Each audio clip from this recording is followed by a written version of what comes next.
It's me. That's just what the BG3 made me think of. Oh my god, is this AI? Yeah. It's 100% AI art. Any of the if any of the thumbnails look like they may be AI art, check down in the description. I always say, I think I've only done it 2 or 3 times, but it's when I have a really like specific image in my head for what I want the thumbnail to be, but I have no ability to craft it myself, at least quickly. That's when I like the one right before this was also AI generated with them like kind of surrounded. I don't know, just something to shake up the order a little bit, but yeah, down in the description it'll say if it's AI or not. Welcome, hello, how you doing? I am trying to, something that I didn't, can I view the thing, just the thumbnails? I don't know if I can.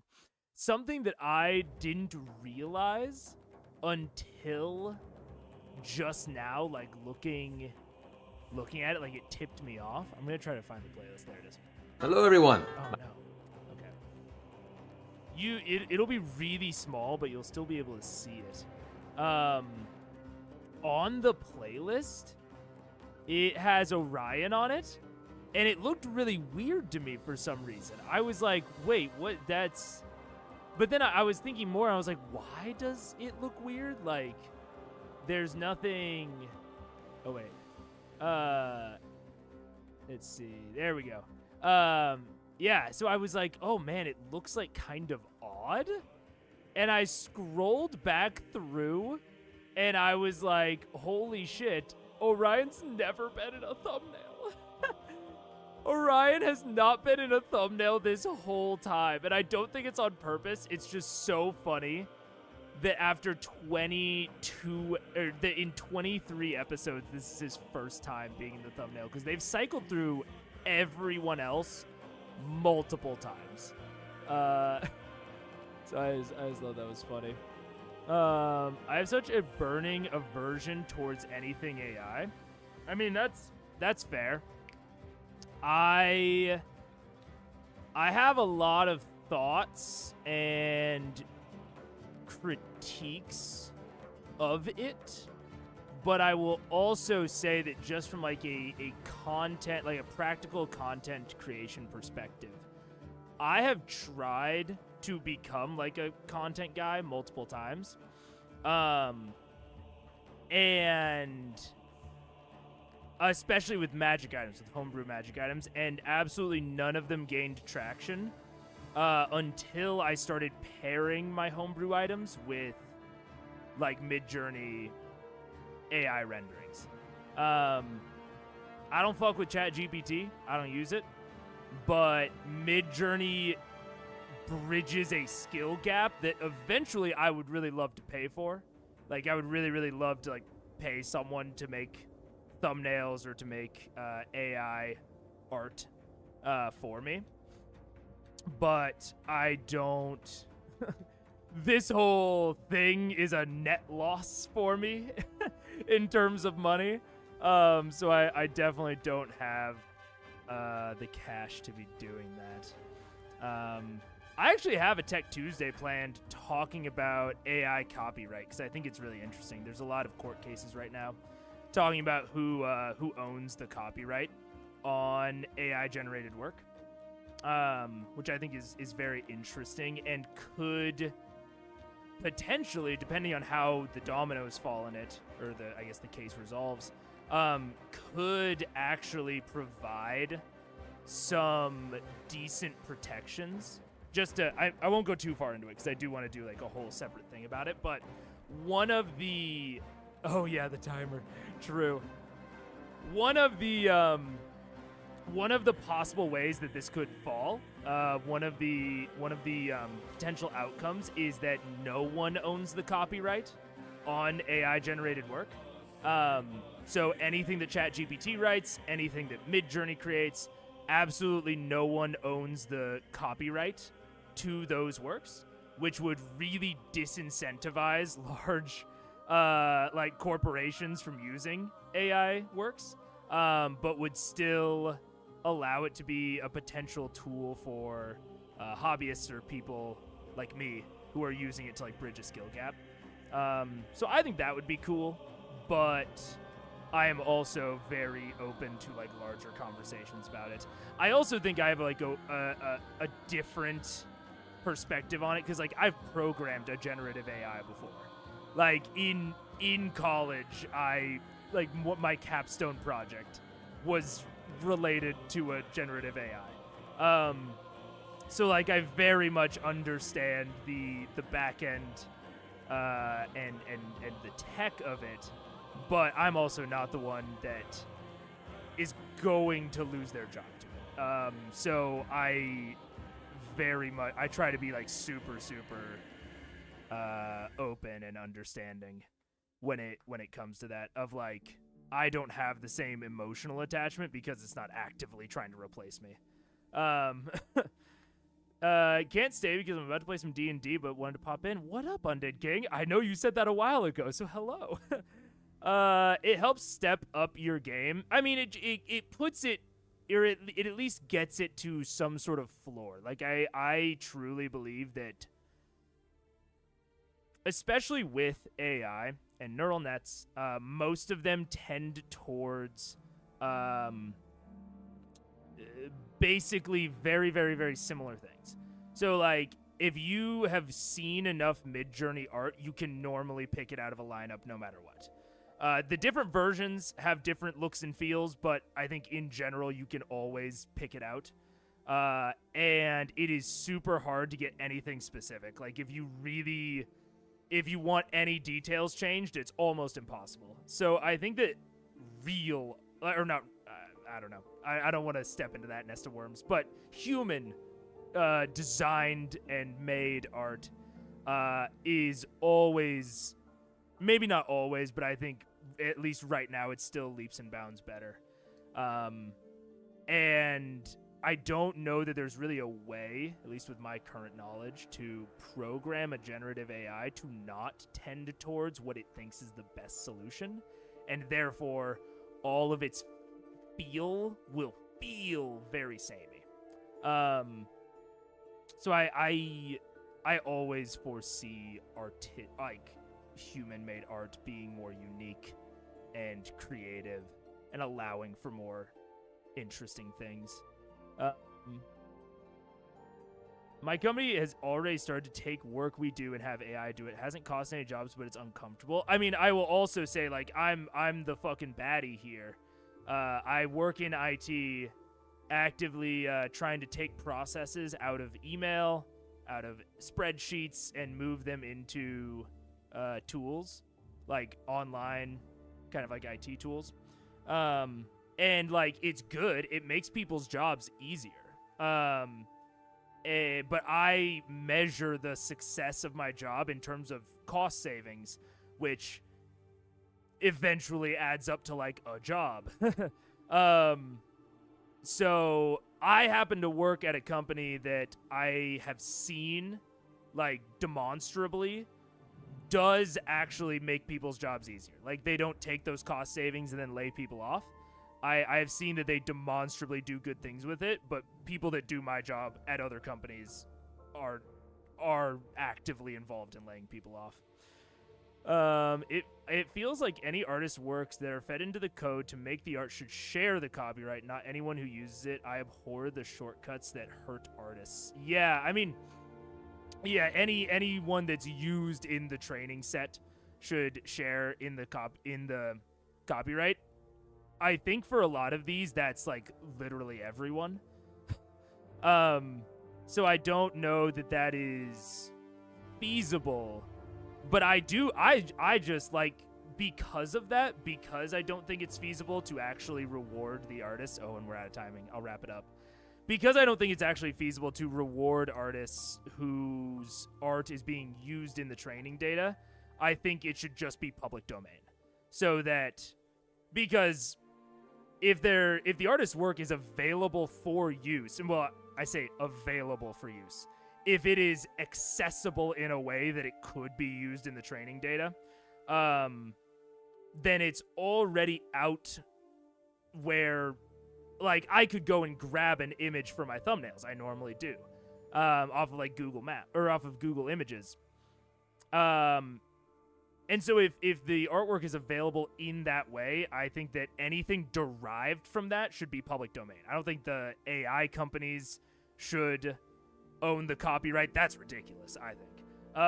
And I don't think that the people who generate it with prompts should use it. I mean, that's just like saying like, ooh, I Google searched really well, I now own this image. Like, there is an amount of creativity in creating the prompts, but it is not nearly enough, in my opinion, to generate copyright or to warrant any sort of copyright. The robots are taking our jobs. Hey, Mego, what does the stream title mean? I will tell that. Hey, all, like the stream. Oh, yeah. I mean, fuck, I never say that shit because it feels weird to me. It always feels unnatural. Like and subscribe and comment. But yeah, that would be cool if you did. I'm a little sensitive to the makes jobs easier line, since I hear a computer can do it fast, so you need to produce twice the work, half the... Yeah, no, I agree, Ed. I entirely agree. It's one of the reasons that, like, I don't get paid very well for my profession, with my experience, with my credentials. I get pretty severely underpaid. But I work for a company that actually allows people to do less. Like, they're very slow, they're very bureaucratic, there's a shitload of red tape. But I have not seen people just inherit random new jobs. People don't get laid off because their job got, like, automated away. So I agree, because I'm sensitive to it as well, and I hear it you hear it constantly when you're getting a computer science degree. Constantly. We're making people's lives easier. Constantly. And I have found experientially that in the vast majority of companies, it's just not true. If you ask me. That thumbnail makes me feel bad. Yeah. That's what we're talking about, Robin. That is what we're talking about. Absolutely no hard feelings to you. No, and it would be okay if you did. Like, I firmly believe that, like, you know, some people, like, I don't think Amazon is, like, a good company. I think Amazon is, like, a pretty solidly exploitative, pretty shitty company. But I'm not going to fault anyone that works there. Like, people gotta make money. People gotta pay the rent. And I give that same grace back to myself. But also, because I'm in a pretty privileged position where I do have some amount of, like, choice and autonomy over where I work, I have taken the pay cut to work for somewhere that, like, actually does the good shit. You know, like actually does the things that it should with, like, cost savings and shit like that. I used to work at Amazon. It was actually pretty cool. I'm sure. And like, I think that you can do a lot of cool and interesting things for places that, like, when you, like, really zoom out, like, you know, The Good Place. It's a TV show. Oh my god, I'm making a pop culture reference. When you really zoom out, like, Good Place style, most companies are doing bad things. But there's going to be interesting jobs in there. There's going to be ways that, like, you as an individual can work and enjoy your life and get paid well and, like, have a net benefit for your life, even if you're working for, like, another place. And I believe in looking out for you. Yeah, weird. This guy, this got a little not political, I guess, but, like, philosophical. I guess you get a zoom in on some of my general philosophical beliefs. But yeah, I mean, I'll cap it off with this. I don't use ChatGPT, but I do use image gen occasionally. But I am also open to I want to not eventually, and I'm actively evaluating when I will have the opportunity to not anymore. But for now, like, not to like try and make excuses, but like the videos with the AI generated thumbnails just have a higher click through because they look better. So it's not going to be every time, but it'll probably still make appearances occasionally. And with that, I will talk about my takeaway, which has to do, as always, with the title and thumbnail. Yeah. Oh wait, I already have this pulled up. Yeah, as always, title and thumbnail related to my takeaway. And last episode, I was really critical of Matt and what I perceived as some not great strategies for forcing the players in a certain direction. Very, I would identify it as like kind of classic railroading. And I was pretty critical, but by the end of episode 22, I was pretty thoroughly convinced that there was a lot more planned. Like, I really do think that a lot more was supposed to happen. But meta constraints and, like, outside of session constraints were what led to it feeling really railroady. And there's still some amount of critique in, like, planning stuff to where it's easier to pare it down, and it doesn't feel so railroady. But all in all, I think he did pretty good with the constraints that I believe that he had. With like the players having like certain time frames of like Ashley Johnson was back and he wanted to do as much cool stuff with Ashley the one session that she's back, you know? So I can understand how he might have wanted to like hit those plot beats. But I think it's a good take-home lesson for DMs to say, okay, if I really need these plot beats to be hit, we talked about this a lot with D and Diesel on Monday. If I really want certain plot beats to be hit, I should basically build myself shortcuts. Now I'm not sure how much ahead of time notice he was given that Ashley was even going to be there in the first place. But oh, you are probably hearing doubled music. Fuck. I'm just going to turn off the music. I don't know how much ahead of time notice he was given, so I don't know how well he knew, but it basically, if you ever feel like you're going to have constraints as a DM, whether it's a one-shot, a limited series, a guest player, you should build yourself shortcuts to really quickly move the plot along without it feeling railroady. So it's something that I took away from it, because it's not something that I have really done before. I've never done that. So this is like something that I am also taking away as like, oh shit, I need to start doing that. Because I've never been put in the situation that Matt was in. It's always been for me very like, okay, yeah, we can just get to it next session. But it's very possible that I might have meta constraints at some point, and I really need to keep this lesson that I learned here in mind if that ever comes up. I just ran a one-shot where I had to cut a multi-part campaign combat short due to time constraints. So that takeaway makes a ton of sense thinking back on it. Yeah. And like that's the thing with the whole elemental plane of fire. It it felt like there was more there that we just weren't experiencing constantly. My gut tells me the same thing, just a random bad job in time management and perhaps cooking up too much for them to do, and then Orion went shopping. Yeah. And it's so funny because he didn't even go shopping for that long, like on the order of traditional Critical Role shopping. But yeah, it's so interesting how like how much you can get thrown off by something simple like that. By something as simple as like Orion going shopping. Oh no, I accidentally cooked up too much. Fuck, we're like an hour behind.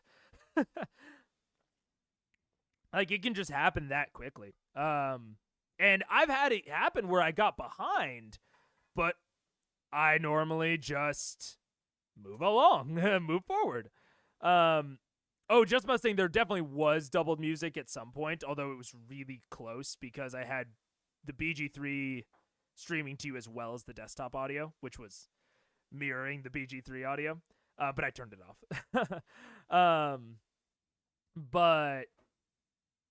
But yeah, I don't know. It was a really good lesson for me to take away, especially because I want to start doing more one-shots of, oh man, I need to build in some like satisfying shortcuts, even to what Restay's saying. If I'm going to build a multi-part combat, a multi-section dungeon, I kind of need to build it in to where it feels okay to stop at any of the points. It feels like, if not a huge climax, at least a mini climax. Like, it feels like it could have ended, but I can also keep it going.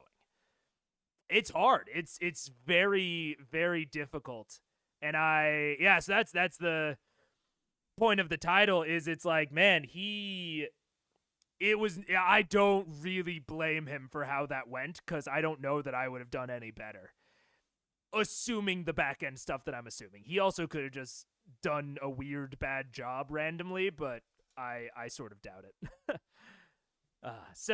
This is a absent player announcement. And from now on, I'll start using the timer. I figure at the beginning, it's a little bit more casual. I won't use the timer, but then in the actual episode, we'll keep the pace nice and steady with the timer. I'm excited.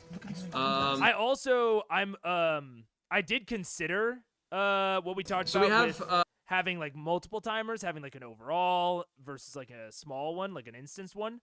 I'm gonna stick to just the 5-minute one, no like big block of time that doesn't get reset.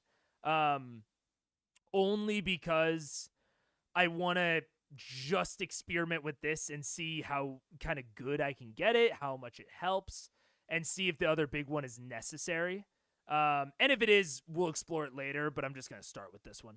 Because during the D&D Soul, I really felt like it kept me going faster. We will have Liam possibly joining us later in the evening. He had some family commitments tonight, but he's going to hope to try and join us around 8:30 or 9, if at all. Liam. So, fingers crossed. Oh no, we got Scanlan jumping ship now. I've never been over here before. How does it feel on that side? Is it weird? When I played with Will. Oh, it's weird. Friedel. Yeah, I was on that side. Yeah. No, I wasn't. Yeah, we were switched. Yeah. Dude, I love his shirt. That's right, it's weird. It does feel weird. Everything flushes the other way around. Yeah, That's how it works in this place, yeah.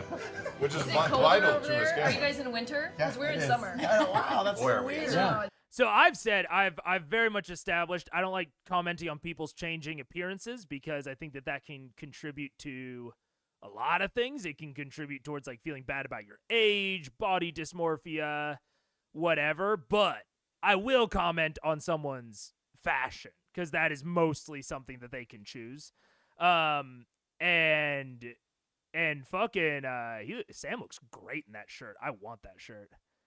That's so sick. I want more clothes like that. It's awesome. All right, and we're looking for 1335, which is the end of Matt's recap. As always, everyone say a big thank you to John for the time codes. Big snaps for John. So sure, if this timer is enough, then the other one is superfluous. Yeah, basically. That's my initial thought. We'll see if it's enough. I could kind of see it going either way, honestly. But yeah, we'll start with this one. Sam has the best shirts. I I realized that it is really hard to find like good, unique. Speaking of, it's really hard to find good, unique guys' clothing. Like every time when we were on vacation, Paige would like go into like a small boutique or something, and they had really cool clothes, like interesting patterns, like fun stuff, funky stuff, weird stuff, and every single store we walked past for like men's clothing was like polos in different colors, which I know I have this shirt in literally every color, but it's just because it's so comfy. I want fashionable clothes and I want comfy clothes, and polos are not comfy. So I like the shirts that I ended up picking up, but I got those at like thrift stores. So I don't know, man. If anyone knows where to get like, I've also just thought about like occasionally I look at just buying like clothes for women, but they're always cut in a way that does not flatter me. Cause like ultimately I don't care what the label says, but I don't like the way that they like lay and fit on my body. So yeah, I don't know. That's why I've gone to jewelry, because they do make interesting rings for men if you know where to look. Or they just make them for women and then you just stretch them out for my big fat fingers. Sarenrae, right. and you've all been left to your devices now. So, and we will still, as always, we will start off with a higher speed. So I'm gonna go to. We're gonna start at like 1.3, I think. Is gonna, or maybe 1.35. 1.5 for combat, and then 1.35 for talking. Goes both ways, though. I've had several women lament their fashion expectations do tend to lament that their fashion expectations. Yeah, that's true. That's true. It is way more like as a male dude, male presenting, I don't know. The expectations for what I wear are much lower, which is super nice. Yeah, I don't know. It's a very double-edged sword of like I have less options, but I also have less expectations, partially because I have less options. Yeah, it's weird. As you all awaken the next morning within the guild hall itself, your journey and your path is your own to take. We wake the next morning. Beer check, please. Beer check. Check. Beer 0 check. or 10? That's 0. That's No, good. That's 100. It depends. That's 100. Are you serious? The second time that's 0, happened. 0. All you had to have rolled was like a 9 or anything other than a 0. That's all you would have. Anything. 0. In any other case, that would have been. If this were like second edition Encyclopedia Magica, you would have just gotten like the most broken artifact ever. You've Yeah. rolled 200s. You would have gotten a holy beard, some sort of. With a beard tiny power. methodical squeak, your pores produce but a few random molecules of hair-like material that then in the air around your Is chin. it at least rough? You know, like, oh, he needs to shave. It's so Nice. rough. American Smooth as a giant. baby's bottom. Well oiled. This is Fine leather, this that's what your face is was. still the time. It's still 24 hours since we had the feast, right? Like it still counts. Still No, because the the travel back to the Travel town took about 2.5, 3 days, so that's been long past the feast time. So the benefits of the Hero's Feast have already been washed from your system. Could I have taken a piece? Where with am me? I? Like a piece of. You. That's a good point, like That's a very good Like question. kind of fade As you over. returned, you guys, as tired from the adventure, went to sleep. You Okay. I'm sure that I'm gonna look more at this website because I'm sure that it is good. But this is what I'm talking about with guys' clothing. Fucking clothing in neutral color, clothing in neutral color, clothing in like. I want Sam's shirt. I want like a fun pattern, you know, like.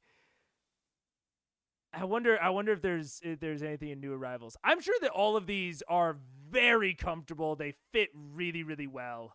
Like I have absolutely. I thought I went to men new arrivals. I guess not.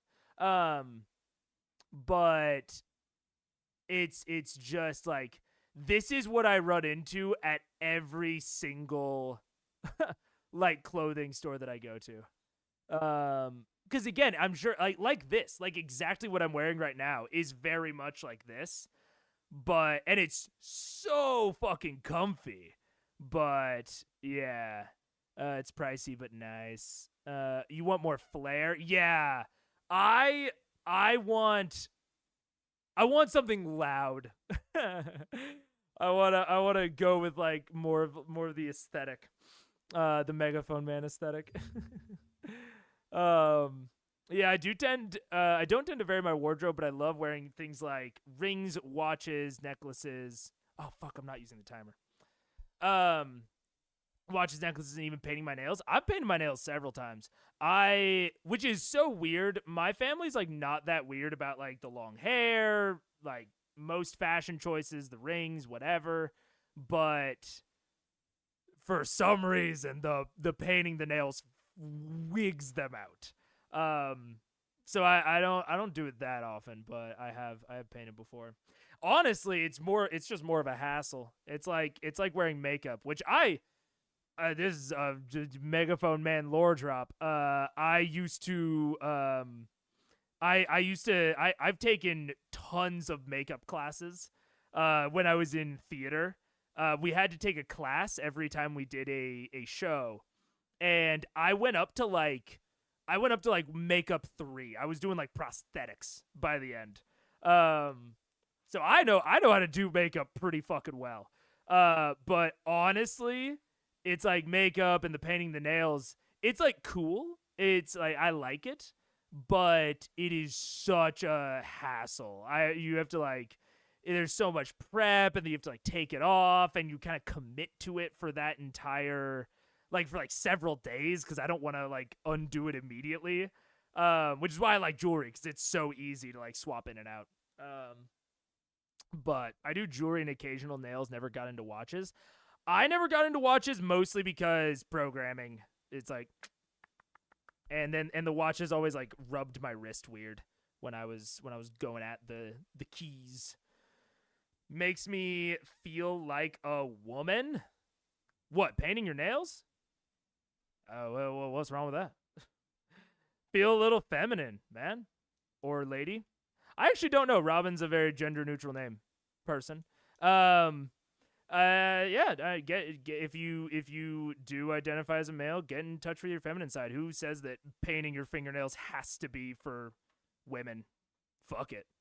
I'm not letting them tell me how to present and how to dress. What is masculine for me? Anything that I want to be masculine is masculine.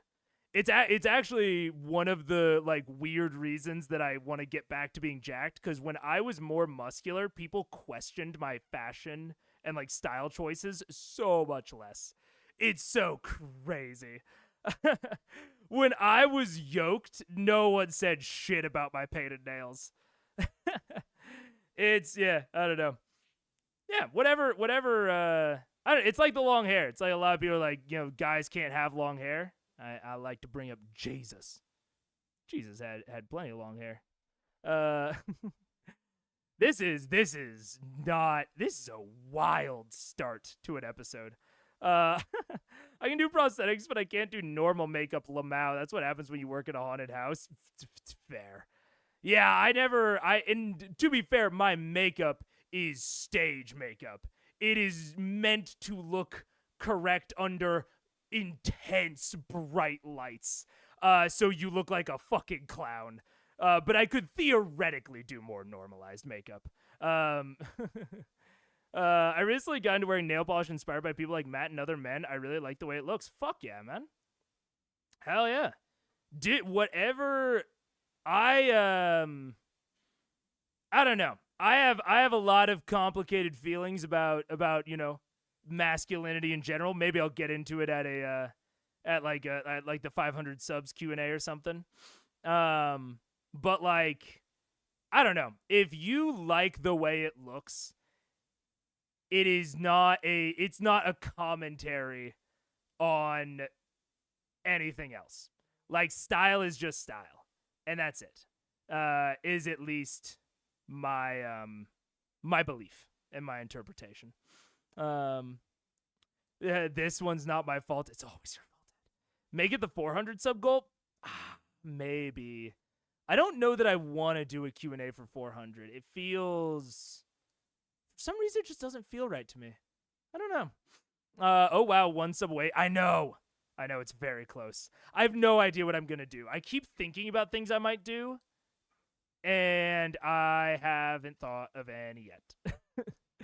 But with 10 seconds left, we'll head on out. We're so close. It's just funny. Fair enough. Yeah. You have spent the past week or so On my own. on your own, essentially finding one of the various establishments in the city that can aid you through your sore muscles, through the help of feminine companionship, or other types of companionship, whatever your preference may be. But upon leaving, realized that your party had left and had been gone for some time. And where are they? Where am I? So have I? Where are they? Gone. Where am I? You've just now found word that they've returned to the Slayer's Take Guild Hall, and you've made your way in that direction this bright morning. Because it's free to stay there. Yeah, we can say that for free. Hello. Oh, Skelly! Hello, Where have you guys? Where's he been? I will say I'm not committing to like 5 minutes of watching. The only thing I'm committing to with the timer is once that timer ends, anything I talked about during that tangent is closed. So I could have a new tangent and do that for 5 minutes, but I can't talk about any single topic for more than 5 minutes. Scanlan, you just around? Which I what? still think will make a difference. Wait, Really? what? I said that Pike really. was here? I didn't- First thing. I It's was- a bit harsh, I wasn't worked that. We took a field trip with her. You were. What are you indisposed. talking about? Why didn't you She call was me? so We sick. have an earring. You left We your earring. have an earring. I used it It twice, wasn't and you on said, the "Stop side. bothering me, Tiberius." Well, I. Are we sure it wasn't just don't stop bothering me? We were hearing very weird things from the other end of that No, earpiece. he definitely said my name and told me to stop. You didn't. This is also, I will say, so I've talked a lot about like, I've talked about whispers, meta knowledge, like what my players are allowed to say to each other, what the players know versus what the characters know. I think that this sort of scene is a lot of fun of like players all being, you know, very clearly aware of what the meta knowledge is and basically just improving fun storylines that are obvious, like have not like very little stakes, but have a lot of room for fun flavoring. Like, like Scanlan and or Sam and Orion basically just like doing like yes and right there of him being like, we have an earring. Sam obviously knows that they couldn't call him on the earring because he wasn't fucking there. But then Tiberius being like, I did call you on the earring, like you told me to fuck off. Like, and then Sam goes, well, yeah, I said that, but blah, blah, blah. Like, it's very, like, fun, yes and kind of silly improv. And that's why I'm not too stingy with meta knowledge at my table. Now, it does require responsible players. We've talked about that before. It requires responsible players who won't misuse the meta knowledge and who won't be weird about it, who will be fun with it. But if you do have those types of players, I think it can be a very interesting additive experience. Lead with Pike, though. You should have said Pike's Oh, here. Hey, that's hey, smart. Pike's You here. probably should have done that. My bad. Sorry. I mean, I was having a fun time, but I would have dropped everything to be with Pike. Well, a Stormwind likes to finish a sentence, and I apparently didn't start the sentence correctly for you to hold your attention long enough. Don't bury the lead. Right. Pike first. Always Pike Right, first. sorry. I wasn't even at a brothel. I was. I walked toward the brothel, but then I bumped into Zara. Remember? Zara? yeah. Zara. She Yes. invited me over. We talked all night. One thing led to another. Nothing untoward, but we just had a nice slumber party. It was lovely. It was me and a couple of tieflings. 3, I think. We were doing each other's hair, telling stories, playing songs. It was wonderful. Can I roll to see if he's bullshitting? You can go ahead and make a. This would be an insight. Yeah, Grog, inside check. Modifier is 0. That's a 9. You are enthralled by his tale. Your elbows are on the edge of. I will also say when it comes to player versus player skill checks, normally I just say what in this sort of mode where you're just making up like flavorful stories essentially, I normally am like, you guys can hash it out. Whatever consequences you want to give, whatever you want to do, you're all good. If they want to get skill checks involved, I still say you're all like, it's up to you. So if Grog there wants to roll insight, I'm leaving it up to Sam on what that insight means and what the DC is. This is firmly, to me, within the realm and the control of the players, because this is just fun silly roleplay within the group and within the characters. There are no NPCs or world that I need to get involved in. Like, I'm not going to try and force myself on them. I think that sort of thing depends hugely on the table. It totally does. It totally does. I think it can be really fun. I think it can be really additive if you have people that are into it. But it definitely is, I will say, as general advice, you want to figure out what how do I put this? What parts of it are good for your table? What parts is it supporting? What parts is it not supporting? What parts work together? What parts don't? So, like, as an example, the whispers. I've talked about, like, I don't really like whispers as, like, an at-home thing, but I do think that they work on the show. There haven't even, like, really been that many, honestly. But, like, I do think that whispers specifically do not support the style that I'm talking about. And that's okay. You can have things that aren't necessarily supportive to each other, like don't go together, and you can just have them for different reasons. But thinking about the style and the choices that you make and being aware of how they build each other up or potentially contradict each other, I think is really important towards developing a very purposeful DMing style.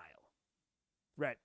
And I think that having a distinct style is important for any DM, for setting expectations with your players. Like, if they know what your style is, you won't run into an Orion situation where when Matt presents Kavarn, Orion thinks they just need to run away. That is a disconnect in expectations over DMing style. So thinking through your style, thinking through your choices, and, like, making that consistent for your players can help mitigate some of the worst parts of that situation and behavior. It makes it a little easier as a player, although it does lift a little agency from them. Yeah. And we've talked about, like, one of the core, like, tenets of my DMing style is maximizing agency. I don't think that that's, like, an objectively correct thing to do.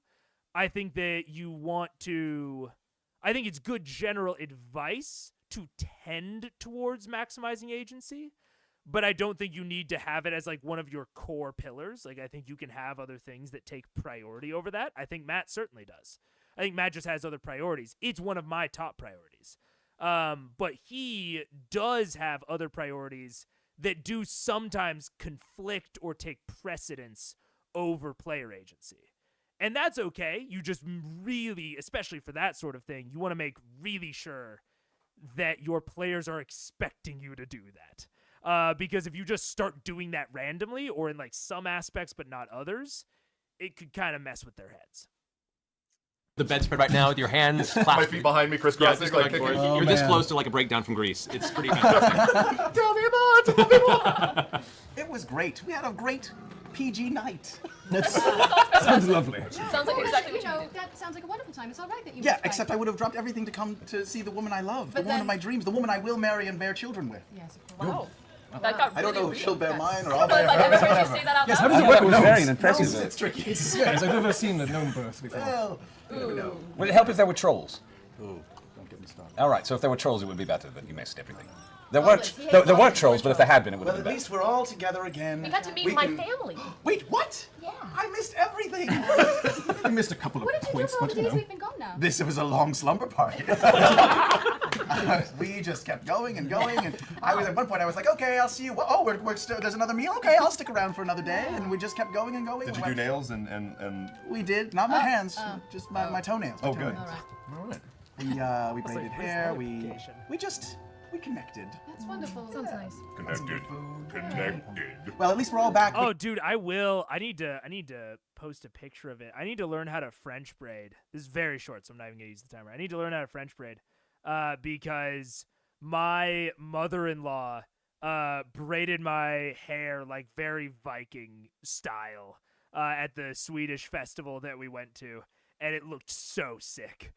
And I wish I honestly would have taken more pictures. I'll see if I can find one and post in the Discord.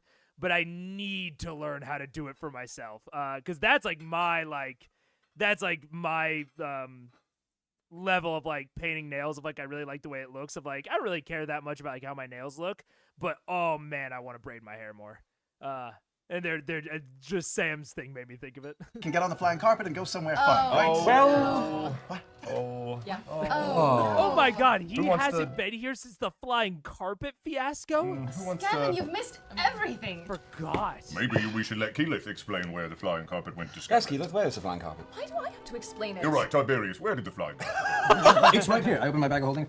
It just doesn't fly anymore. You have a bag of holding? Yes, I went to I went to Draconia for like 2 minutes and picked one That's up. really far. I got a teleported. thing. I did the thing. I went there, came back. Oh fuck, I forgot that we were going to do.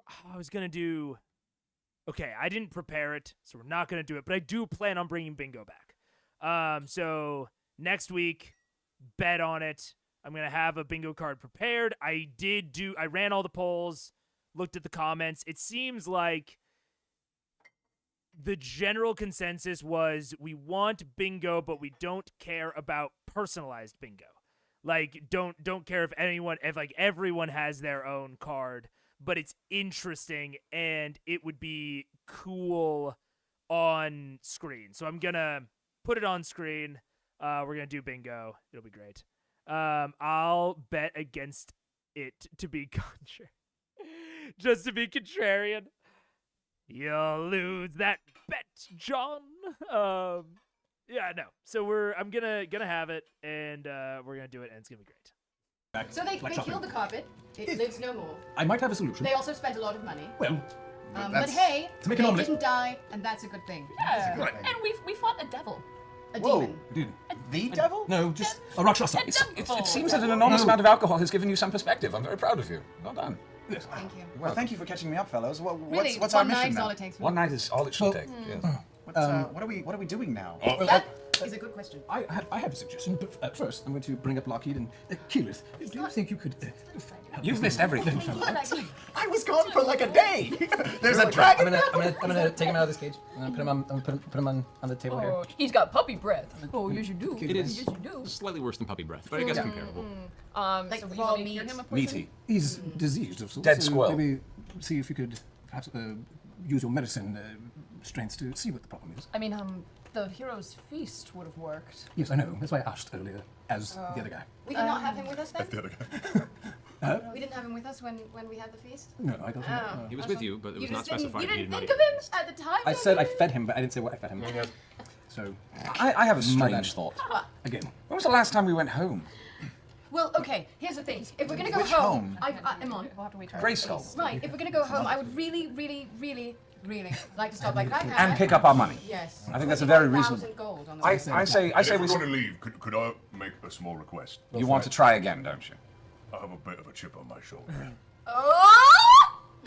This is so chaotic. This is and maybe I'm giving him too much credit, but I feel like Liam would have directed this. Like would have channeled this. Like they did not finish this dragon conversation at all. They keep bopping around.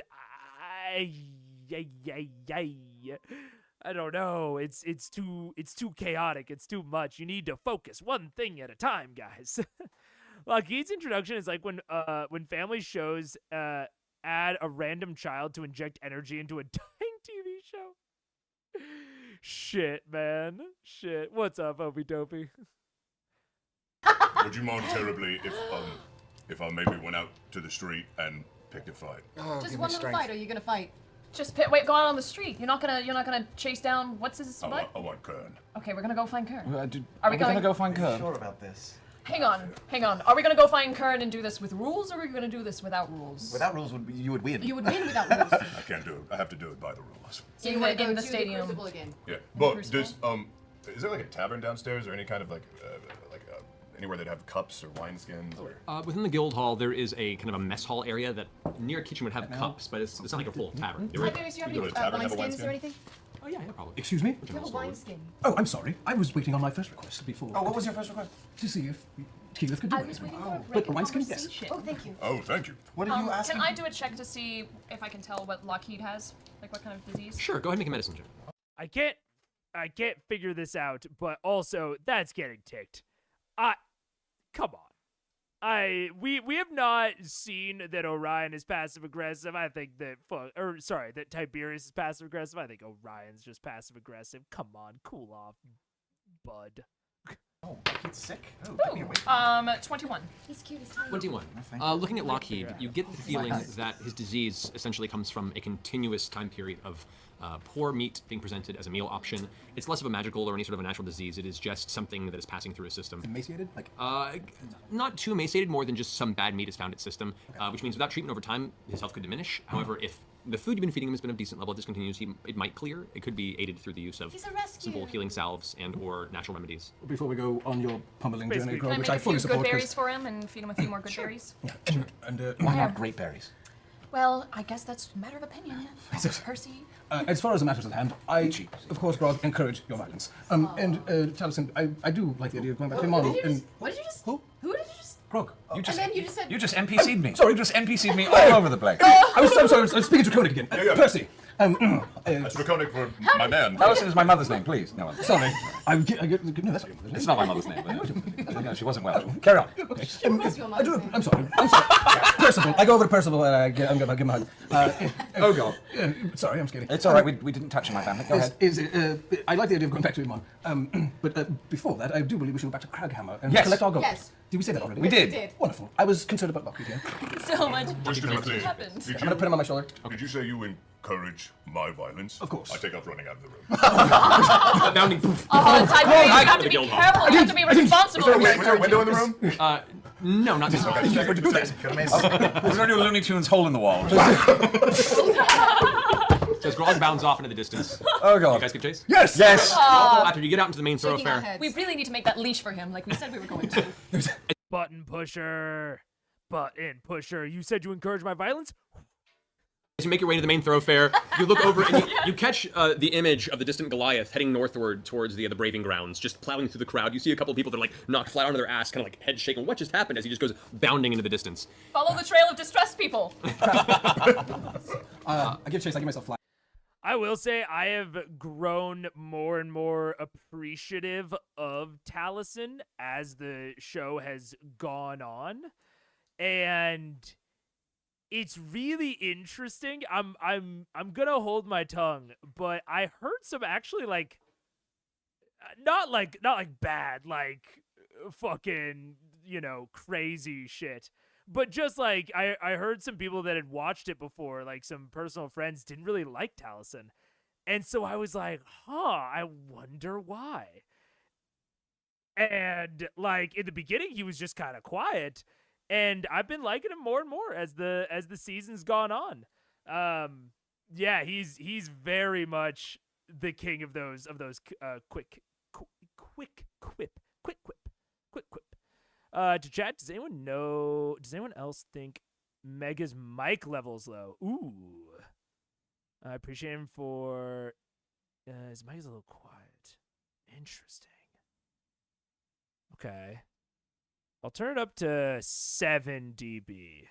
Let me know if that is any different or if it's still low. Sometimes my computer does this where it'll like randomly like internally reset my audio drivers and just like change them. Always let me know if my audio sounds bad. Cuz my computer's the worst about that. Tal. Wait. Is it not Taliesin anymore? Tal's the best. Or is I thought that Tal was kind of like Kiki. I thought it was just like a nickname. Is that what he goes by? Or what they go by? I don't know. Tal's the best. This is known. The appreciation for him will keep going. I love him. Tal. Okay, Tal is the nickname. Okay. I just wanted to make sure. I guess Taliesin is a lot harder to type out than it is to say. I just wanted to make sure. Taliesin is my favorite player. Percy's not always my favorite character. I have loved Taliesin as a player in his like interactions with Matt. I can understand. Right now, I still feel like I don't know enough about Percy. I think I'm starting to get there. I think we're starting to approach knowing more about Percy, but I just he hasn't done quite enough RP for me to really understand his character. I couldn't hear any mic level change. Fuck. Okay, I'm going a little bit more extreme on it. We'll see if that does any better. Let's see. Tao's characters aren't always my favorite, but as a player, I think he's great. Interesting. Very nice. As you glide over the cloud, you can see a few Bastions glance up and kind of narrow their eyes and begin whispering to themselves to keep. It's fine. It's fine. It's fine. Oh. I realize what I'm doing. I stop.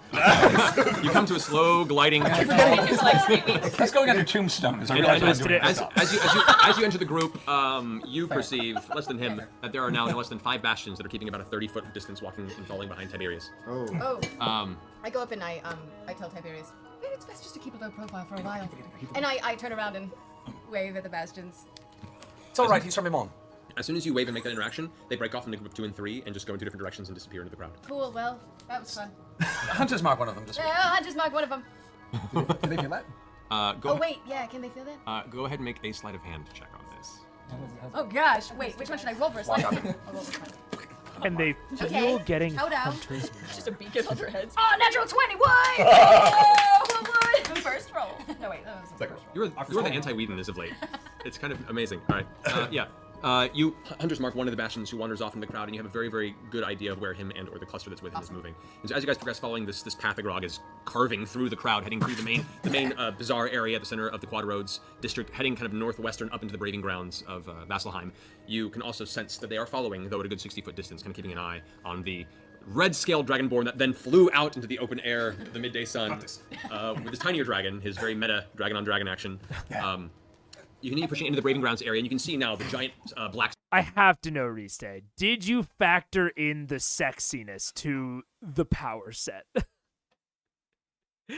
Did you give them a feature that made them distinct from Darth Vader to sexy Darth Vader? What was...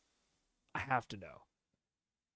Smokestacks that are billowing up from the various blacksmithies, and there's a large industrial iron complex that is used in the mining and reforming of all the weapons and armor that go to most of the Bastions in the city here in the Braving Grounds. You make your way up towards the Bellows Respite Inn to where the Crucible itself is held in the center. As you approach, it is midday. There's no crowd gathered. The Crucible is currently emptied and kind of left on its own. You kind of glance about for a second, and there's nobody here running any sort of fight ring. Damn it. I have to come back. What are we gonna Kern! As you were shouting into the air, a few people nearby But kind the of... Star Trek reference is good. People around you start glancing back. What is that card? Yeah, it works out fine. Nearby individuals kind of drop their stuff and look over as this billowing, deep Goliath voice fills the air around the center of this mildly, business as usual road vicinity. Suddenly, a few individuals come looking out from inside the Bellows Respite Inn. This is a kind of a tavern portion of the front. One of which is Once Lucky Ned, who is the person who runs the tavern. He's like a human barkeep that wanders out and... You, Philip, yelling Kern, and you see this look in his face like... Bring me the body of Kern. Alive. He wants to fight him. He cocks his head over at you. Just a moment, stay right there. And he runs back inside. Be a street fight. Oh god. I hear Scanlan say that, and I run out and I say, Fight! At this point, other members of the tavern are starting to come out, tankards in hand, like, here, what's going on? They see you, it's gonna be a fight at the Crucible! You hear the shouts going off in the nearby house. It's like echoing, like town crier to town crier. You're hearing voices echo throughout the entirety of the Braving Grounds, of people preparing for this midday, unexpected, sudden throwdown. At this point, you see a few of the Bastions wearing the armor that is geared towards Cord, the god of strength that runs this portion. Okay, the ones that I'm keeping an eye on, or a different one? No, the ones that you're keeping an eye on were from the Quad Roads, and they're still staying back. One of them's the one that you've marked is around the corner, just kind of keeping an eye on everybody, but he's kind of mainly keeping to himself. He does stand out like a sore thumb because his armor is darker and based around Arathis, whereas here the Bastions that are kind of under Cord's vision have more of a red, kind of dark, almost rusty look to their armor. Anyway, as the shouts continue, some of the Cord Bastions kind of gather, one of which you recognize as the one who was acting as the bookie the first time you came to the Crucible. And he looks, his eyes are kind of wiping sleep from his eyes. It looks like he just got into his armor and rushed out here, over about 10 minutes since you first came out here and shouted your challenge to the sky. He kind of rushes out for a second. Oh. You! Hey. Mighty properly that you are challenging our standing champion once again. Aye, you heard right. Midday now, near the noonday sun. Aye, where everyone can see and he can't hide. He glances over to another bastion that's to his left. Good now. He rushes off and kind of looks back to you. Well then, a fight we're gonna have. Oh boy. At this point now, there's probably about 20, 25 people that begin to gather around the outskirts of the Crucible or around you. You're going, oh, it's Philip showing down with Kern. And there's all these different whispers now going throughout the crowd as the rest of you kind of gather. The bastion that you've been following kind of backs off and stays further back and is like slowly keeping a distance further away as the crowd begins to gather, not wanting to stay inconspicuous amongst all this chaos and rabble you guys have collected. I join in with everybody else. Yeah. Did you see that? Kern's fighting Philip. Why are you telling me this? Wanting to stay inconspicuous amongst all this Kern's chaos. fighting. I also know. No, I wanna. You need time to I wanna bond. pass off. Maybe make a Can I friend, try like a to new pass friend. off subtly my Anyone random but AC us. to Kyle doesn't know. AC? It's Rob, fine. do you have No, friendly you're AC? doing fine. Any You're doing chance of fine. No, protection? don't. Dude, so yeah, that Hopey Dobie, that is a great concept. I'm happy that Restay is what do you call it? I keep thinking drug testing it, which is obviously not it. But I'm glad it worked for Restay too. I'm making I'm ideating some holiday one shots that I think I might do something very, very similar. Yeah, that's really, really dope. I also, when we were talking about 1D&D exhaustion, it made me remember that I didn't love 1D&D's inspiration changes, but I liked the general vibe and direction that they were going with it. It felt much more usable in a very similar way to exhaustion. I just think they nailed it with exhaustion, but I don't know that they initially nailed it with inspiration, but I really liked the way that they were heading of making inspiration more commonly used by giving it out when you roll 20, so that people remember that they have it more. I still think that there's something else that they need to do with it, but I don't know. But it definitely, all of that is to say, I only was thinking about that because Restay was talking about giving them bonuses for making puns and references relevant to their characters, which is such a funny thing to do. Very, very cool and fun.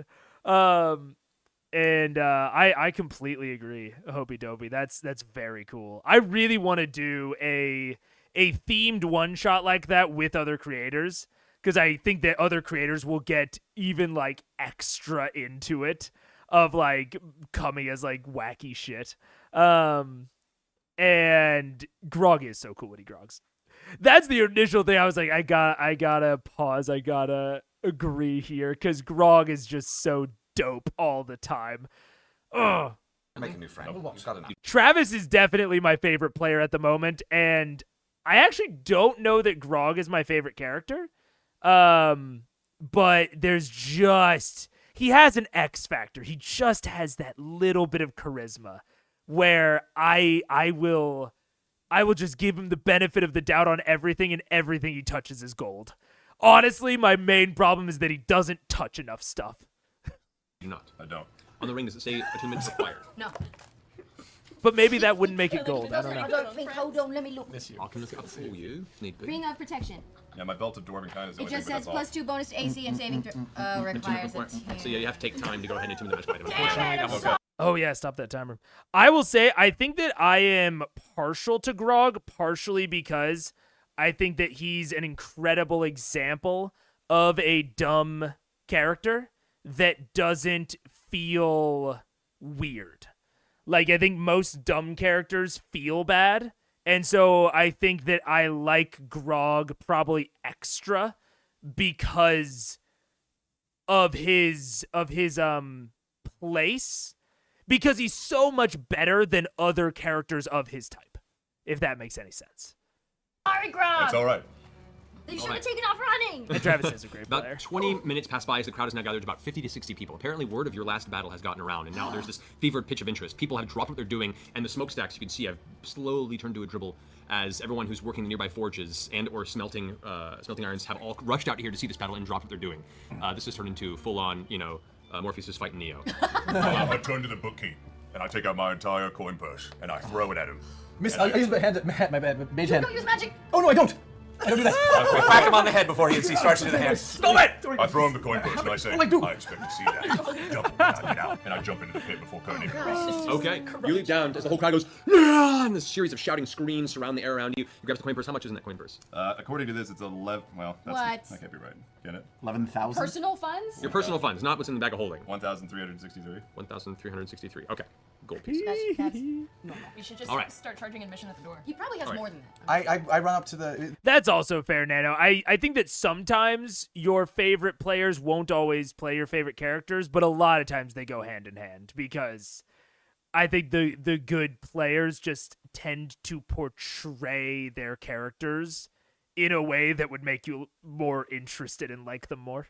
There's a bookie here? There is a bookie. I run up to him very subtly, say, I'd like 100 against Grog, please. Okay, he looks down at you and says, We're hedging. Not bad. Going with the odds. Yeah. It's 3-1 against him. Just don't. It's don't 3 to let- 1. If I win, I'll maybe put, I'll put the collect rest of later. it. I have 600 gold you don't hear pieces. this, he's just talking Just, off. I'll collect later. Don't say it. I'll tap out. You got this, Grog. Yeah, You yeah. got this. Good chap. I would like to to place a bet. 500 gold pieces on Philip. On to Philip. All right. I'm going to break my bank and follow suit to my human friend as well. 612 is, I think, all I have left. You heard Curious my number, warmly but certain. congratulations. What the point of the point? At this time, you can see the crowd now gets a little if more we win, hushed. if People are like, we "Ooh!" win, And we you get see, you don't see more this because money you're down in the Crucible. You guys see as in the distance, the crowd, which is probably gathered to close to 70 plus people, begins to part. And you see walking over, soot smeared across the front of his face. Stepping up is Kern the Hammer, bristled half-orc mustache, a little bit tousled from a day of hard work, sweat glistening off the top of his brow of his shaved Facial head. hair. Oh, he's missing a lip. Oh, that's true. Was As it he, healed? as he approaches, you can see, I mean, there has been some healing through the quick work of the clerics that worked after the last battle. However, there is definitely a section of his upper lip that is permanently missing, looking almost like a half-cleft palate. You can see beneath it his sneering yellowed teeth kind of grinding as he approaches the Crucible. I believe in you, Philip. No. I'm gonna bet. You gonna bet? I'm gonna bet. I'm gonna put. This is a great example. So when I was talking about the all of the issues that I had with Disintegrate, right, with the were they trolls? Giants. Trolls, I think. Whenever they were fighting right before the dragon during when the guest players were there. That is the sort of, like, it was a brutal fight that Matt described, and he did describe shit that would leave permanent marks, leave permanent damage. But I like that he chose certain areas that could maybe potentially be healed. Like anything that could be healed through plastic surgery, like a nose, say, I tend to think like, okay, that can be abstracted away, all good. There are clerics there, they can mend shit. But I do like that Matt is keeping some of the damage from their last fight, but in a way that it is very reasonable that this person could just be living their normal life. Like, Frost Giants. They're talking, like, when they were talking about the Frost Giants were like, it was like missing like half their shoulder. That is going to permanently debilitate you.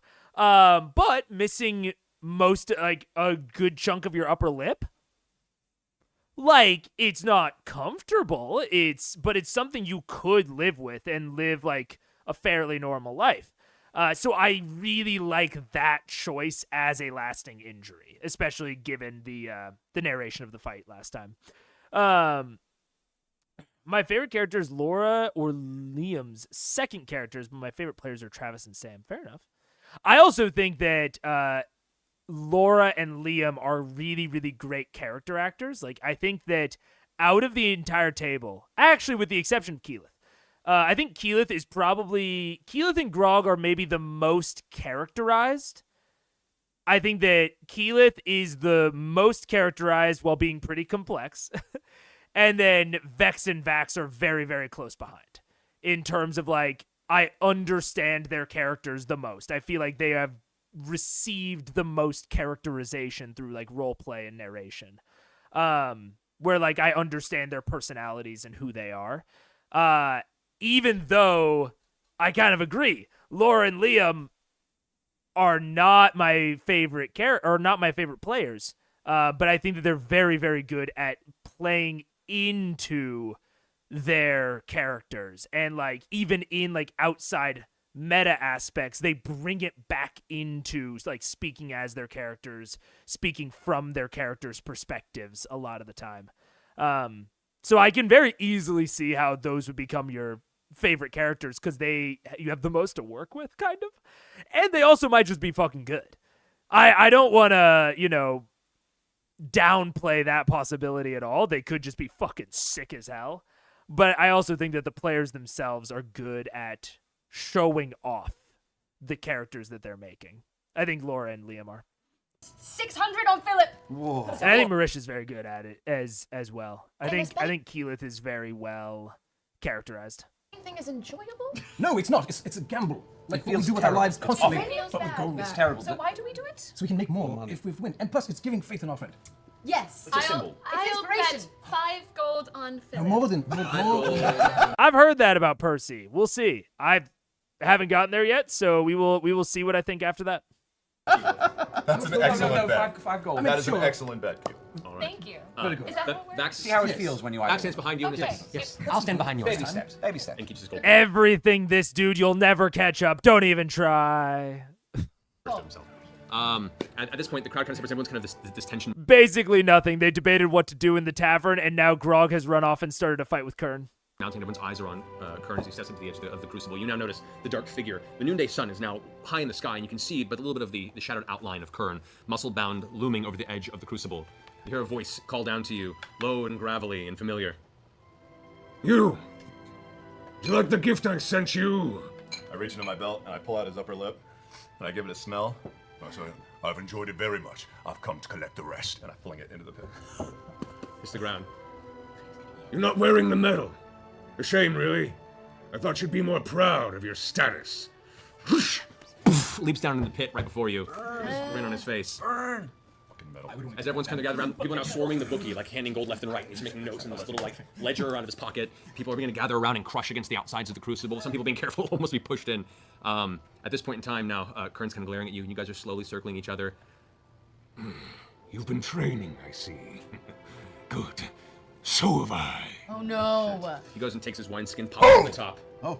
Surely, a man of your stature would honor me by sharing a drink before this battle. Takes.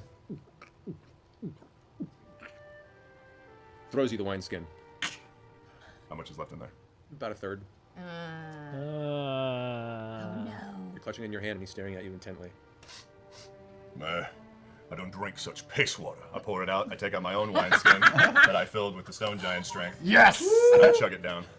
He's juicing! He's juicing! Oh! You see him kind of like snarl to the side as you toss his wineskin to the ground. You chug your own. It tastes very heavily. This is frost giant strength, you said? Or the stone giant, yeah. Oh, the stone giant.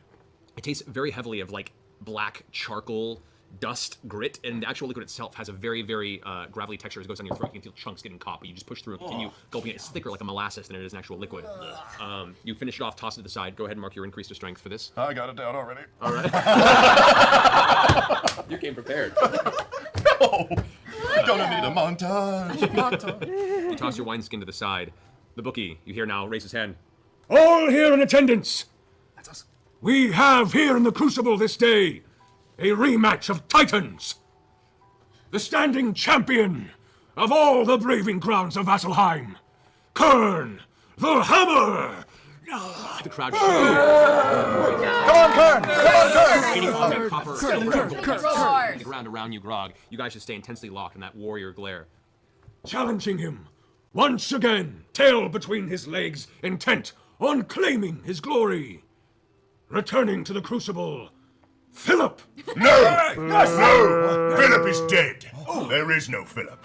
There is only Grog, the vengeful. On the outside of the crucible. Yes! You now see the entire crowd, like the energy itself is electric in the air. Eyes are intense and bloodshot. Everyone is looking down into what is about to be, hopefully, a drag-out, throw-down fight. You feel the rippling strength of your stone giant elders tearing through your body as the muscle tense. You flex, and you hear with each muscle tensing and the popping of bones and sinew as you prepare yourself for this. As you're doing this, you see across the way, Kern cracks his knuckles, and you can see now the giant scar from his snarling lip. You realize he hasn't been snarling this whole time. It's just the natural state of his current smile. And then he snarls. You see the orcish puffs protruding out, and the gums themselves, black and purple, peering out from underneath his upper lip that you once destroyed. I'm gonna take yours this time, boy. Enough words, Toothless. Let's do this. Roll initiative. Roll initiative. Music change. 20. Music change. Nice. Now this is, so I had a lot of comments about the last fight. I thought that narratively it was very cool. I didn't love the setup of the tavern and the pit. I wanted a little bit more from the surrounding environment and ambiance. We will see if that happens this time. I kind of doubt it, especially because this was not something that Matt presented to Travis. This was something that Travis went and sought out. So I don't significantly expect much to be different. But we will see. Maybe it will be. Hey, how did you have that ready? Witchcraft! Oh, he had it ready. I keep all my stuff at the ready just in case. All right. Using special dice. I have a whole buster over here. All right. Okay. So what would you get for initiative total? 20. 20. 18 plus 2. Paper's just literally more perfect. Like clusters and clusters of maps that are either used or unused at all times. Yes, sir. Alrighty. Give me a book on I'm so sorry. organizational systems. All right. As you're prepping for the circumstance, you're up first, Scrog. You have initiative. I race towards Kern, and I duck down as if I'm going to go into a form tackle towards his waist. I take a step to the side at the last second and wrap around my arms around his waist from behind, pick him up to DDT him over my shoulder. DDT! Okay. For this, go ahead and make an athletics check. Oh, God! 25. 25. 18 plus I've 7. been waiting for this day. You rolled a 23, 15 plus 8. So you rush up behind, he goes in for the feint, attempts to parry it, however, you vanish from the side.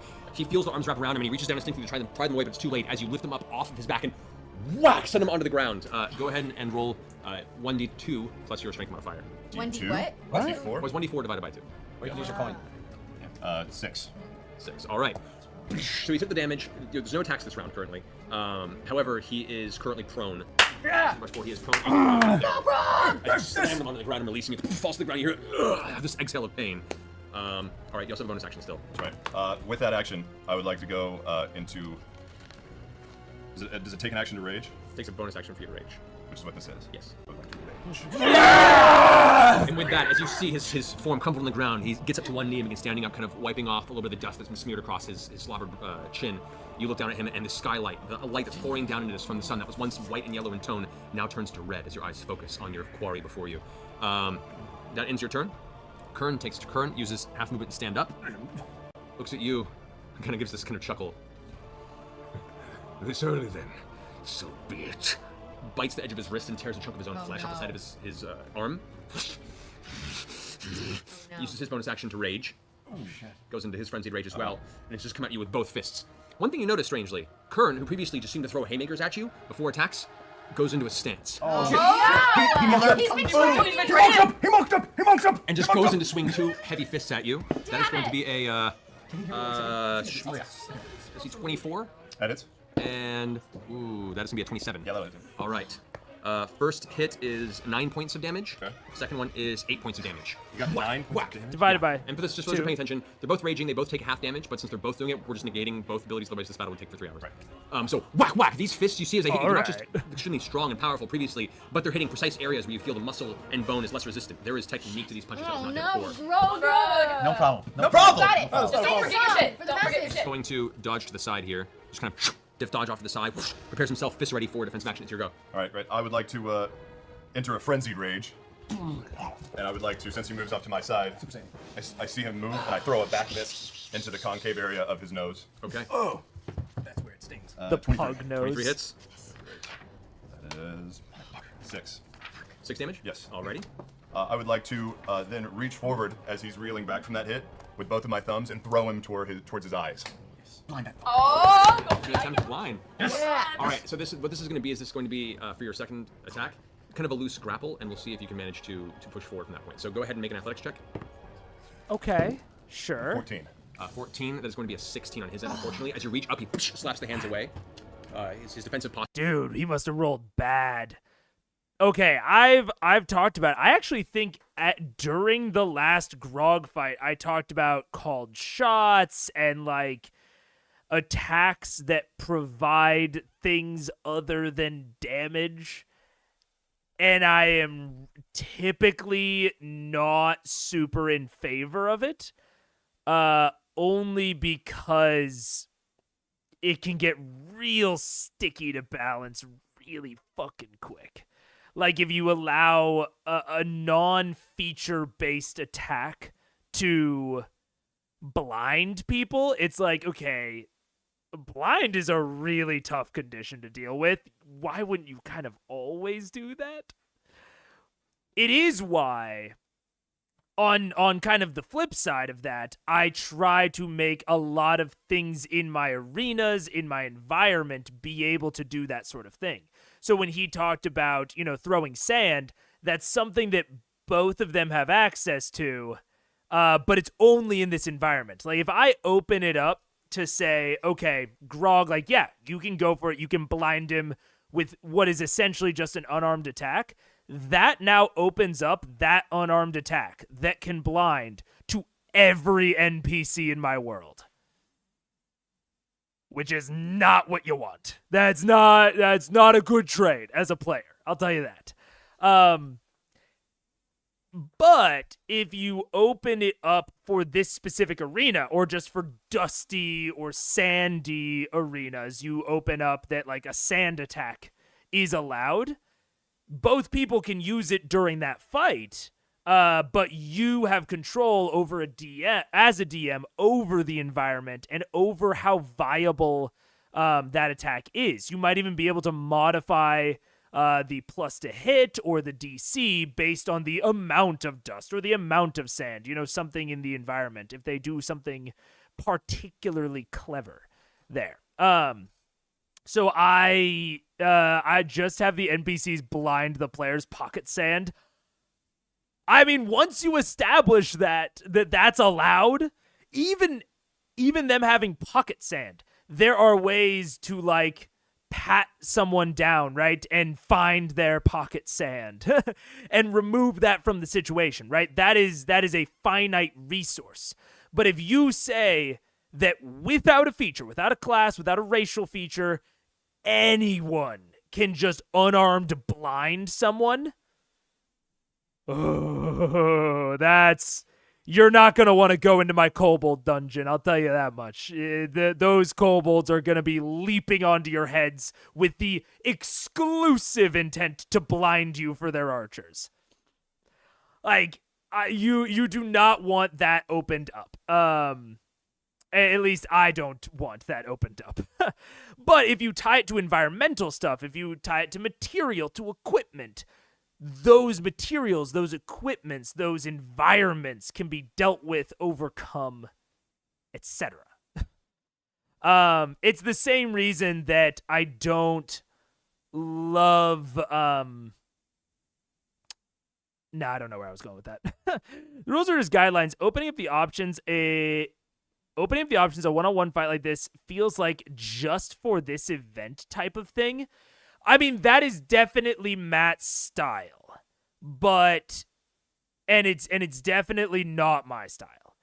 I do not like opening up just for this. I don't like changing I agree. The rules are just guidelines.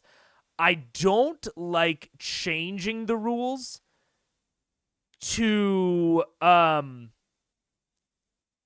don't like changing the rules when it does not develop the plot and it is not consistent. Like, I don't want to change it just for drama, which is essentially what this is, right? It's like we're changing the rules just for the spectacle, just for the drama. Because once you start doing that, it becomes very crafted, which is what Matt is doing. He is allowing or disallowing rules to craft the drama, to craft the narrative, but that, like, really actively takes away player agency. Like, if you lose, it starts to feel less and less and less like you lost, and like there's a possibility that the environment, that specific time just didn't go your way because of DM choices, not necessarily your own. Fuck. This is something I want to go into more, but the timer. Shit. Sure, he was ready for that sort of advance and just knocks him to the side with a grin. Yeah. You do still have a bonus action if you wish to use it. If he knocks it aside, I take my right leg and I throw it to the outside of his kneecap, trying to snap his ACL or MCL. Okay, go ahead and roll for the attack on that. That's a 27. 27 does indeed hit. Why didn't that happen before? Yes. That's a 7. 7 points of damage. Woof, all right. Alrighty. As he pushes your hands out of the way, you whack a resounding snap sound as your foot hits the side of his thigh. His leg muscles himself are like a tree trunk and takes most of the impact of the damage, and you see the pain in his face. His grin gives away to a sudden grimace of pain. Your leg is now held in place. He resisted the full force of the blow to some physical damage himself, but not enough to knock the knee out. This does push. Do you want to move at all? You're going to stay where you are? I would like to move to his, flank his right side. Alrighty. Put him in a... Okay, new topic, so we can pause and start the timer again. This is a great example of describing physical pain, losing HP, etc., without and describing it in a relatively extreme way, but not describing it where it is unhealable permanent damage. So I really like that aspect of, like, knocking the knee out, it getting so close to breaking, but it doesn't, right? I like that aspect of describing it. How long is the rant cooldown? There's no rant cooldown. I'm just not allowed to talk about that previous topic, so I can't talk about called shots, custom rules, unless it comes up and it's like substantively different.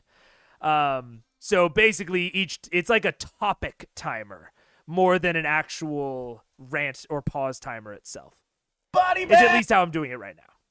Move over to that. It comes to his turn. As you're moving to the side, he spins around this time. You have not seen him yet use his legs to this extent to a full back roundhouse kick towards your head. Jesus Christ. That is going to be a 20. That hits. It hits, okay. Second attack is going to be a 19. That hits. Next attack is going to be a 12. He is 13. Doubling up on the unarmored defense. So the roundhouse kick swings around, completely unexpected as you pull to the side. It smack hits you right square in the side of the face and jaw. You take, that's going to be 7 points of damage. Okay. And as you're reeling from that, he brings the leg back, jumps in the air, and does a secondary jump side swiping kick to the other side of your head as you're kind of loose to the side. Whack, whack! Second one doing 8 points of damage. Oh. Jesus. Okay. All right. And that... Can I talk about what I would say if I could talk about it? I'll consider this a 2-minute timer. I'll just really quickly wrap it up. I like introducing rule changes that progress the plot or are not constantly available. So I really, for this type of one-on-one fight, it's why I am so obsessed with the environment and the arena that this is taking place in.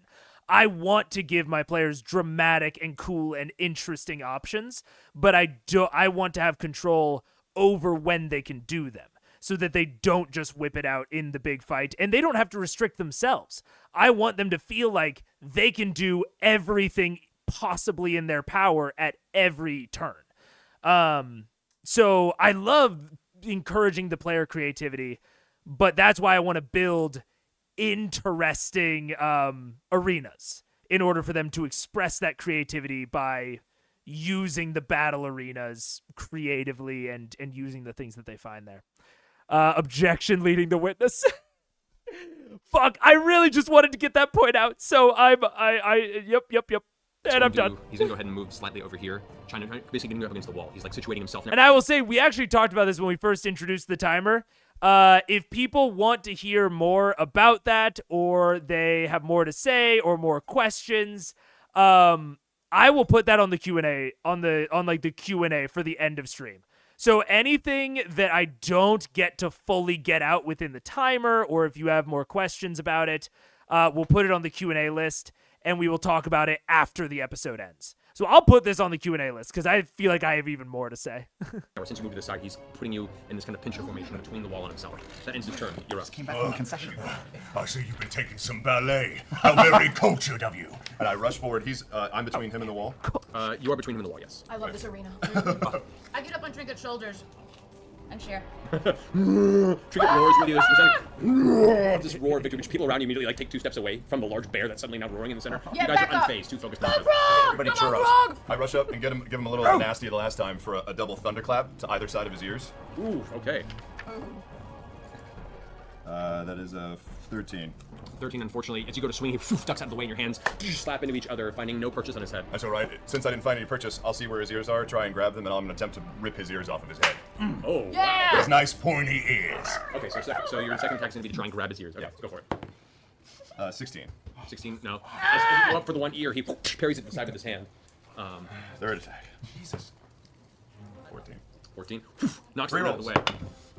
As you're swinging at him, he seems to just be dodging out of the way. He still has the force behind him, but whatever he's picked up now is completely throwing you off. You weren't prepared. You were prepared for a bruiser. You've now seen still a bruiser, but with a little more refined technique, and it's throwing you off your game. You need to resettle yourself. You need to pull yourself in, Grog. However, in that moment of thinking, he swings at you with a double pummel towards the torso. That is a natural 20. Oh, That's going to be a 13. No, he put so much gold on this That's fight. going to be a 9. Or, sorry, 10. Okay. So, first one hits, second one misses. Whack! The first one comes through and smacks you right in the center of the stomach with a double hit. That's, oof. That is 14 points of damage. I would like to use my stone's endurance to... Go for it. Thank God. At that point, as the punch hits your stomach, you flex, feeling the strength of the mountain, kind of fill your body. Your ancestral roots of your stone giant brethren fill your form. That's 16. 16. As the fist boom, finds the side of your stomach, the iron-like form that is your torso just stops his fist in its place. You see him kind of pull away, shaking his hand. As he shakes away, he brings up his other hand to backhand you. You just duck out of the way. He swings with a kick around with momentum, and you just catch it in the middle of the air. So we're going to start your turn with you now holding his leg up by the side of your head. Fantastic. I'll keep that leg up in the air. Bring it up like a chicken! I'll move it over to my shoulder, Bring it up like a take chicken! both of my hands up, and bring it down on top of his kneecap, hyper-flexing the leg. Oh, Go ahead and attack on this. That's better. 26. Yeah! That's an 8. 8 damage, alright. Maybe we can start a chant for inspiration. Yeah, we. Alrighty, so that's your first attack. That was my first Inspiration chant, You put Frog! down the knee. A normal human's leg would have hyperextended, but the sheer size of muscle in this is comparable to your own, and you feel it definitely hurt, and there is like a yelp out in pain, but it's not enough to fully pop the leg back. What's the matter, ballerina? I thought you should be stretched out and ready for this, and I reached back and I drive my fist into his nutsack. Roll the second attack. That's That's advantage. 25. 25 definitely hits. Go ahead and roll damage on that. Ah, fuck, it is Stuttering Robin? Shit. I got a notification that said that it was not receiving enough video, but I don't know why. I don't know why. It's supposed to be like a 2500 bit rate. It's receiving 26. So I don't know what the fucking issue is. So, how much? Fuck.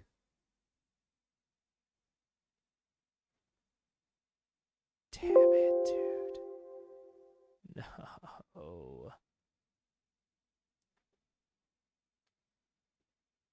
Ah.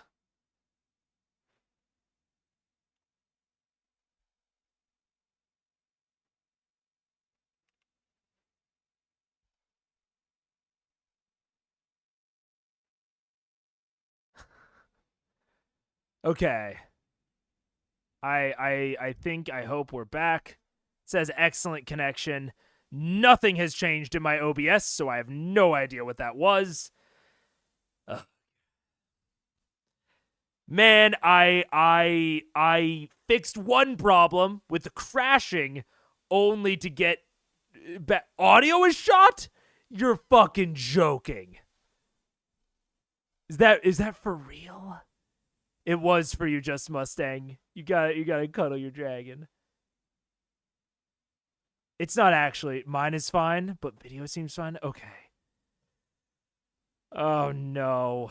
Okay, I'm gonna play this. Let's see if it's me. Mine is good right now. Audio's good. Okay. Oh my God, it's Love damage. 8. My first 8. Nice. That should Second 8, actually. God, and I try not to hyper focus on the fucking concurrent viewer graph too much, but that was the most viewers I've ever had right when it's crashing. Ah! Dang it. Oh, just hit the highest peak ever. It's stuttering again?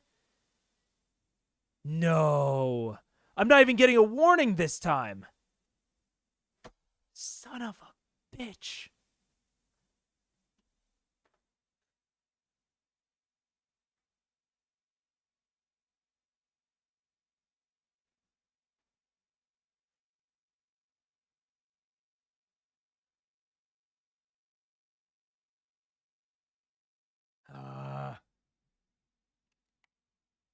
Yeah, basically the moment you hit play for a second, I got a couple of stutters.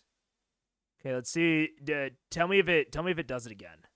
You've already rolled. Oh, that's right. So we're playing. I'm not We're arguing playing. that We're that should be playing. double because there's 2 You're balls. adding all your bonuses. Yeah, I'm getting everything I have. Vern is one of those individuals that has had his nuts kicked enough times in his life to know the pain well. To know the pain. Okay, yeah, when the video started, the stutter happened. Why is it doing this? Hey! YouTube be shadow banning you? Dude, okay, I'm gonna try not full screening it. We're gonna see. We're gonna see about it in not full screen. It seems to be alright. It's okay. No. Oh, now OBS is straight up crashing. Yep, OBS was straight up crashing. I'm getting 14% dropped frames. What the fuck? Okay, so that's what it is. It's nothing to do with my bitrate. It's my fucking frames are dropping.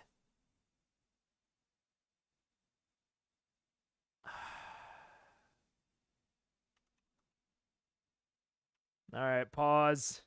I'm gonna turn on some music. Turn on some music because I don't know. 13% dropped frames. This has never happened to me before. Failure with your internet connection or your networking.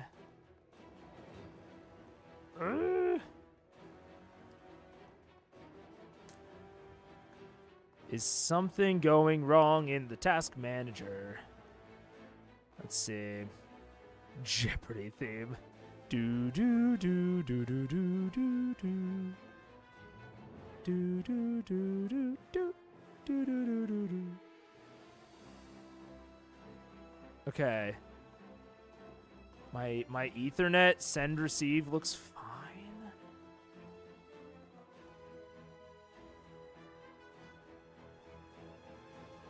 I am really racking my brain for what could be causing this.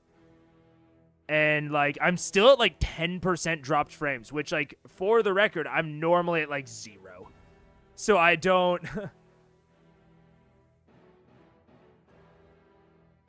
And now it says excellent connection and we're just losing everyone. Oh no.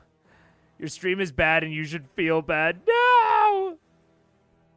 Yeah, it's like your computer can't handle streaming while playing video, which your computer my computer definitely should be able to handle. Which like and like none of my resources are like doing anything crazy. It's like 30%, 34. Let's see.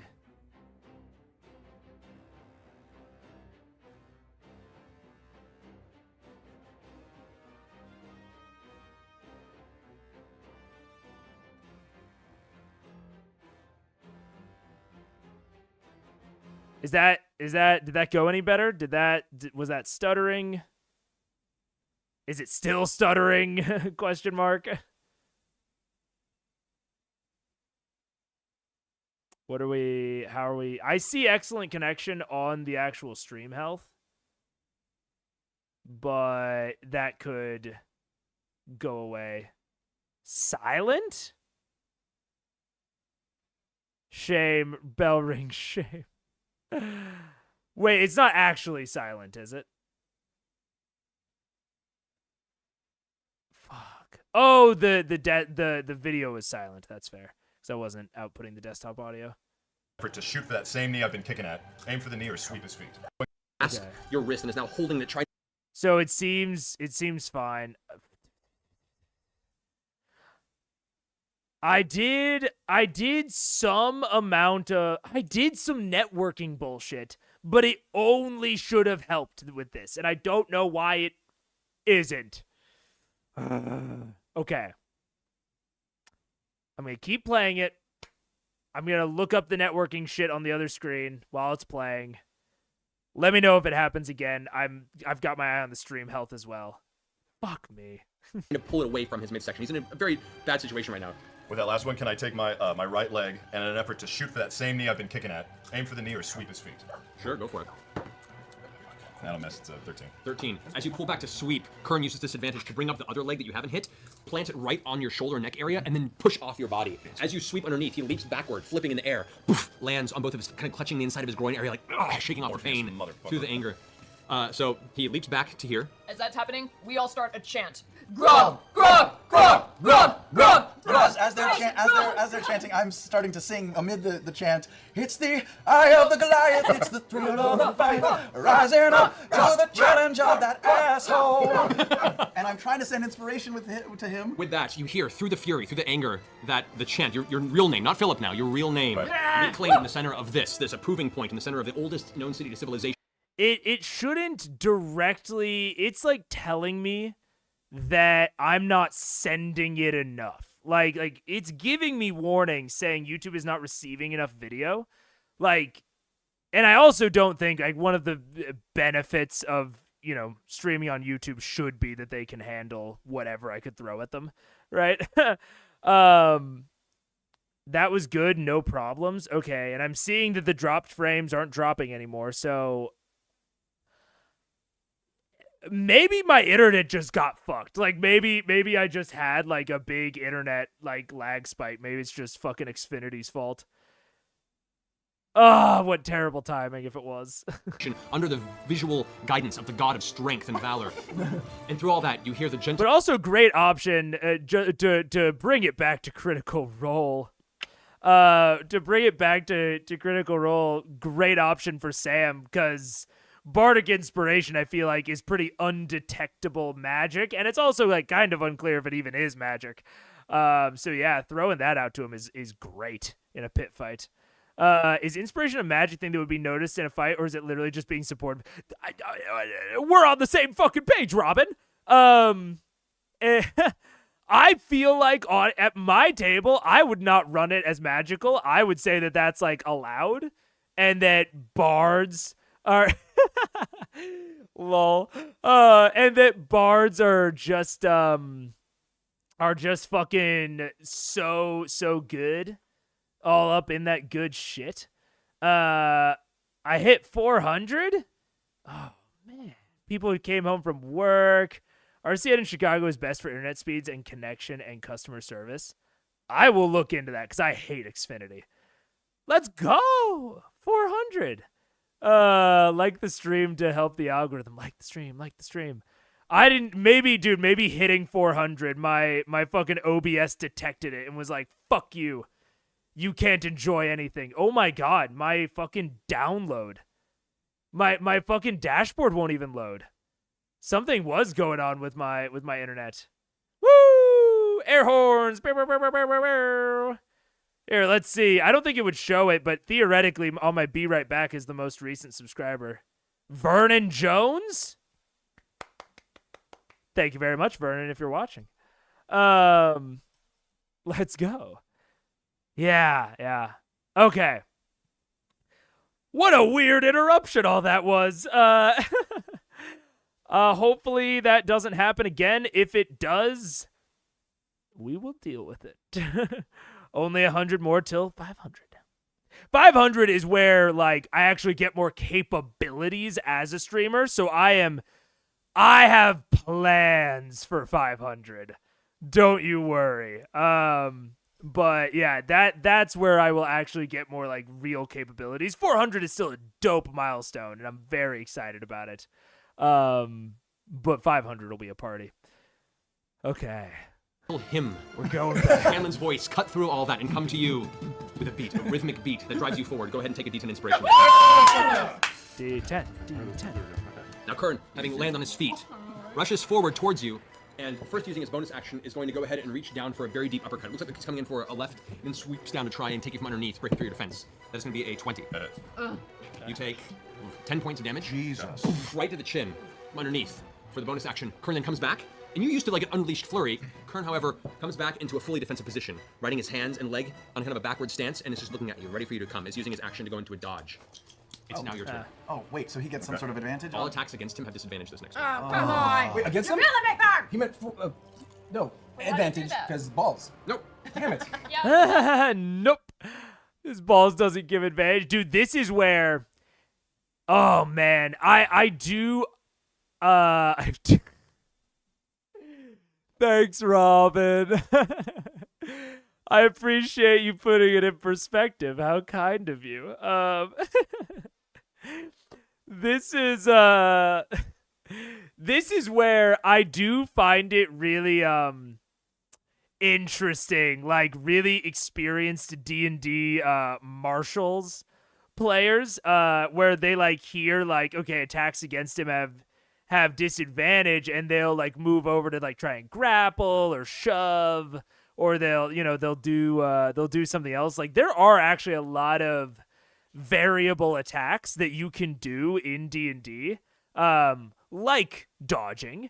Although I don't know if they're doing that. That's probably patient defense. I don't think anyone can dodge. I actually don't know off the top of my head. I'm getting myself confused. But it would be interesting to see some of that from Travis, but they're very new players. Those sorts of things don't come until a lot later. I'm still laughing about Robin's comment. Silly. Balls doesn't give like No, advantage? he has tough nuts. Never mind. Oh, he has tough nuts? He has the feat toughness, which I think really resists any sort of ball damage at this point. All right. You can use your action. In an effort to keep my distance, I run towards him. I jump up in the air and throw one thrust kick towards the side right towards his chest just to see what his defense will do. Go for it. With a disadvantage, so roll twice. Oh, God. Mother bitch. Well, that one was a natural 20, but that's 19. Now. 19. Total 19? Total 19. That just barely hits. Yeah. Woo! Can I add the inspiration to the... No, just to the roll, right? Just to the roll, not to the damage. He's just gonna dodge it. I do not have a southern accent. But a lot of my family does. Especially the there's a very particular like Midwest southern accent. Like not like Georgia or Louisiana, but like Oklahoma and like northern Texas and southern Kansas. They're like trying to think of like a very particular one. There's like Warsh. Like my grandma would always be like, "Oh, come help me wash the clothes," or "I gotta go wash the car," or roof. They put a pizza up on the roof. But it's really, really minor. And I have kind of a weird accent that I slip into sometimes because my mom has a little bit of that. My dad has like very like bog standard, like Midwest clean accent. But my mom has a little bit of that Southern. And then my stepdad is very from Jersey. Very Jersey. So I started saying water and draw and not drawer, draw.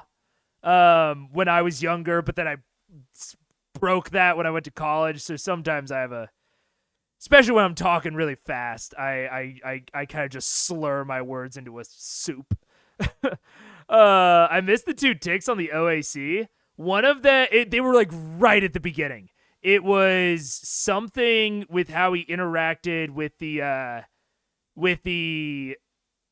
oh god, I just keep wanting to say Raytheon, but it's not Raytheon. It's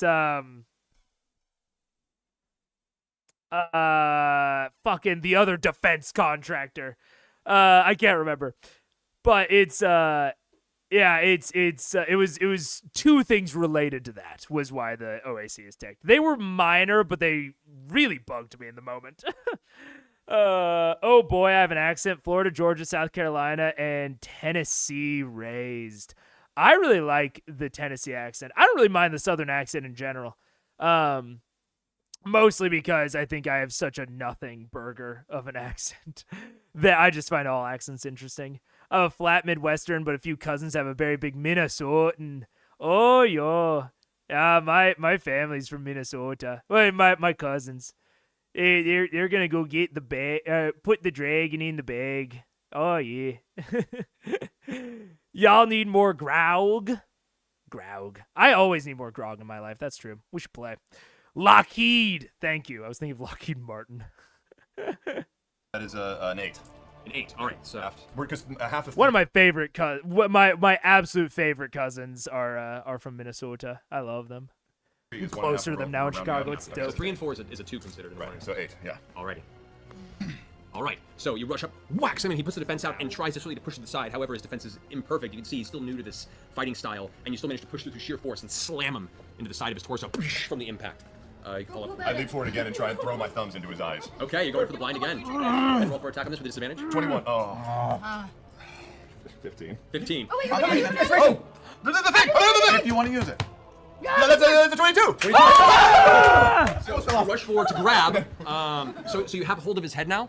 There's no damage to this round, but you're enabling yourself now for the rest of the round to attempt to push into his eyes. See the Matrix So now, there's bitch! no damage on this one. You grab the side of his head and you see like his eyes kind of open with this like look of fear Open and them wide. unexpected ferocity from you. Go ahead and make an athletics check now. Come on. Big money. Yeah. 24. 24, he rolled a 19. So go ahead and do damage on this. Just go and roll for damage. With the 4? The 6. 6 already. All right. So as you grab hold of his head, you grin as your thumbs push into his eyes. He yells out in pain, and before you can damage the eyes permanently, he slaps off of your hands so hard with such an intense force that you can't help but feel your actual force be blown back. However, he's clutching the side of his face, and for the next round, he is blinded. Can I move? You can move as well. I just back straight up. Back You're right swinging. again. He currently doesn't threaten you because he's blinded, so you can rush past him without getting an attack of opportunity. Oh, really? Yeah. Yeah, I'll move along the wall to his left side. Over here? Yes. To there? Yes. Okay. Back up. But back up just a little bit. Oh, you want to stay there? Yeah. Okay, gotcha. I don't. All right, so as you dodge off to the side, Kern's grabbing his face and kind of takes a moment to listen. Jesus. Here's your footsteps along the side. As you know, there's no stealth to this. There's his footprint. Right. However, Kern does attempt to sidestep over. Is going to attempt to make 3 strikes at you with a disadvantage on all of them. Okay. He's currently blinded. Right, you seem to be rolling pretty high. You can use the dice that I threw. And rolls against an advantage as well. All right, so attacks against you is going to be that is going to be a 14. Misses. Natural 20 or an 8. That'll be a 16. Okay, misses. Misses. 19 and a 19. Third one does hit. So, wide punches forward. You just like they're a foot away from you. You just kind of chuckle, getting out of the way. And as you chuckle, he hears that for a moment his mind clarifies, even though his eyes are closed, with a trickle of blood off the side of one of the eye. He immediately goes into a faster than you expected midsection punch that whack smacks you right in the middle of your laughing stomach. Because you're laughing, there is that tension, but it wasn't flex prepared for an actual impact from a fist. And you take 7 points of damage from the hit to your abdomen. Something that I will say that I have taken to heart, and I don't think it's necessary. Like I want to clarify that right at the start. But it's something that I've taken to heart and have started to consider when I game master is why bad things happen to the players. So like how to narrate a miss, how to narrate a hit, how to work all of that into the flavor. Right there, it was, oh, he's missing, but then you chuckle and he finds you and he hits you. And it is imposing a layer of mistake and of not necessarily unprofessionalism, but of inability onto Grog, which again is not like an inherently bad thing. The reason I've been thinking about it a lot is because in Blades in the Dark, take the counter, it very explicitly calls out like consequences don't happen because the players are like inadequate or are not skilled or are stupid. Like the DMs are, or the PCs are professionals. They're scoundrels. They are good at what they do. And so you shouldn't make a consequence like, oops, you tripped, right? You don't want to, it should be like, oh, like a brick, like a kid like throws a brick at you and it hits you in the knee or something and you fall, right? No, it shouldn't be that the PCs are incompetent. It should just be that bad things are happening to them and is impacting what is happening. Like, they are still competent, but bad things are happening to them. And I don't think that it needs to be, 100% of the time always, but I have found that I do like that. I like making the characters feel very confident or competent, feel very badass, like, and just feel like the bad things that are happening to them are outside of like their direct effect and control and competency. That they are really good. They are just arrayed against forces that are even better. And this is a really fine line, what is happening right now, because a chuckle would not normally, draw this level of attention. It's just that Kern has this crazy new monk training and it's trying to drive home that plot point. So I don't hate this specifically as like a momentary DM decision for the narration, because I think that it is primarily not hitting on Grog's competency. It is specifically playing up the kind of odd nature of Kern at this point. I think Travis actually said Grog chuckled first, and then Matt used that in this case, didn't he? Potentially. Which would go even more towards like this being an okay example of it. But it is something I've been thinking about a lot, because a lot of times in D&D, when you're trying to weave this narration across like people missing, people hitting you, I think it's really easy to drop into incompetency, right? To sort of layer down for the players of like it's kind of it's a cheap joke to just be like, oh man, this like really competent sword master like dropped his sword, oh no, rather than like it's even something small, like turning it from you missed into they blocked, right? It's the same ultimate effect, but I've been trying to hedge much more towards they blocked rather than you missed. So again, this specific instance, not terrible, but it's something I've been thinking a lot about since starting to GM BitD. It is your turn. He's still blinded, so you have advantage on all these attacks. Yeah! Right. You reel from the hit to your midsection. I want to move. No, I'll stay right where I am. Can I reach forward, grab his head and his shoulder, and go in for a bite attack at his neck? You certainly can. Yes. You can certainly try. That's what he does to me. 23. 23 definitely hits. Go ahead and roll damage on that. God. Yeah! 8. Nice. You're sure you're adding that? Yeah. All right. So Six. as you But this is halved. This is halved. Are you sure? I thought you were both raging. There's no halves. No, we have to die. Negated. It is? It's the Is that true? Yeah, we have to die. both of them are half damage because of their raging, so we're considering them both to not count that. So the fight. So they're not So counting the he halves. shouldn't be having his die. Well, no. The die halving is the natural damage of a punch is 1d2. Yeah.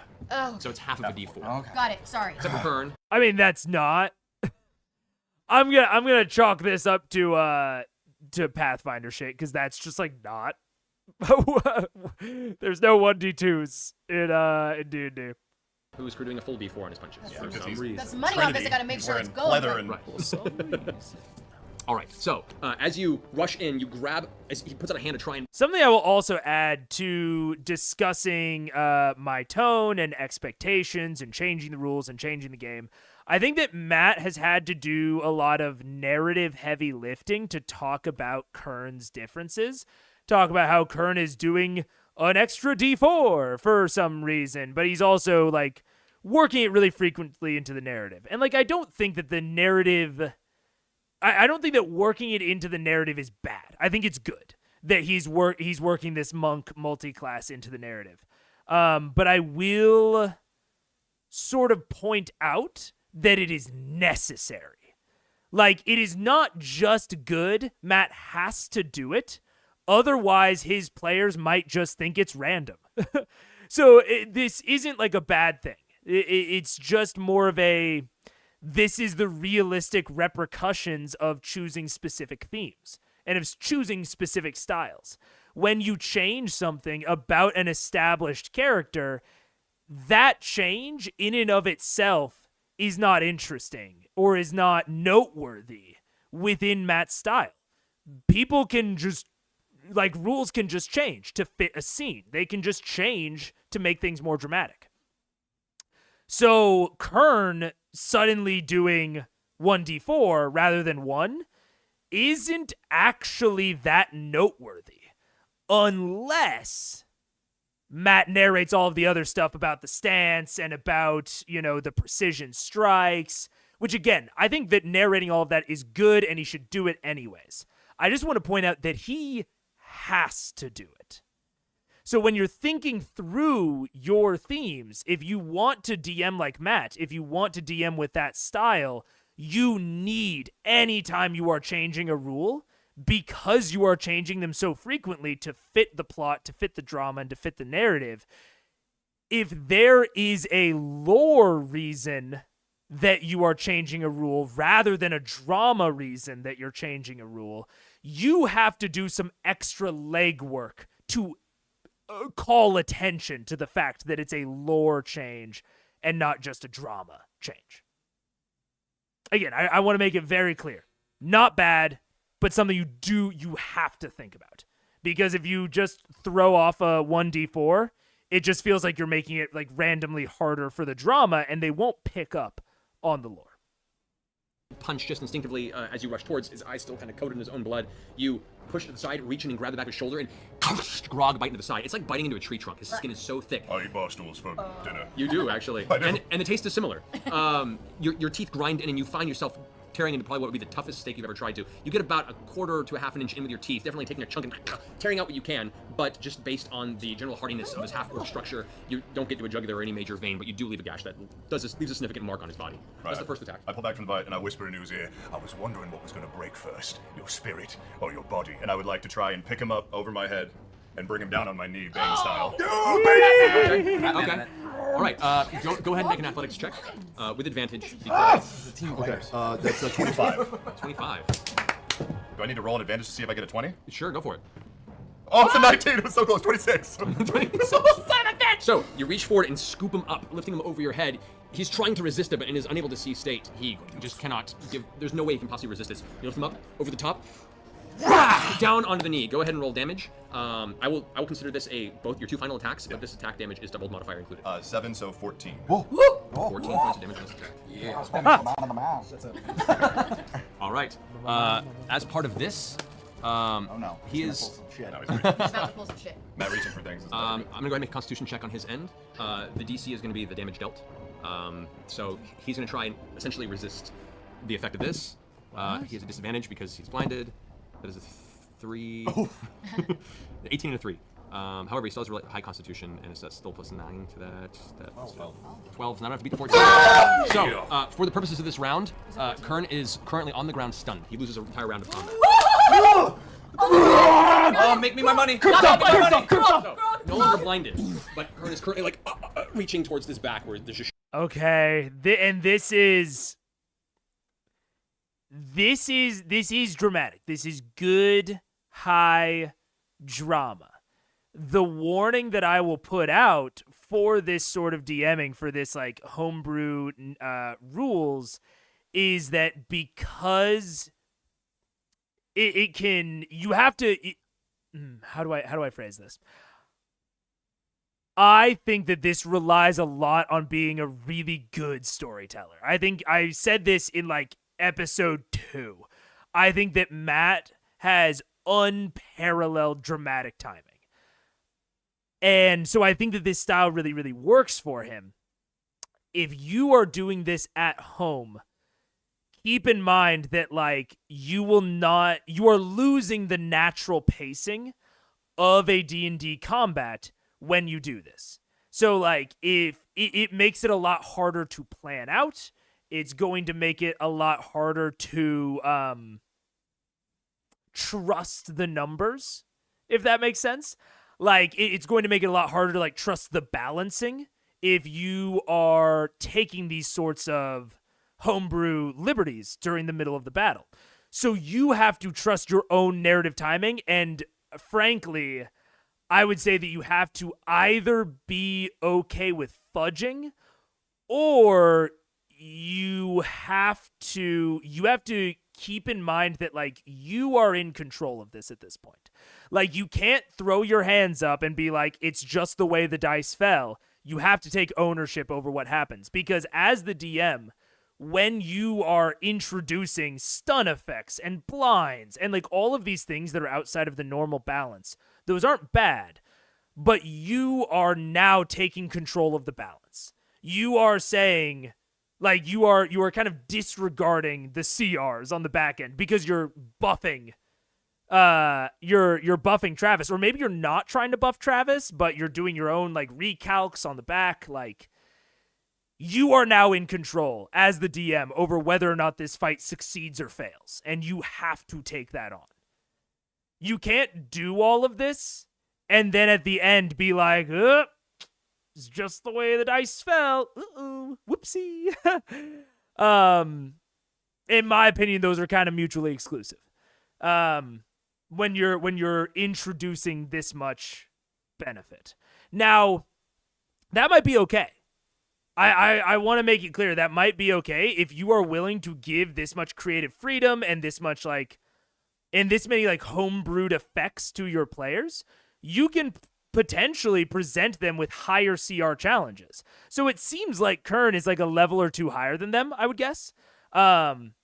So, like, if he is a level or two higher, but Matt knows in his head that Travis is a creative player, Matt's going to give him these extra kind of homebrewed effects during the battle, maybe that makes up the CR gap. So suddenly you can match them against much tougher opponents, like opponents that feel much harder, while giving them these slight nudges. So that's what I'm saying, is, like, it doesn't, it's not necessarily bad, but you need to onboard that, like, you are now in control of the balance as the DM. You cannot rely on the game. You cannot rely on formulas you find online for good encounter building with CR. You really can't trust CR at all. Like, and that's okay. Matt is good enough to do that. I don't think most DMs are, if I want to be really frank. And so if most DMs aren't good enough to do that, they are either going to be throwing players into too difficult of challenges, or players are going to crush the challenges that they are presented with, and they are going to feel a lack of stakes. Things to keep in mind. Shooting pain through his entire nervous system from the impact. Why is the popcorn gone? I reach up with my fingernails and I carve these scrapes down my face, and I leap up with both feet and I jump down on his head. Oh! God, that's brutal. Ow! So brutal. All right, go ahead and roll attacks of advantage on him because he's stunned. Oh my god, oh my god. That's better. 23. 23 hits. Yes, he's doing very well. You know what? He's doing good. Just 3 of them. Rage stomping on him. Okay, 3 attacks. Rage curb Oh my god, you're gonna 20 accidentally 20 fucking kill You're him. right, this is so much more exciting when you met. 15. It looks like you have a stake. So, What's going on? the first, you leap him in the air, both feet down, wham, right into the shoulder inside the ribcage. You hear a snap as these 2 ribs give way under the side, the sheer weight and force of your left foot. You leap up again, bring down both feet a second time. One. Oh man, I will also say, okay, so I'm actually going to compare this to the rug incident. Because the moment that they start betting on it, they are now putting up material on the outcome of something that has become narrative. Which is tricky. It's really tricky. And, like, people were upset when they lost the carpet. Imagine losing this much gold to something that feels non-mechanical, that feels narrative-driven. Because if Grog can have these things, like even with what we were talking about earlier, right? For a one-on-one fight, it's a little bit different. They can have these extra things. I don't disagree. But if Kern starts blinding Grog, starts stunning Grog, and Kern wins, and then they lose a bunch of gold, I can already hear the people on Twitter saying, like, that wasn't raw, like, that, like, why did Kern get those special abilities? And, like, you were just trying to take away their gold. You just thought they had too much gold. Again, I'm not trying to tell you not to do it. I'm just telling you that this is dangerous. And that it is, it can have really good effect. I know I'm pausing a lot, so I'm not getting the full effect. But I think that Matt is really, really, really good at it. If you're not really, really, really good at it, it's really risky. One finds purchase in the ground next to him, while the second one hits him right in kind of the lower abdomen, kind of pelvis region. Whack! With this second one, you hear the scream as the air is nearly knocked out of Kern. The third one, you reach up. This time, just seeing seething rage. You can feel the actual foam at the corners of your mouth dripping down the sides of your chin. As you bring your leg up again to stop a third time. This time, Kern rolls out of the way, manages to just avoid the third slam. What's the total damage on that? Oh, did I roll? No. First one, second one. It's good. 8. And 8. Yep. Yeah. Okay, that is... Come on. Yeah. All right, cool. Big, don't All try this at home. Kern, no longer stunned, now gets up, holding the back of his side. You suck, Kern! You also smell! Kind of glances up for a moment at you. Sees you raising your fist and gives a grin. Looks back towards you and lunges towards you now. It's going to attempt to grapple at you. Go make an athletics check. That's a 1. Do you get an advantage at all? Nope, no longer stunned. Shit. You are considered currently grappled. All right, so this, I can literally... the action there. I can hear the battle in Matt's head. I can hear it as clear as day. How mean do I be right now? Because we're out of Raw. We are out of rules as written. So in his head, he's like, oh, how far do I push this? How far do I push this? And it still feels good. And I trust that he'll get there. A lot of people won't. As a bonus action, is going to rear back, open his mouth, and attempt to bite towards your face. No! Is Mike Tyson Leave it intact. Correct. Does have it is a 21. But You take 10 points of damage, and you feel teeth grasp onto the sickening, sharp, burning sensation. Your upper lip is now torn from the front of your face. As you see Kern reel back, a streak of blood spilling off in the arc as his head pulls back, a terrible grin creeping across his smile. As you now Okay, that's fine. That's just fun. That's just flavor. see this dull gray-colored, grog, a flesh-tone piece of skin dangling bloodily from his mouth. It's okay, That is really fun, though. We can fix it. And see, it's really fun. You know, I truly think that if Grog was just stunned, Travis would not be cheesing so much right now. But that's just fun. That's narrative. Those are consequences. I love it. Your turn. You're currently grappled, so you can't move. So I would like to attempt to break the grapple. Okay. So make an athletics check. Okay, that is 21. You rolled a 4, yeah. So you break from the grapple. Okay, great. You still have your bonus action. Both of my bonus actions are all 3. Actually, break from the grapple. Let me double check. Just to be sure. We can use this action. Yeah, We can throw it back on. Your lip will be We should fine. collect it Care. afterwards. I blow through my newly lipless found mouth. Okay, quick rant. I've talked about things that I liked out of 1D&D. Let me talk about something I did not like out of 1D&D, which was the grappling changes.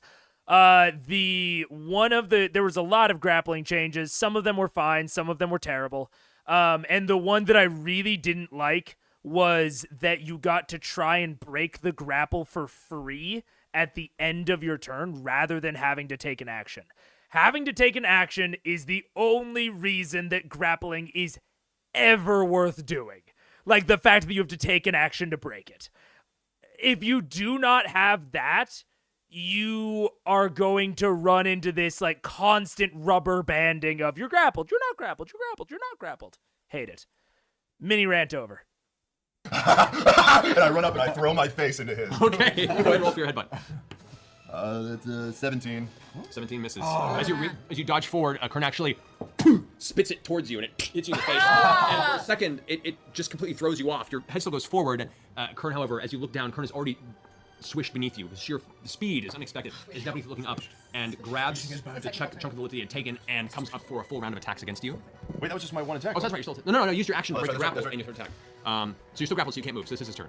I broke the grapple. You broke the grapple. Oh, you did break the grapple. Yeah. So yes, you can still move if you wanted to. No, I'll stay there. Okay. So that is a 23. Hit. 23. Fuck you! And a 12. So grabs the lip in one hand, reaches up and then slam uppercuts you from underneath. The first hit, that is 7 points of damage. Okay. The next one, however, is 8 points of damage. Swings up and actually haymakers you to the side with the hand still holding the chunk of your lip in it across the side of your face.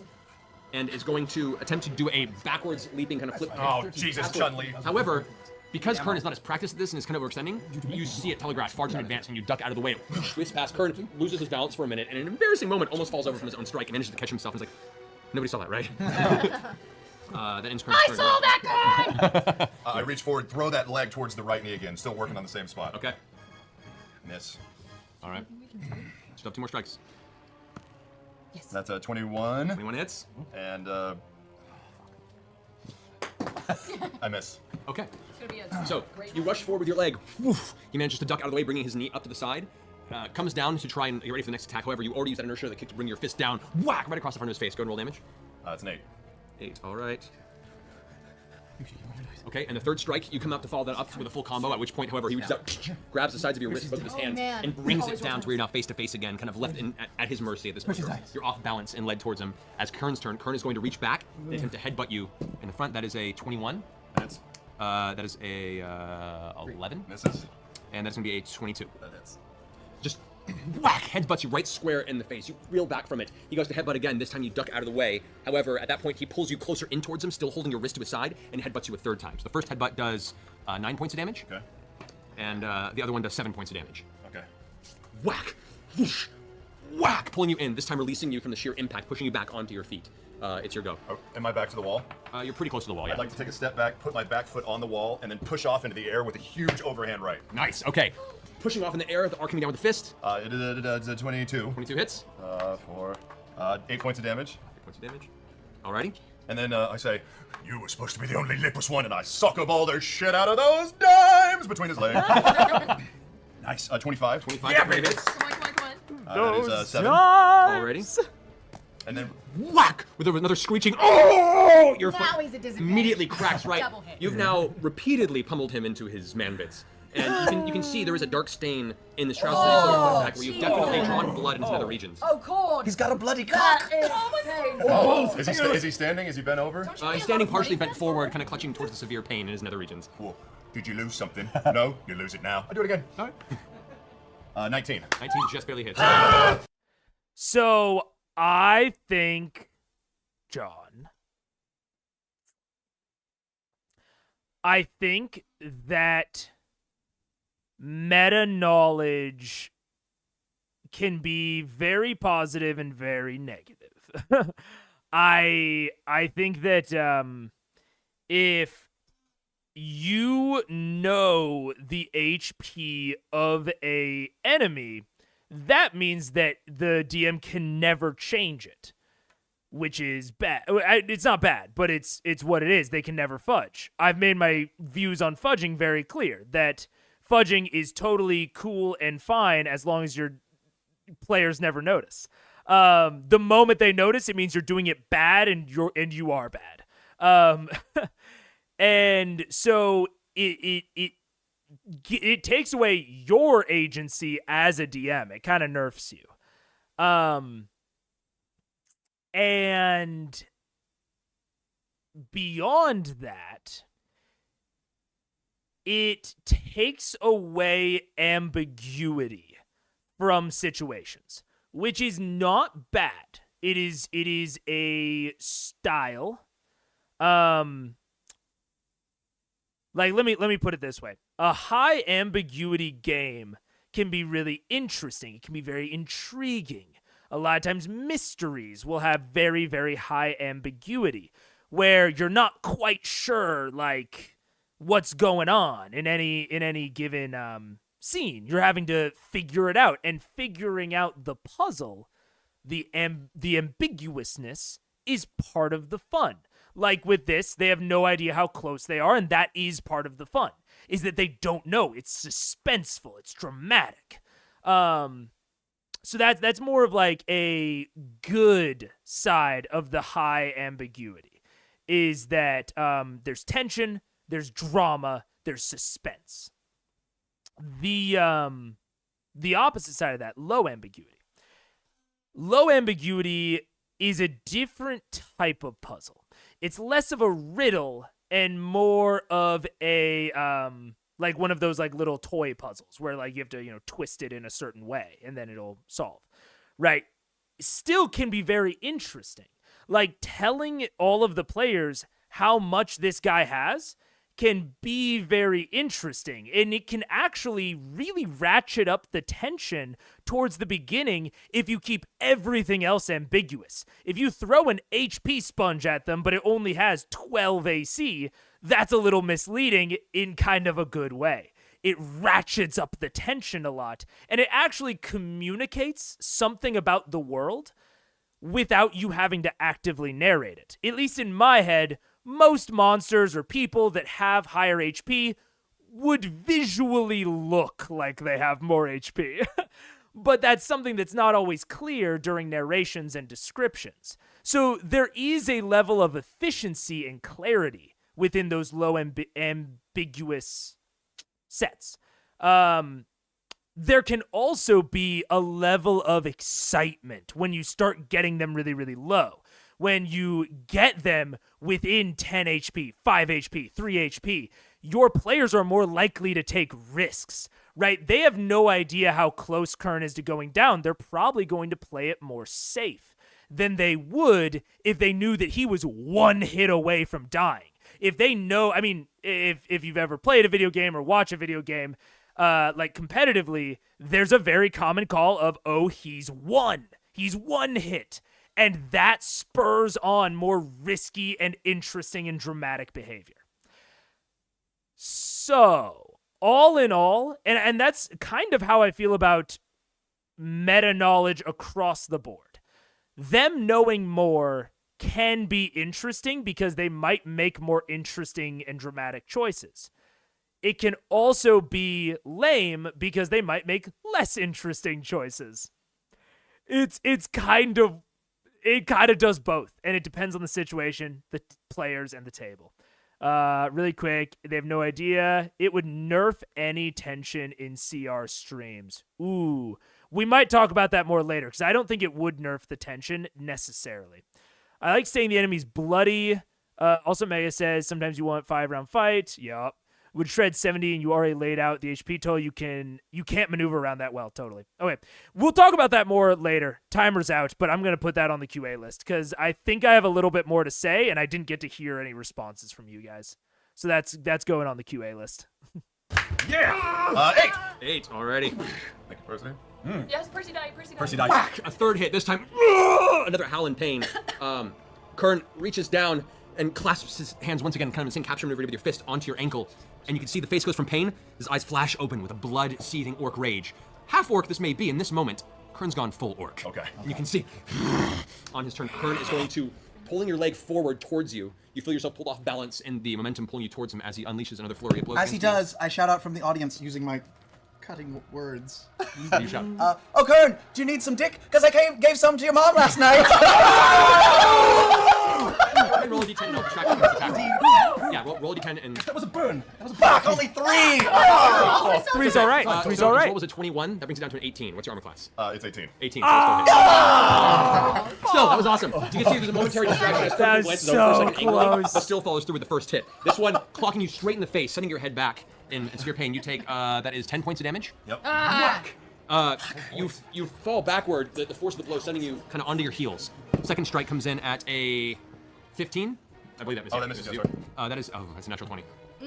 That puts it at 12 points of damage on the third strike. Okay. As Kern comes forward, the second punch just swings over your head as you're still reeled back. The third one, he runs forward towards you as you're pushed a few feet away and knees you right straight to the solar plexus. The impact causing the air to escape your lungs. And for a brief moment, you're having to pull the air back in. It's your turn. Right. So is that? Oh. No, did it? What? I was just saying, if we get another chant going, Grog. Cover me. Grog. I cast Healing Word on Grog. All right, I'm gonna ask you to do a sleight of hand. Do I get advantage because we're all chanting together? No. Prestidigitation firework. No. Okay. To help me out? So go Be ahead and make like a a team effort? Nope. No? Alright. Doing this now. Deck of Sleight illusions. hand. No. Oh, that's good. That's a 16. 18 total. As you begin casting, shit. one of your bastions grabs your wrist and pulls you into his face and says, I'm sorry, Missy. I'm not understanding you're cheating. No. She That's just the language of from- my people. She's foreign. She Yes, doesn't know. I'm go ahead and foreign. make a deception roll. Oh, God. It would be with disadvantage, but because Tiberius is helping you, we're just gonna make it a straight roll. Oh. Deception. Deception. 11 total, because charisma. The bastion says, you're coming with me. I see this Bitch, happening. why do I always get busted? You can't ever buy beer and not get busted. Scanlan was gonna interrupt first, and with you. I want to be like, excuse me. Oh, wait, no. go ahead, sorry. Oh, I said I see this happening. I go over and I use friends. No, cast- no. I saw. Okay, as you're about to walk over, Tiberius puts his hand down and goes, no!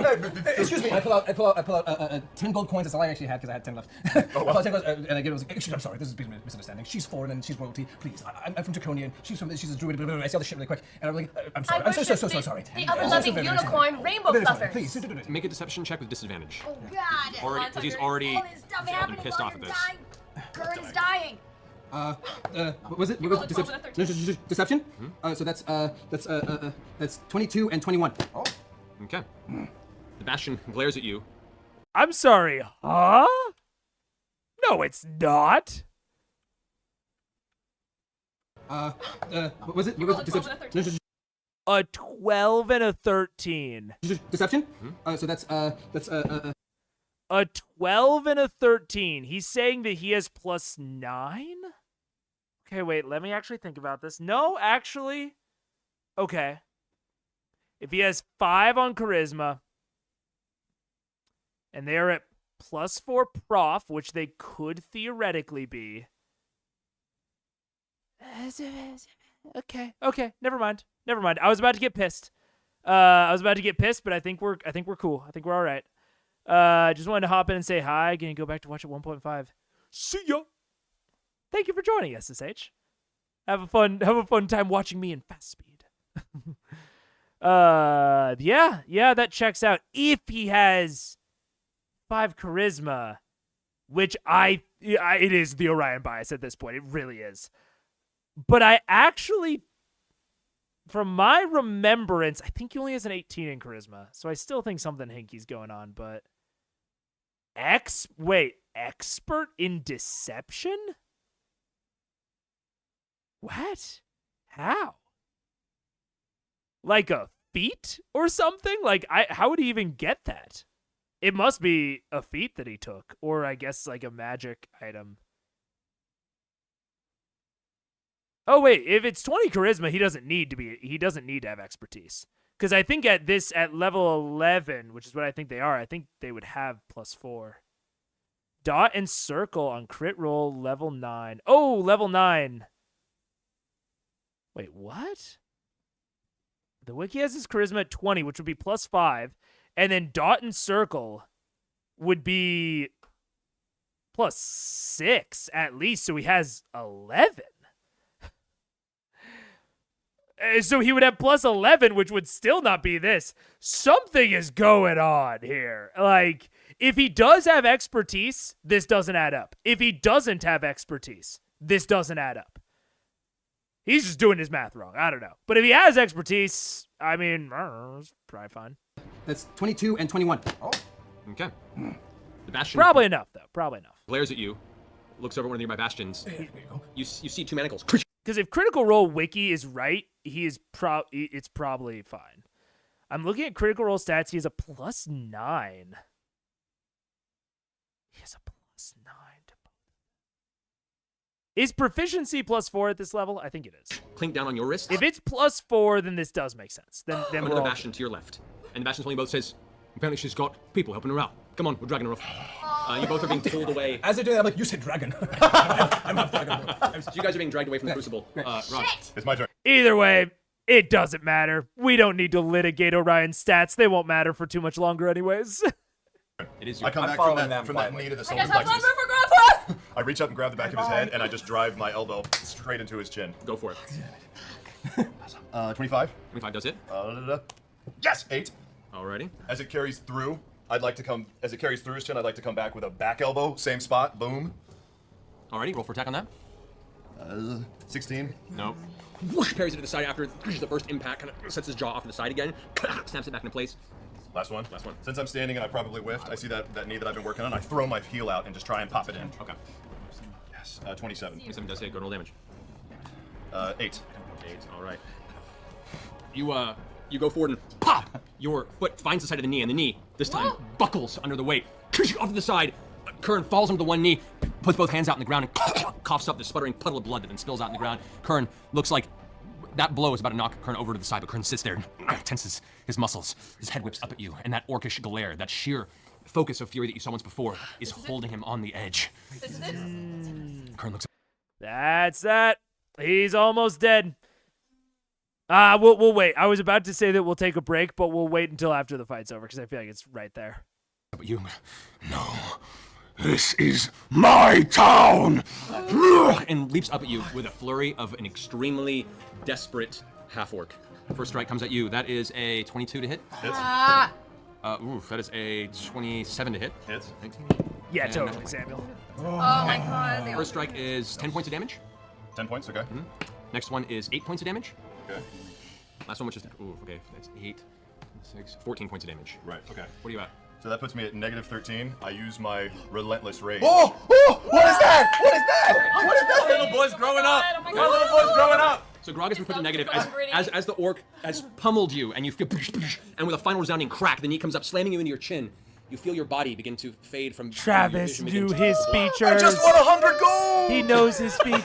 200. At that point, you feel that seething anger, that rage, that medallion that was given to you, the section of lip that is now missing from your face. Let me go to see what this ability does. For real Philip! fast. No, it's gone now. This rage. I mean, I'm in there. All right, arrested. make a Constitution saving throw right now. I get busted every time. 21. 21. You instead dropped to 1 hit point. 1 hit point. Yes. You all of a sudden the rage pulls you through, and your whole body snaps up into place again. And you can see Kern before you has this grin on his face, like he's just watched victory come to him, and then is torn away. His eyes open, and that half-orcish rage suddenly fades for a second as you see, for the first time, deep fear take the heart of your combatant. Take your turn. I look at my arms. God, barbarians are so sick, dude. Barbarian is such a I think I have a lot of problems with a lot of classes, and fucking barbarian just works so well together at every fucking step. Oh. Oh my god. I look at him. Run. I spit blood into the sand and I say, well, well, where have I seen this happen before? Time's up. And I run forward and in a massive arcing uppercut, I drive my fist under his jaw with everything I have. Go and roll for damage. Oh, damage? Roll for attack. Okay. Oh, shit. 18. 18. As you rush forward, he, through the fear, still brings his hand up and slaps the first hit out of the way. Second I attack. look down and I say, very well. Respect. And I take my elbow and I drive it into his temple. Roll for second attack. Oh my god. 15. 15. The second one brings back and parries it to the side. From the stands, See, like, from the I stands. lift up my shirt and I say, I love you, girl! Oh my god, it's her tits! It's her tits! Don't distract! I'm not here. Through the fury of your rage, She just showed her tits. That's inspiring.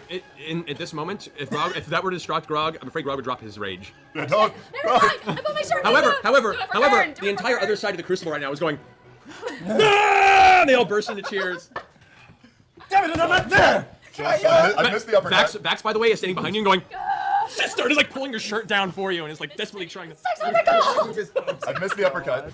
Miss the elbow. Can I sing from the audience? At this, not right now. All This is this the roll. middle. It's the middle of his turn. Oh, God. You can't I'll after this. hold my But it's the hand. middle of his turn. Come on, I just bring him down. All right, big old hammer. Go Last for it. one, last one. I don't want to see. I don't hear. 13. 13. That's fine, that's fine. Now The- simply slaps it out of your way. the relentless You can see rage the fear could begin still fading work. For a second, looks at you and sees truly how close on the edge you are. You've proven yourself this day, but there is only one champion of the Crucible. You get your upscaling now. Yeah, so I was going to sing to him to inspire. I guess I can still try. Yeah, go for it. What do you want to sing? I That was a weird statement from Orion. I didn't even hear it. Shit, is it worth going back? 2357. I wanna know. Wait. Sister, and is like pulling your shirt down for you and is like desperately trying to. I missed the uppercut. Miss the elbow. Can I sing from? What about boobs? All I heard is something boobs. the audience. At this, not right now. Let's roll, This is let's the roll, middle. let's roll. This is the middle of his turn. Oh, God. You can't I'll after hold this. my But this is hand. the middle of his turn. What's up here? I just bring him down. All right, big old hammer blow. Roll for it. Come on. I don't want to see. I don't hear. 13. 13. Kern now instinctively slaps it out of your way, and you can see the fear begin to fade. And for a second, looks at you and sees truly how close on the edge you are. Yeah, I don't know what it was. If someone finds a time code, I'll go back to it, but I couldn't quite hear it. Proving that yourself was this it. day.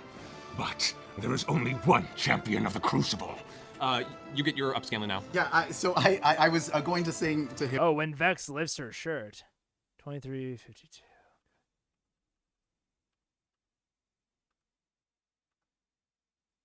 Carries it to the side. From the stand, See, like- from the I stand. lift up my shirt and I say, I love you, girl! Oh my God, it's her tits! It's her tits! Don't distract! I'm not here. Through the fury of your rage, She just showed her tits. That's inspiring. at this moment, if that were to Do you say I'm not here? Or I'm with her? I still can't hear it. I lift up my shirt and I say, I love you, girl! Oh my God, it's her tits! It's her tits! Don't distract! I'm not here. through the fury of your rage, She just. I'm not here? Yeah, I don't even get it. I don't even get it. Maybe there's something I'm like not tracking with, but To yeah, inspire. I guess I can still try. yeah, go for it. What do you want to sing? I sing with your arms. Oh, let it run for a bit. Fuck. All right, we're back. We'll go back. One more time. Oh, shit. Just hand up and slap. Second one. I say, I love you, girl! Oh my God, it's her tits! It's her tits! Don't distract! I'm not here. Through the fury of your rage, She just showed her tits. That's inspiring. at this moment, if Grog, What a segment to replay over and over. if that were to distract Grog, I'm afraid Grog would drop his rage. Yeah, dog. Never mind! I put my shirt However, back up. Do it for Kern, do the it for entire Kern. other side of the Crucible right now is going. "Ah!" And they all burst into cheers. Damn it, I'm not there. So I missed the uppercut. Vax, Oh, damn it, I'm not there. I heard that. Vax, by the way, is standing behind you and going, sister, and is like pulling your shirt down for you, and is like desperately trying to I've missed the uppercut. miss the elbow. Can I? Oh, they're saying, yeah, I missed the boobs. I see. Yeah, it kind of is weird. I mean, the entire thing is, yeah, he got pulled away by the Bastions. The entire, like, I don't know, that entire bit was kind of weird.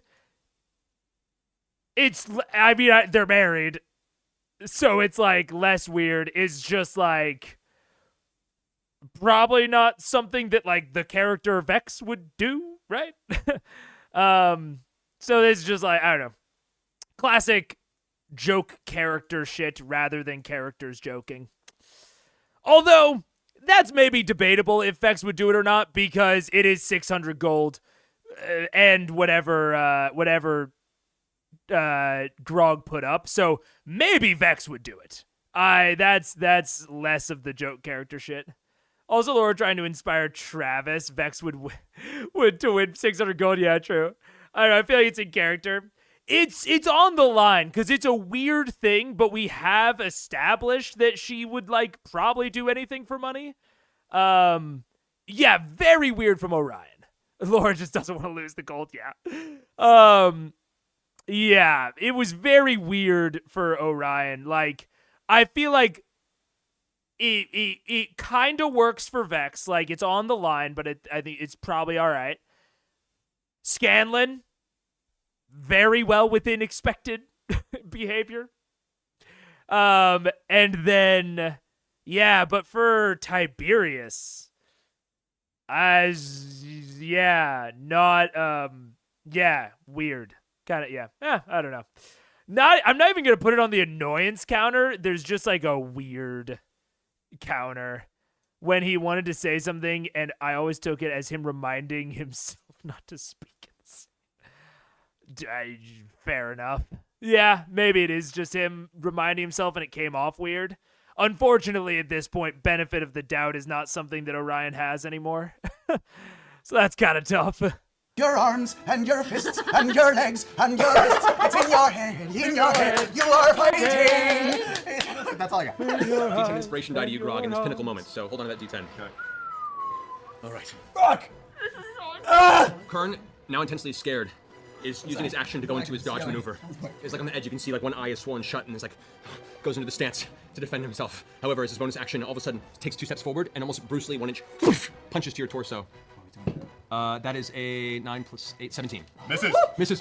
Goes to punch. However, the short distance, while the speed is extreme, misjudge the distance, and it stops an inch before your chest, and you kind of look down at it, just barely stopping before it finds your chest.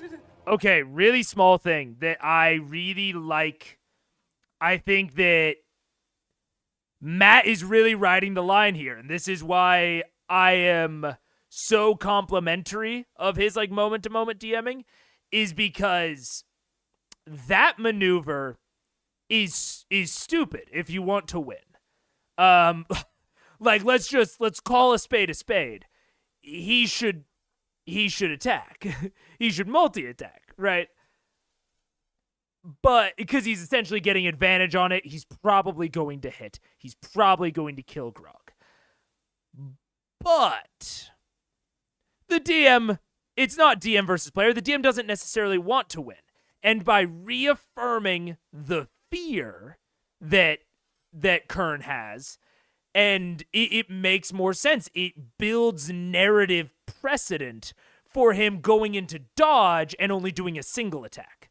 This gives Grog another chance at disadvantage, which is even better. It's the fact that Grog will make these next attacks at disadvantage is even better because he's going to make 3 of them.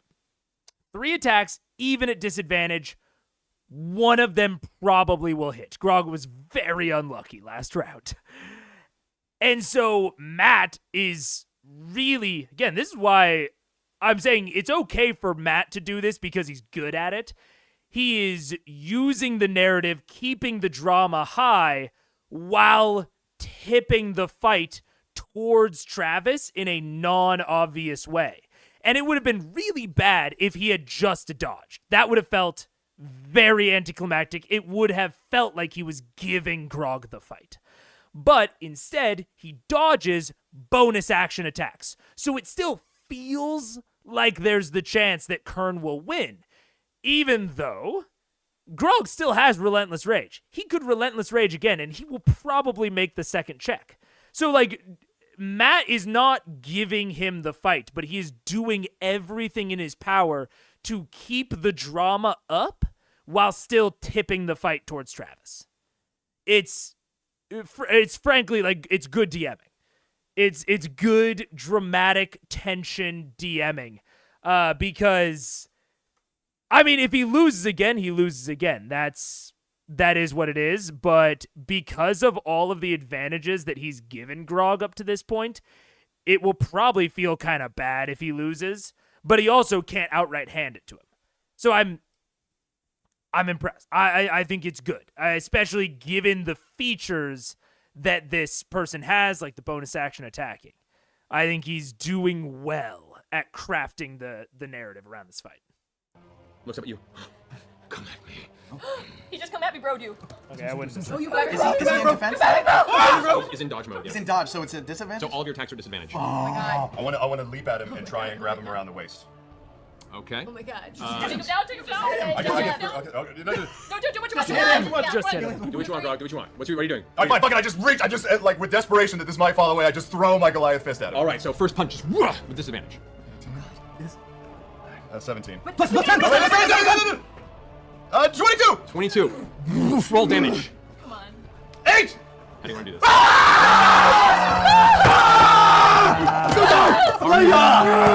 R.I.P. ears, everyone. Sorry. I will also say another way. I don't know if he thought about this because I didn't originally think about this.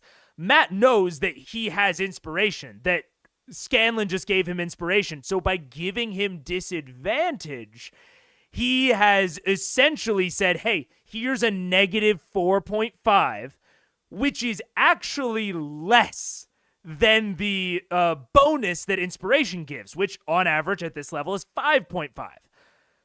So, Grog, he knows that if Grog rolls even remotely high, there's the chance for the inspiration. There's a very good chance for the inspiration to tip him over the edge, not only making Grog feel great, but making Scanlan feel like he was just right there. Like, if it wouldn't have been for Scanlan, it never would have happened. It's fantastic. Like, end of fight climaxing and sculpting. Damn, I didn't get notified that you're live. Sup, everyone. What did I miss? Ooh, I think you missed a good episode so far. It's been Grog Pit Fight Round 2. Which I've had my critiques of, but it is showing off how good at DMing Matt is. Because all of my critiques have been, if you're not as good as Matt, don't try this. But it's very much showing off how good Matt is, and how good Travis is. Clutch scam and inspiration. Grog, how do you want to do this? As the fist connects and he starts to wobble, I reach over, I stand above him and grab around his waist with his back facing towards me. I lift him up over my head so that his head gets to come up and look at the crowd one last time before sending him straight back onto his shoulder blades and neck and smashing him into the eye. With a resounding slam, Kern's body impacts into the stone floor of the Crucible. A cloud of dirt and dust around. Rocks break off and tumble down the side of the walls of the Crucible as the crowd has to stop himself from falling in from the sheer impact of the tremor that you've left slamming Kern. You see everyone kind of fall silent. The crowd cheers all come to a sudden halt. The dust settles. As you can see nothing at the base of the Crucible. As the cloud slowly comes to rest, you see there, broken and laid out on the ground, is an unconscious, bloodied and ruined Kern. As Grog steps forward, head hunched beneath his billowing shoulders, fists clenched in anger, victorious in the center of the Crucible. I put my foot on his chest and in my best King Kong go. At which point the crowd shouting cheers, claps. At which point the cheers. Yes, you did. No, I'm not there. We're not there. None of us remember that at all. The bookie screams out, We have now a new champion of the Crucible! Not Philip, but Grog, the victorious! boozing, curses shouted. You see people shouting off, throwing emptied coin purses off to the side. Different language. It's a whole cacophony of cheers and curses. And then all of them fall suddenly quiet. Oh. The whole crowd turns over, and to the edge of the Crucible, you see standing. What the fuck? Was that me? Was that on this? What the fuck was that? Off to the side, different language. It's a whole cacophony of cheers and curses. And then all of them fall suddenly quiet. Oh. The whole crowd turns over, and to the. Oh, it was Orion. Oh my god. I'm tallying the annoyance counter just for making me think that I fucking heard something. Fuck you, Orion. Yeah, I had to rewind for your bitch ass. Get out of here. Edge of the Crucible, you see. And that might not be fair, but that is law. Here for a moment of tension. Standing over the edge, a hood is thrown back on a figure that's been watching the entire fight. You notice this figure, as the hood is thrown back, an older human man in his mid to late 60s, with tough reddish tan. Okay, already, I would have thrown in foreshadowing about this guy earlier. Don't know who he is, don't know what he's about. I would have thrown in foreshadowing to build out the environment, to give a little bit of a midway breather for this fight. Right around when the two combatants were at half health, I would have foreshadowed a particularly notable figure standing in the crowd. And then you can maybe let the other characters... Oh god, this is going to sound way more like weird and petty than I mean it. But like maybe you could let the other players have like a second. And like I'm not saying that like Travis shouldn't have his moment. Like I am totally down with people like having their moments, having their like time in the spotlight. But I do like to give breaks and breathers, like come up from air. Especially as you like narrate the fight in the background, and then you give them a second, like the actual combattee, you give them a second to think about how the fight has gone, to think about what they might want to do to be more creative. Now, as we've established, Travis is the GOAT, so he doesn't need a breather. But a lot of players will. They could get very overwhelmed with this long, drawn-out RP. They could start to fall back on like stale stuff. They aren't going to be as creative as consistently. So giving them a break where you narrate this guy in the crowd, you give like maybe all of the other players like one action or like one thing to react to it. And then you zoom back into the fight. I think that can be a nice sort of almost palate cleanser. The hate. I know people are biased against Orion, but goddamn, I mean that's more joke hate. The OAC, the Orion annoyance counter is mostly a joke at this point.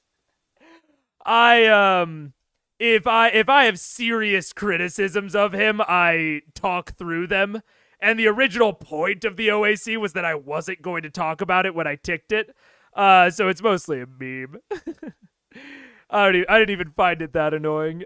Something tells me there might be a bit of a bias. What?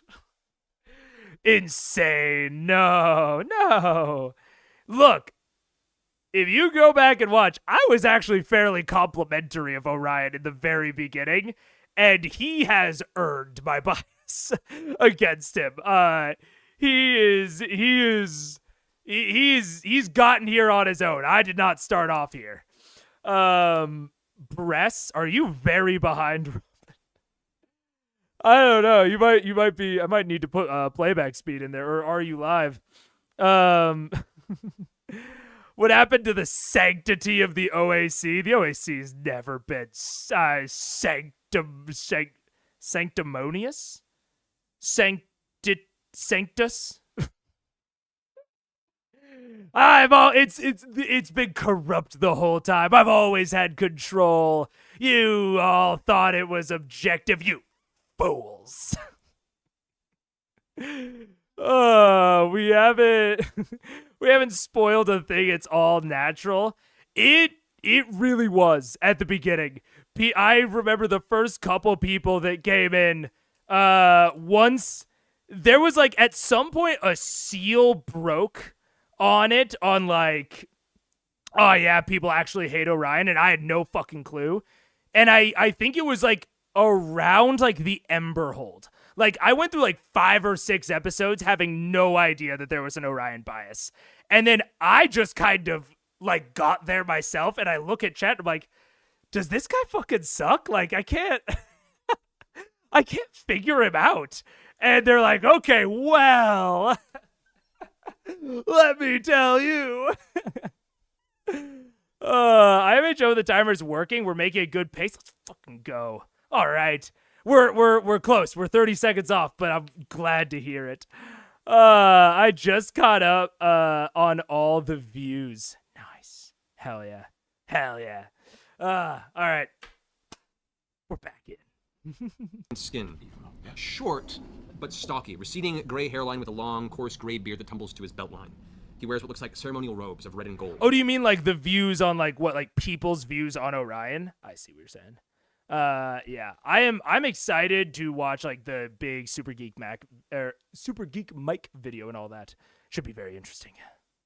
Simple wooden sandals and a dark brown necklace of large 2-inch round beads that adorn the shoulders and neck area. His body is stout and ripped with muscle, trained over a lifetime of martial prowess and careful hunting. His mentor. His arms across as he looks down at the Crucible, down at you, Grog. Gives a nod and a smile, turns around, and walks away from the crowd, quietly, as everyone just kind of silently takes in this momentary experience. A few seconds pass, and then the crowd continues cheering. The clerics now come climbing down to the center of the Crucible to retrieve the unconscious and bleeding out body of Kern, administering heals immediately to make sure he doesn't actually slip away from everyone. I run over and grab my lip and pick it up and go, just between you and me, is there anything we can do with this?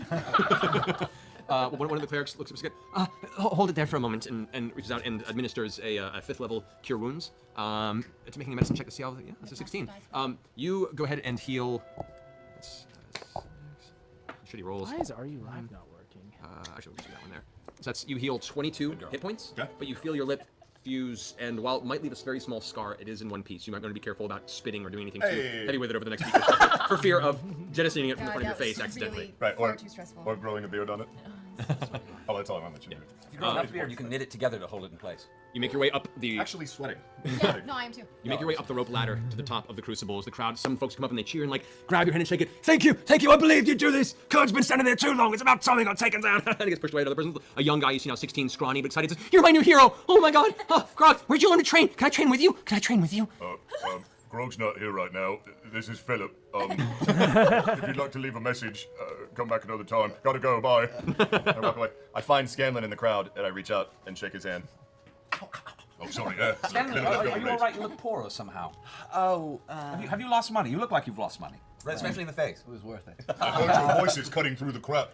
Where are Tiberius DM, and I'm gonna King? use my earring right now. I don't know. They got arrested. I figured we'd deal with We that. got arrested while you were fighting. Just so you know. You guys, by the way, right now are currently brought to a small holding facility not that far from the Crucible, where you've been set down onto a bench, both manacled, and left while the one bastion that originally found you is currently keeping watch. The other one, out of vision from you guys, you don't see this. You're just missing something. Grog, before we go deal with our friends, Looked like you were doing a spell. Was if I may, seeing things. that man fought a brave fight. I feel we should go. You should go make amends with him. It was a respectable battle. You won't feel good about yourself unless you do. At which point the bookie hands a sack of gold right into your hand. Well fought, new champion! And hands it to you. Fuck that shit. I was about to. Great. Chaotic neutral, sorry. Never mind. I was ready. And that kid's is chaotic neutral. At the 3-1 odds, that sack of gold you get back contains 5,452 gold pieces. You know what's nice about that, Grog? What's Is that our you said return you're out gonna of pay back chaos? the gold that you lost me in the first fight. I did, and I pay it back happily as I look at her dragon eyes of money hoarding. Okay, so you go ahead and work out that payback to her. Alright. I'm gonna use the earring real quick again. Whatever you're free, Grog. And handing money. Stream Elements, what is going on? I don't know why Stream Elements isn't working. It's very sad. To Vex has sobered me up a little bit. I do walk over to Kern the Hammer and extend a hand and say, "Well fought, brother." Kern's arms are currently draped over to the clerics that have pulled him out of the Crucible. Face broken, blood streaked down one side of his face. Is like stepping with one foot and dragging the toes, and the other is brought to turn around to face you by the two clerics and looks at you as you extend your hand.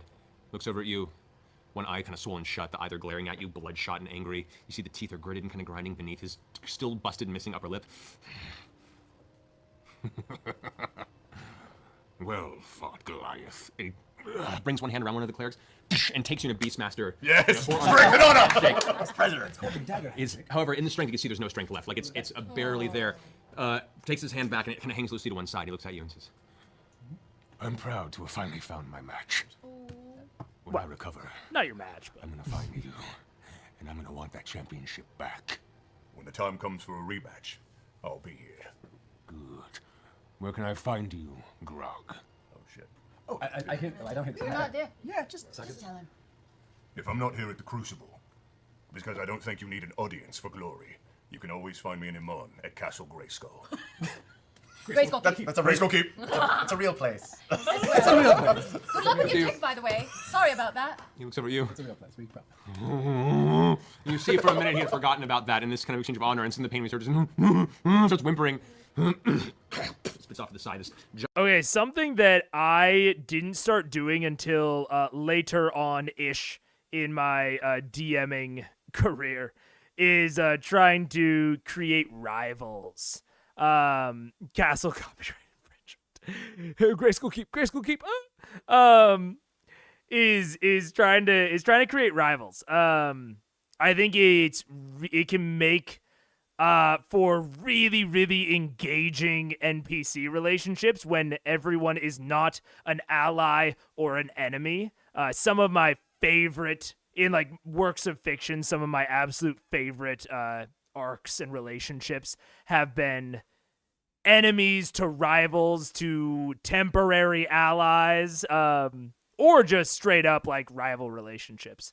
And that's what they are forming here between Grog and this guy. But I also think you can do this with entire like secondary parties.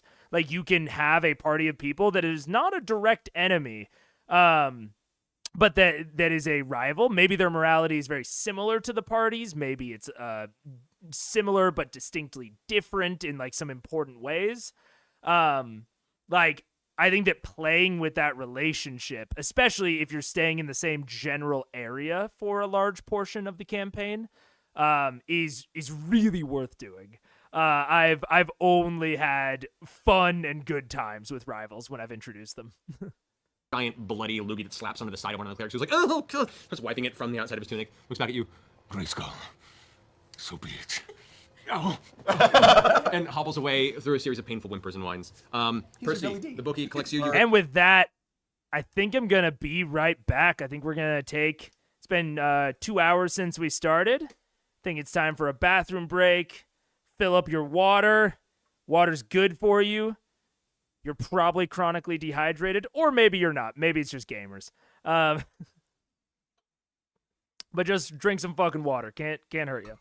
And I will see you all in a sec. Fill up your water.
The mic wasn't on, but I'm back.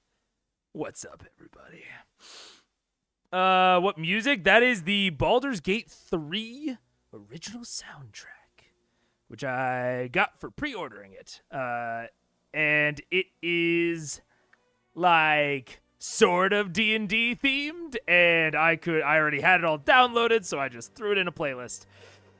I really need to like work on getting better music for stream because I know how much it can improve a stream, but I don't really listen to a ton of music, like straight up. So I just need to sit down and do it. It's just not like something that comes natural. You can take my name down from the bingo. Congratulations. Feels weird. You're the forever winner, John. I'll take it down. Yeah, no worries. Vox Machina soundtrack just dropped on Amazon Music. Oh. Okay, I might actually try that. I might buy that and download it for stream because that'd be perfect. That's perfect vibes for this. Do you mean Legend of Vox Machina or like the soundtrack that Matt uses during the campaigns? And would it have any I kind of doubt it would have any spoilers, right? Legend. Oh, sick. Yeah, I'll look into that. That's a good tip. Very, very cool. Legend. All right, and we will switch that to that and get back to it. At 500 at a 3-to-1, there's a 4 times return. You make 2,000 gold. Beautiful. That exchange. I made 20 gold. Hold on. You haven't made anything yet. You're arrested. I'm arrested. Look at Laura's eyes light up. Sam sings so many songs in the animated show. They're all so good. I don't know if he writes them.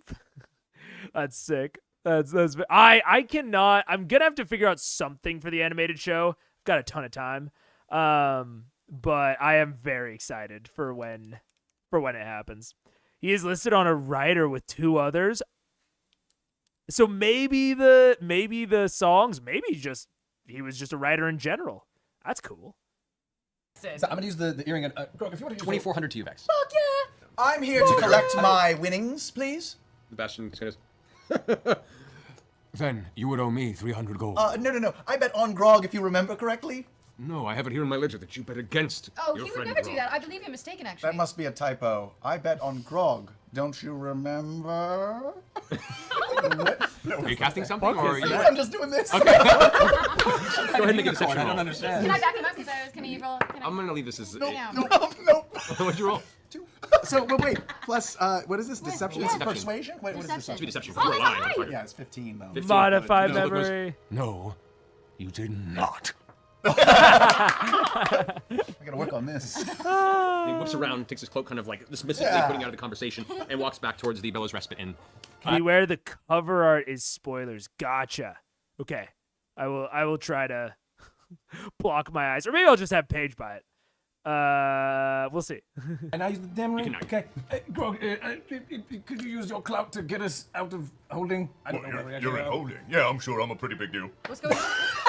Wait, what's going on? You were arrested? Why? Because Keyleth tried to do something and I tried to talk her out of it and it didn't work out and we're now in holding. It's Oh, fine. bullshit! You What- tried what- to talk out what? I mean, I tried to help her out. Tiberius, what can Help her out. you see around you? A guard.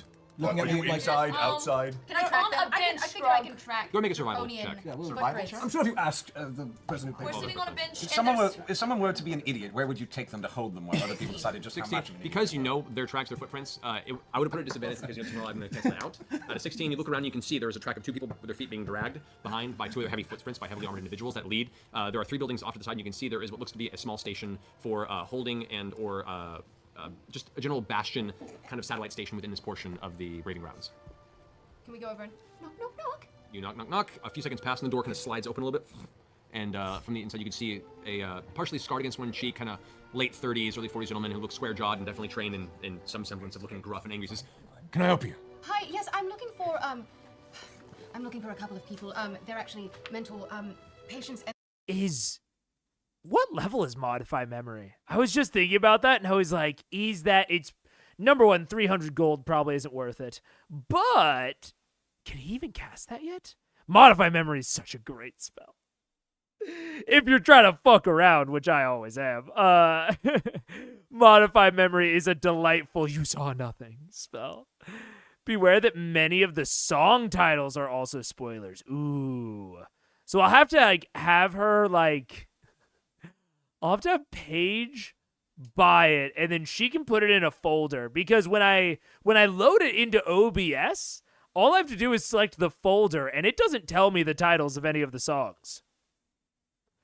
So as long as Paige buys it, puts it into the right folder, if I show her where it is, then I will totally avoid the spoilers. I could do it. Modify Memory is level 5. Oh, sweet. Probably has it. I don't know if it's a bard spell, but I feel like it must be. That's a very bard thingy. They've gotten loose. Vex, here we are. Hello, Oh, that's them. Yes. I'm afraid. These 2 cheaters over here, these are the ones you're looking for. Cheaters. Well, that makes sense. They don't understand normal social rules. I'm from Draconia. And I'm from also Draconia. not from here. You see what I'm You know where talking you're about. from, you're right. go ahead and make a deception check. Okay. Just say where you're from. It's easy. What should I do? It's alright. Sephra. There it Like, is. I don't know what that means. I'm sure I don't know what Draconia is, but I like to spread the word. 24. 24. Oh, okay. shit. Okay, he says, Well, look, We have reason to believe they may have been trying to fix and or rig their bets on the recent bout out here in the Crucible. That is a very serious offense here in the I Great can Hall. imagine it would be, yes. However, I don't want to deal with the processing and the time takes. So if these are indeed your charges and you're willing to fill out some paperwork and pay the fines right now, we'll relinquish them to you. Well, what's the fine? How much was the fine? Who are you? Oh, hi. He's my lawyer. I'm Burt Reynolds, Esquire. Right. I'm an attorney at large. I represent all manner of An attorney at small. escape to mental patients. I mean, he's a gnome. Make a deception check. Attorney at 20. small is so sick. Well, very well. Small Reynolds, sir. If you would like us to fill out paperwork, I have about 2 reams of paperwork for you to fill out to release them to us Yes. as well. And also, there will be court costs involved. Oh boy! And court costs are you'll have to get your extravagant. supervisor to fill out this one, and I will need this one, and I will need this one as well. 500 gold's fine and we'll release them to you, all right? Is 500 that fine? gold, That's fine. And they'll still get to collect their winnings from the pit. I don't care what they're going to do. Just take them from me. Great, thank you, sir. You know what? I can make this paperwork disappear. This is fine. Yes, 500. actually, for a small... Never mind. Nope. No, let it go, let it go. Here you go. I numbed myself on that one. There you are, 500. He collects it, ushers over to the other bastion, who comes over and takes off your manacles and escorts you to the door. He says, However, if I see either of you two causing any trouble anywhere in Vasselheim, it's down to the oubliette you go. You hear me? Say that word again. What? Oubliette? Amaranthine apple oubliette. What is wrong with me? Get out of here! Run! You've been bested! You've out-talked the talker as the guard finds himself so flustered by the frustration and anger that he's been caused by this entire strange arrival of individuals. His speech Better pattern has been call muddled, Bert. and in frustration shoves both of you out the front door and slams it behind you. I think he's having an aneurysm. Dude, that was a great character, what do you call it? Not character improvement. That was an inflection point for Vex. I've never seen her be that self-controlled about gold. Oh my god, her intrusive thoughts. Better call Bert. Season 1 soundtrack is also spoilers. I mean, you really should wait until we get Ep 40 to listen to Season 1 and Ep 71 for Season 2's. Ooh, interesting. So, like, there are, like, spoilers, like, in the music. I see. I mean, I don't need the soundtrack. It would just be good vibes. So maybe I'll just wait until then. I did more digging on the album. There's one song with lyrical spoilers, but the other biggest issue is that some of the song titles just mind melted. If you guys, oh man, I'll figure out a way that we can coordinate this because I can have Paige buy it. I can have, her like set it up. I can just like write her out instructions and she can do all of it. But if it's a lyrical spoiler, we would have to exclude just that one song, which I can do. So maybe I could ask Eden to do it as well. I can figure it out. If it is just like one song, that's easy enough to avoid. If it's like one song before episode 40, then we could just remove that one. If it's like multiple before episode 40, then I might just avoid it entirely. What that tongue do though? His tongue? Not a lot. Very boring. Foreshadowing titles. Yeah. I don't know if you can stream them. The show is owned by Amazon, so I assume the songs also. We'll see. I can play copywritten music on this. Like, it's fine if the stream gets copy claimed. I'm not making any money on it anyway, so I don't care if it's copy claimed. The only thing would be if they'll take down the stream, which is what happened with the Smosh Pit episode, where they actually like took down the stream. Because I've played copywritten music before. I've played some like anime music, and it copy claimed, but it didn't take it down. So. We'll see. I haven't listened to all the songs. I have no idea how spoiler they are. Best to just wait. Yeah, probably. There's a song where it's just a straight up recap of season 1. Yikes. I mean, that's dope, but yeah, probably. Probably best to avoid it. You guys, what were you trying to do? Cast magic? She casted here, And then and how did you get it? I tried to talk out of it, and I just got to Thank goodness you are being represented by an ace attorney. Hold it! He won! I agree. Let's go get your winnings, because I think that should cover the amount of it I just spent. I owed getting you 20 that. gold. Tiberius, Yes, you are. thank you for your efforts. You as well, Cadus. Oh, I'm so happy you won, Grog. Thank you. So happy. I'm the champion. I wish I could have close. seen. Because I was eating my binder out of stress. As you guys make your way back to the Bella's Respite Inn, you eventually find the one Bastion who acts as the bookie, who is currently halfway through a very heavy pint and chatting with one of his friends. And you can hear there are stories now. People are retelling the tale of the battle in the Cauldron, of the rise of Grog the Victorious. When we release, I'd like to get my winnings. What's where you guys going to the bookie? Oh, who's- great, who's- awesome, who sweet. keep them? Are we in that tavern? Hey, Grog, You they're guys know the talking Bella's about you. Respite Inn. Are there any small lads running about that are maybe like excited to see me or Wait, something? what? Or- As hold you on guys to it. enter the Young tavern, boys? there is a sudden bit of whispered quiet, and all the tales kind of fall to an end, and the place falls quiet as everyone kind of stares at you as you enter. Stepping in, Are there any younger men that are?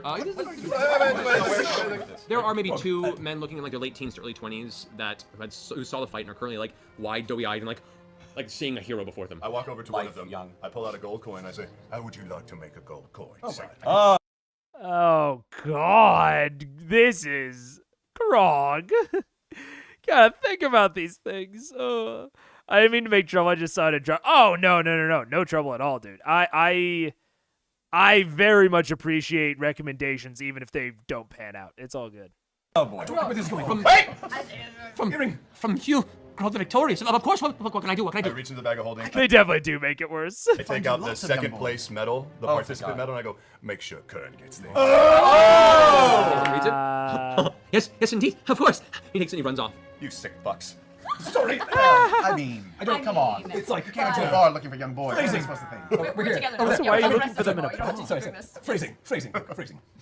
All right, to Grog the Victorious. Woo! The bookie gives you your coin purse of 20 gold. Good job. You guys, this really makes gambling so much fun. The timer doesn't work? The timer works. Sometimes when I pause, if I know it's not going to be like an extended thing, I just don't bother to press it. Like for this. Don't make Payment it down time. Tiberius, Hey, I you get your bought current coin purse of 2,448. Great, wonderful. Yeah. Oh, But you owe. No, she's paying for that. she's got 20 gold. Yeah, but she had other gold. I bought a nice meal for you. The That's other true. night. She's got a shit. couple nice meals for you. gold. That's right. I'll pay. Tiberius. What I lost 100 gold. was it, 26, 24? 2,448 was the number. Okay. So Oh, just I You guess still, I you still netted a profit. No, that's good. if you want to take the 500 from that, I'll put that. Yeah. 8 minus 500. Man, that fight was 1948 is what you amazing. have. Yeah, That was good fantastic. times. Right. Should we use this as I was gonna say, as you guys can celebrate with a joyous drink of ale here at the Bella's Respite Inn to celebrate the victory of not Philip, but Grog the Victorious in the Cauldron here in the braving grounds of Vasselheim in the northwestern region of the countryside. We will go take a quick restroom break and we'll return here in about 5 minutes. See you guys here shortly. All right, we are. So that's the break. Pausing and it not being extended, I don't understand. Basically, if I know that I'm not going to like talk about something for 5 minutes, like if I have like a commentary about like Matt's DMing or, you know, a moment in the scene, then it is tough to read sarcasm through this. Oh man. Okay. Well, we will. Let's see. Yeah, give me the classic r/whoosh there. Okay. I need to pull back up the no, all good. I am very okay. I don't have an ego about that sort of shit. I'm totally fine being r/whooshed. Especially when it's probably not on purpose. I don't know, even if it was on purpose. I don't know, fuck with me. I'm a streamer. You're choosing to be here. I'm a dance monkey dance. You can fuck with me. I don't care. All right. Actually, maybe I should not open that door. I trust all the people in here right now, but that clip could come back to haunt me later. Never mind. I'm not cool with it. Get off my lawn. All right. Timestamp for after break. Liam's here. Hi, Liam. Welcome back. We are returning as the party has finished their celebration. 'Twas but a little sass. Drinking hard through the afternoon, celebrating Grog's victory in the Crucible. Was that amazing or was that amazing? I've never seen anything like that. It was incredible. It was incredible. Cheers, cheers to you, big man. Thanks. Cheers. I raised my glass of water and I cheers. We all enjoy our apple sauce. Apple juice. Drink for the rest of us. Good apple juice. Gentle with that. Apples don't grow on trees. This episode of Critical Role brought to you by Mott's. Yes. Mott's Irish apple juice. All right. Just joking. So, God damn it. with that bit of business, with the Crucible currently taken care of, the rest of your path is your own. What do you wish to do? Man, so we're at 8:48. That is what? 2 hours 15 minutes? No. 3 hours. 3 hours 15 minutes, but still good time. Still great time. I think the timer is working, and I think if I was taking the timer even more seriously, it would be even better. Liam is handsome. That is all. Yeah, large agree. Large, yeah. Oh, money? Crackhammer? We should You go want to by way of Craghammer? No. Is there anything? I'm glad we're all agreed. Like I said earlier, I'm not going to comment on changes in appearance, but like, yeah, Liam's just a handsome man. That's not a commentary. He doesn't look more or less handsome today. He just is what he is. What else do we want to do while we're here? No. Leave. I want to just get... Are we over this town? Over the city? Yes. I just need to pick up a little bit of ore on the way out so I can work on making some more ammunition on the way to Craghammer. Sounds good. I like that idea. We could take the airship and you could craft some things. When we Agreed on the timer?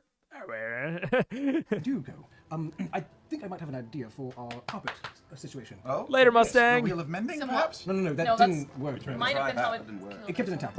But when we return to House Thunderbrand, I believe we have a few. See you, items that we want. Nanoverse. Good to have you. The deal is when we procure certain items, we will be allowed to certain information and certain. We actually didn't explain what we were going to get. But we should return, get our gold, and definitely visit House Thunderbrand. Right. Perhaps They have magic things. they are strong in the arcane. Perhaps they can. House Thunderbrand was, I think, one of the very first things in Critical Role canon. It was like they went in, Grog and Scanlan went to a whorehouse, and then Tiberius went to House Thunderbrand. There was clearly more going on, and I'm actually kind of glad that they're going back because I was curious back in the day. Yeah, the whole CR are very talented and attractive people. We all agree. Enchant for what we have procured for them in that venture. And maybe that could be a good way around getting our carpet re-enchanted without costing any coin. We'll prod that. We'll prod that. Can they make me unsee my sister's boobies? You didn't see them. You were behind me, so shut up. What are you doing all the way over there anyway? I saw them. Can you, Scanlan, when we're on prep, can you describe them to me? I will draw them in great detail. I know, I wasn't there either. How about... You know what? How about you drawing them in great detail to the internet? Just saying. You know what? I'm just gonna say. Really, I went there. I'm just gonna say. It was already there. It was already there. I was caught up in a moment of And thus Vox Machina passion. ends up on Rule 34. I'm sorry. Too late. She would do anything for you, Grog. Anything for you and for the 600 gold that I put on your fight. Oh, it was for the money. Listen, I was She really right there. was There was money. no other way to handle that situation. You did what you had to do. Listen, I would show any part of me for like 2 gold. I know. Here's 2 gold. Well, we all know that. Oh, here. Take a look at my third nipple. On your It was cute. It can be wherever I put it, really. It's magical. It's just a piece of gum. No idea what's going on. We're all together. Dude, that would be... Okay, so this would be a legitimately weird thing that I feel like they sort of touched on for a second, but like to not expect to be famous, like to not expect to have a level of fame. I mean, they were already like voice actors, right? They're like quasi-celebrities, but like not like...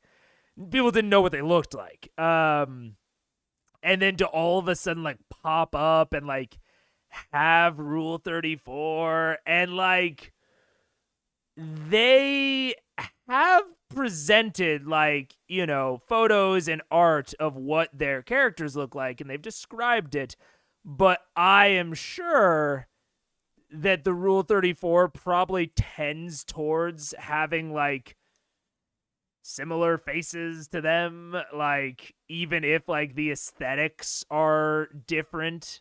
And that would be really weird.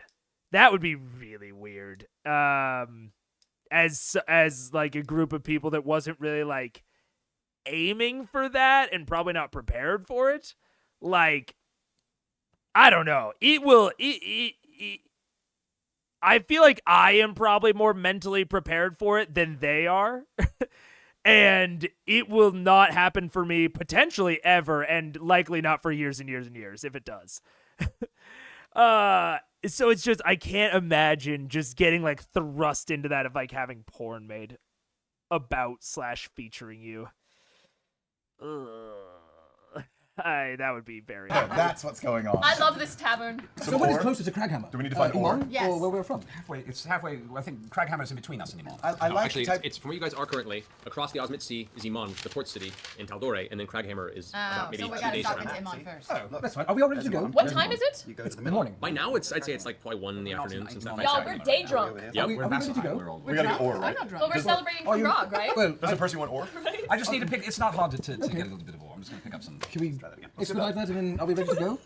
Well, I definitely think that VA actors have gotten bigger, and I agree that they were much less big back then. But that is, I mean, that's at least nice to hear, John. That that they try not to, that they stay away from the actors as much as they can, because like I think it's one thing to make it about the characters, but I definitely, I don't know, I've heard too many like content creators read fanfic about them, like about them as like people, that I was expecting the worst. Oh, welcome back, Just Mustang. That's fair though. I was never a Warcraft or Diablo guy. maybe there's 2 more things that I have unfinished, unanswered questions for. First of all, you said we were going to go stop on the way to get a new carpet or to get our carpet repaired. We need to go to Craghammer to collect our 30,000 Oh, yes, waiting that's for us to true. begin with. 25,000. 25,000, sorry. And while we're there, House Thunderbrand, we procured a few items for them, or at least one, while we were down in the Underdark. We should return there and talk to them, and perhaps in exchange per gold, we can maybe have them enchant the carpet to fly again. That is a smart idea. It's just... That's great. Before we leave, though, does anyone have a nagging, tugging feeling about that cloaked human who praised your performance? Should we investigate that at all? He had a lovely beard. Well, that care? makes He something. did. Should we at least find out who he was before we leave town? Hey, bartender. Oh, At which point you see, off to the side, once lucky Ned, the barkeep looks over. Yes. Hi, Have a darling. question. Yes. That bearded, hooded gentleman at the end of the fight, yeah? Kind of thinks for a second. Oh, you The mean one that everyone was quiet for? The red and gold robes. What? Who is he? you're certainly not from around here, are you? You're not. Foreign. Looks around. That was Earthbreaker Groon. Earthbaker Groom? Earthbreaker Groon. Breaker? He bakes the earth? That's a great name. Where does he hail from? And yes, He's the Dawn Marshal of the entirety of these here Raving Grounds. Dawn Marshal? He's the Dawn Marshal. He is the highest esteemed cleric of the Church of Cord. The Trial Forge itself in the center of this city, this portion, this district. No, he is the very, very top of the entire hierarchy underneath Cord's strength and watch. and he nodded. Apparently, he was summoned to watch this fight and approved of your prowess in battle. What does that mean? Oh, wait. I have no fucking clue. But that's an honor, is what that is, and appreciate that yourself. Oh, and I do. If I wanted to find this Earthbreaker Groom, Groon with an N. Oh, Groon. Right, the other one's weird. Yeah. Would I find him in the middle of the Trial Forge? Most likely. So this guy's like the Pope of Cord? What? Pope? The Pope. It's okay, she's young. Thank you for the information. And I'm foreign. foreign. And foreign. Have a good day. Thank you. It has antlers on her head. I think we should all leave. Yeah. I like her antlers. I'm just saying it's a good reason. There's nothing. It's just a very reasonable reason not to take it too seriously. Scanlan, Yes, Tiberius, my good friend. are you satisfied in your knowledge? The very reasonable reason not to take you too seriously. Shit. Procure? I'm always satisfied. Wonderful. Too easy. Well, Grog, I'm sure you would like to go to a pub of sorts. We're in a pub. Oh, fuck. We're day drunk. That's how drunk we are. I have a brilliant, if slightly inebriated thought. I walk out of the bar. Okay. I have an even better, brilliant yet slightly inebriated thought. Oh, I think I saw Tiberius fall Burt over. Reynolds. Oh, is Tiberius puking? Oh, What is it, Percy? oh just, I'll handle him My in a minute. thought What were you is, saying? I can probably find some of the ore I need to procure if, at the same time that we find this Groom fellow, and at the very least, you can strike up a quick conversation with him and see what Would it you was like me to go about with you. you, Grog, as your I manager? would actually like both the twins to go with. Grog, would you like any young boys to accompany you? You can give them a medal. I walk back at the bar because I went to take a piss outside. Let's go. Wait, where are we going? What's going on? You guys are recovering from your drink. No, hold on a second. No. I've had plenty of water. I've already been arrested today. I'm fine. That was Scanlan has been ordering me gave water us this? for the whole time it's been That's clear. right. I have cleared. already been arrested today, but I need to be better. All right, so you guys are going with Percy to procure materials for forging new ammunition. Yes. All right, go ahead. It's a bench? I don't know Make an why, investigation but I check. didn't think it would be a bench. What happened to my dice? Okay. 14. 14. Okay. It takes you roughly 30 minutes or so. Thankfully, this region itself contains, honestly, most of the smithing-based materials and/or workshops we required. The difficult part is finding black powder. It is not refined in this region. It's usually considered almost a byproduct of some of the mining and smelting in this, and it's very rare to find. Eventually, you find one smithy that gathers it. You're not entirely certain why, and everyone seems to send you, like, after you give people a couple examples of kind of the smell of it and what to look for, people send you this one direction, and you send to this one kind of small hovel that is attached to the very base of the mountain that overlooks the entirety of the city on the far northwestern edge of the breaking grounds. You come to the door, and it's a very, very simple, kind of slovenly kept house. The wood itself Are you oohing and awing at the bench? is a little warped from the weather. It hasn't kept well, and there's kind of a musty smell of mildew from the outside of the building. But you see a slight glow between the cracks. Apparently, there's some sort of interior light. Hello? Yes? Oh. Charming. My name is Percival Frederickstein von Musa-Kowalski de Roller III. Huzzah! Thank you. I was sent to you. I was sent here in terms to hopefully negotiate the purchase of some black powder. I've heard that The door slams open at this point, mid-sentence, and you see from around the corner a very lithe, crooked-looking man, quite elderly, but very spry for his size. You see his arms and legs are very lanky, almost spider-like in the way they move and shift as he peeks out, and you can see he has spectacles of two different sizes and thickness around each eye. His hair is kind of frazzled and gray and white. Yes! You said you need black powder! Yes, come in! And he runs back into the hovel. Nice. I gingerly enter the... As you step inside, the scent hits you immediately, and you realize this place is probably filled with black powder, and the last thing anyone wants is to set off any sort of flame. This would be a very bad idea. And as you look around, your eyes adjust to the low-lit interior.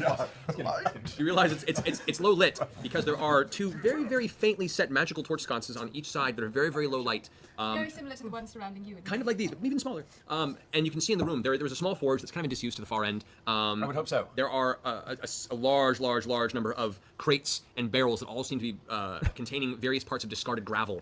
Basically, whatever is kind of shoved off of any mining expedition goes to him, and he just shuffles through it and kind of separates it in different pieces. And there's barrels full of... Yeah, I do have a feeling that it will matter little, but I will go to 1.25. sulfur. There's barrels full of what looks like broken kind of onyx or broken quartz, and they're all been separated. And you can see now this is kind of his OCD collection. And there is indeed in the far end what looks to be a barrel that contains a large amount of black powder that it's just everywhere. It's like this very fine coat of powder that is encompassing this entire room. And as he turns around, you can see now his hands himself are black and coated, and he goes, "So, you came looking for black powder, did you? No one asked about the black powder, but I knew it had a purpose. Yes. You wish to buy it? How much do you want?" Speak up! I haven't all day. How much for a barrel or a hogshead's worth? For the barrel, that'll run you 4,623 gold pieces for the barrel. However, for a hogshead, you can see now there's spittle dribbling down his chin. It's as if I can see the spittle myself. Yes, indeed. For the hogshead, which he turns around and like shuffles through a bunch of pieces of burlap and sack and pulls out what looks to be an actual dried and hollowed out hogshead. To fill this hogshead with it, this will only cost you 426 gold pieces. 20. Yes. How about 400 even, and you can direct me to some ore as well? Ore? I do not work in ore. I thought you might have a friend. Make a persuasion roll. Nice, Percy. Nice, Percy. Look at that, he slipped right into Mercer there. No, that's Yeah. I love Percy. 25. 25. Wow. I'm sure you have a friend. You must. You seem so amiable. 400, I send you to Samson. Yes, you take. My good sir, you have a deal. Glorious! He turns around and just jams the head into the barrel of black powder, picks it up. The soot kind of settles against you and the rest of you guys as you now find yourself partially covered in this slowly dissipating cloud of black powder. You cough instinctively and push it away. 400 gold. You pay? I gingerly put the purse down in front of me. He takes it with a whisk. It's already put away into a side pouch, and you hear the clanging of kind of haphazard coins in his far pocket. Yeah. Okay, take it. To Samson, this way. And he grabs your arm and drags you out of his hovel. He points across the way with this kind of shaking, crooked finger. Samson, there, in the brick building. I tell him, Vitan sends you. He'll give you all. Thank you for all of your help. You've been so kind. Oh, my pleasure. You want more powder? Come back. I might do that. Good. Goodbye. And pushes you out, takes both of you by the arms and pushes you out, slams the door behind, and you're left kind of standing there half covered in blackened soot and black powder in the center of the thoroughfare midday, kind of stunned by the whole encounter. I mean, come on. amazing. Come on. Matt's crazy I'm prospect. going to very gently. I feel like I should have more to say, but I've got nothing besides claps for Matt Mercer. That was delightful. I'm going to walk over to Samson's place then and become very excited at the prospect of a new accent. 6.2, 6.4, 6.5. Amazing. 4.3 from the Russian judge. Yeah, you walk to the distant brick building. The bricks themselves are made of like a hardened grayish clay material that's been made for the basic construction of this. The roof itself is just a solid slab of stone. There is no kind of pretty or elegant aspect of its construction. It's merely built for purpose. The door is partially ajar, and as you kind of peek in, you can see there is a very, very active forge. There's heat emanating from the interior. You can see there's a man who's currently hammering something away at what looks like an anvil set outside front of it. Ping! Ping! Yes? Mr. Samson? Yes? Vic from that strange fellow down the road sent me to you. He said you might have some more. The head sinks into the shoulders of the sigh. All right, if you dealt with that crazy old coot, at the very least I can offer you a brief conversation. Hold on just a second. You see he kind of takes this visor off the front of his face and sets it down and removes these big leather gloves and this leather an apron of sorts and puts it to the side, and he kind of wipes his brows. He steps over, and you can see him now. He's a man in kind of his late 20s, muscle bound, a little thick around the waist, kind of barrel chested, a little bit of scruff on his chin, but nothing beyond just like not having time for upkeep. I think that it was an NPC on the spot based off of Percy shots. That's great. And I will also say something that is interesting is he just described Victor with like, oh, he's got like the spidery limbs, and then he did it through the voice and the inflection. And then when it gets to this person, he's describing a lot. Mid-20s, the beard, the build, the height. I think that there's a little bit of a crutch. And I'm not saying it's bad necessarily. Like I think it's okay to have, really strong characters where their characterization comes out through their personality and their voice. But I also don't think that you need to feel tied towards painting an exact picture of someone that probably doesn't matter. Like, I kind of doubt that Samson... Oh, fuck. I didn't start the timer. That's fine. I really doubt that Samson, ultimately matters. I don't know that they'll be coming back to him a whole lot. I don't think this is, the next Gilmore. So I don't know. It's a really minor thing, but I don't know if I even would have given him as much descriptive language as Matt did. But yeah. Oh yeah, and you guys yeah, and you guys are figuring it out in chat. Yeah, no worries, all good vibes. But yeah, I think that is definitely part of the selling point for a lot of people, and for me, of this is an idea, is as pure of the watch. But that was definitely that. Yeah, it's good that we stay as far away from the line as we do. You did not, cross it or anything. But also, John, thank you for making sure that people, don't cross the line. I love everyone. Good vibes. I don't even need to comment on it. Why am I commenting on it? It resolved itself fantastically. I think he describes NPCs that are already built for the world in more detail. Yeah, this is something that I've had to learn. This is one of my most kind of recent lessons that I've been focusing on, is where to put the detail, what to plan, what matters, what needs not only my prepping time, because that was what I originally thought about a lot, is okay, what needs my prepping time, and I didn't think as much about the in-session time. But I've been thinking a lot about what do I give narrative weight to? Just doing a thorough description of someone, doing a thorough description of a building, a room, a landmark, gives it narrative weight. Suddenly that thing matters more than anything else has. You don't go around and describe every innkeep with that level of detail, or the people on the street, or a random vendor, or Victor.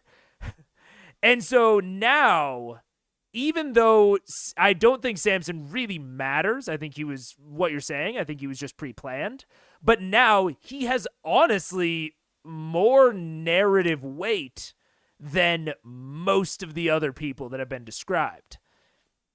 So it's something to really think about. It's it's sort of the same general concept as the chair in the room that I talked about during the D&Diesel stream of like, just by having that, just by describing it and giving it airtime, you imply that it's important.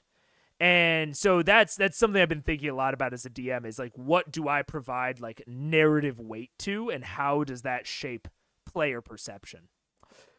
I think it's just how Matt's brain works for descriptions. Yeah. It's how my brain works too. Of like, okay, there are like certain characteristics that everyone has just like by default, but I've been trying to really play with that and like reduce it where it's unnecessary. Especially if like it's not important to like the plot that this person is all of these things. If it's someone that they're going to be interacting with a lot, like he planned out Gilmore to be a recurring character, I'm sure. Then just having those things so that they have this really good image of this recurring character can be important. You're giving them weight because they need it. They have weight. But otherwise, I try to avoid it. Samson will actually play a super major role in the 19th arc of the campaign. Stay tuned. That sounds like sass, but it's also hard to tell because fucking Critical Role is long, dude. Critical Role's so long, there could be 19 arcs, and I could see him just bringing back a random NPC. But if you describe everything that it would cancel out, that's called writing a book, Rebecca. That's called writing it like an encyclopedia or a documentary. You know what that's called? That's called writing the Silmarillion. For all my Lord of the Rings heads out there, that's what we call writing the Silmarillion. And Vic focus on his work. He kind of steps up. All right, so what did the old coot tell you, anyway? He said you might have some raw ore for sale that I might purchase. You'll excuse me if I don't come in. I'm covered in explosive powder. No, please stay there. For the love of Cord, stay on that doorstep. Do not step into my abode, please. Yes, of please. course. No. Yes. Please. All right. Rest. What ore are you interested in? Just some iron ore. I actually have a little invention which sends projectiles at great speed. That sounds fascinating. I have ore for sale. Raw ore, would you like ingots? I prepare ingots. They're a little more expensive, but they're proper and ready for any sort of use for blacksmithing materials. Ingots would be preferable, yes. All right. How many are you looking for? 5, 10, 20? What could you give me for approximately 1,000 gold worth? And it gives you an art bright. I mean, I only have about 200 pounds worth of iron ingots at the ready. I certainly can't carry that much with me right now. Cool person stream. Pow, pow, pow. We're gonna cool person stream. No nerd shit. No nerd shit. Did I do it? Was I Tyler 1 yet? Am I Tyler 1? Matt describes many random things in details. Ooh. I'm going to add that to the Q&A because I actually have more to say about that, Terrace. But we elapsed the timer on it, so I'm going to add it to the Q&A. Whether Samson or Victor or Gilmore returns up to the players, isn't it? Kind of. Yeah, okay, this is definitely going into the Q&A. Say about 100 pounds worth? 100 pounds iron ingots? I could sell that to you. I'd say, let's set the price at about 400 gold pieces. Haggle him down. I'm not done. Haggle him down. Where are we? But look in the back of his head. He hears your voice. We all do at this point. Think of me. Let's say 350 gold, and I promise to always shower twice before entering your home for my next purchase. Make a persuasion roll. All right. Pointless haggle. I love it. Aha! That's part of the show. I wish I were Percy. 24. 24 doesn't. You drive a hard bargain. People like me because of my hair. I love your rolls. I know. However, underneath all that soot, I can see you dress well at the very least. A bit tattered around the edges. I like for future business. So, 350 and take the ingots, and please do shower next time. Of course. You are a gentleman and apparently a worthy smith as well. I do bid you good day then. I've already completed the transaction. Flattery is not required. He reaches over and settles into a large, like, triple bagged set of ingots. He gets partway through and goes, no, this is cart worthy. sets it up onto a small cart and brings it over to you. And it's it's a small kind of wheeled wooden cart. It looks really rickety and probably about to collapse, but he does not charge you for it and hands it over to you. It can be hand carried if need be. Good man, I will see you when my need arises again. I look forward to it. Remember, bathed. Very bathed. in Bathed. fact. Quite bathed. Seriously, It's bathed. I promise. Actually, okay, this is separate topic. I'll still probably talk about it a little bit more in the after credits. But just the idea of, isn't it up to the players whether or not NPCs return? The players can decide if they want to hang out at Samson's. Yes. So there's kind of two different categories, right? There is the category of NPCs that as a DM you have decided will return. These are people like Kima. They are people like Allura. They are going to be prominent within the story, or maybe just within a particular arc, what have you. You also might have people that are just happenstantially going to be near the PCs a lot, so it is just very likely that they will choose to hang out with them quite often. These are people like Gilmore. Like, when they bought the keep in Iman, I don't know how early Gilmore was characterized, but if they were basing out of Iman at any point, it makes sense to heavily characterize at least one of the merchants, especially in a loot-hungry party like this. The magic item merchant makes a lot of sense. Like, these are all things that you can sort of pre-think of as a DM and give those things particular weight. Now, there is a separate kind of category of characters of Victor, Gilmore, Samson. You know, maybe Gilmore was one, maybe he was the other. It's hard to tell because they've already decided that he's important at this point. But there are certain characters that players do latch onto, like who did he just fight? Like Cord or something. Where like they are now probably recurring. I thought all D&D parties befriended random NPCs. No, they do. No. You're not wrong at all. You're not wrong at all. So that's why I'm saying there's kind of two different categories here. There are places and landmarks and NPCs that you in your head as a DM know are important. And then there's another segment where the players decide that they're important by just spending more time there. And as players spend more time, you should describe the thing more and more. As they are choosing to give it narrative weight, you should follow along. You should give it more narrative weight yourself. So, like, if I would describe Samson, very little. Very, very little. I would say, oh yeah, he's a blacksmith, bigger, kind of average looking dude. That's it. And then if they go back to him, I add more detail. I build it out a little bit more. You see him, he's dressed in nice clothes, but not out of the question for an artisan. He's got a scraggly beard. Like, I will add on description basically every time the players choose to go back, because I know that they're interested now.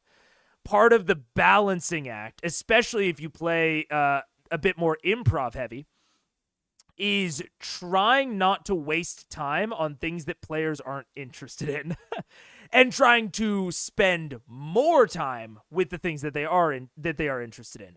This is actually, I talk about this in a little bit more detail in my video, how to give quests in D&D, where like you want to spend time with the things that the players care about. I get the book analogy, though. Writers should carefully choose what details to focus on. Yeah, and you can change it as it goes. Like, and this could be a level of Matt knows Taliesin better than I do. Matt might know, like, Talison's gonna go back to this guy, right? He might just know that about his party and his players, and I just don't as an audience member. And that is fully within, if he is very confident that Taliesin is going to go back to this guy, it is very reasonable to more heavily characterize him. But if this is going to be a one and done interaction, or at least Matt thinks it will be, I would try to be really description light. And then if he does go back, just tack on to the description. Just add on more and more descriptive language every time they go back to show the blossoming and blooming relationship. Yes. All right, we're good. Thank you. And I will still put that on the old Q&A section for the end in case we want to talk about it more, because we were right at the buzzer there. But yeah. He closes the door. All right, you guys. We're going to see Earthbreaker. Yeah, Earthbreaker. Groon. All right, make your way to the outskirts of the trial forge. We know who he is. Do we need to pursue Just this? to talk to Just him 'cause because he likes presented. grog. I mean, we can stay and keep getting day drunk. Why don't you just go get arrested? I don't think it'll take long.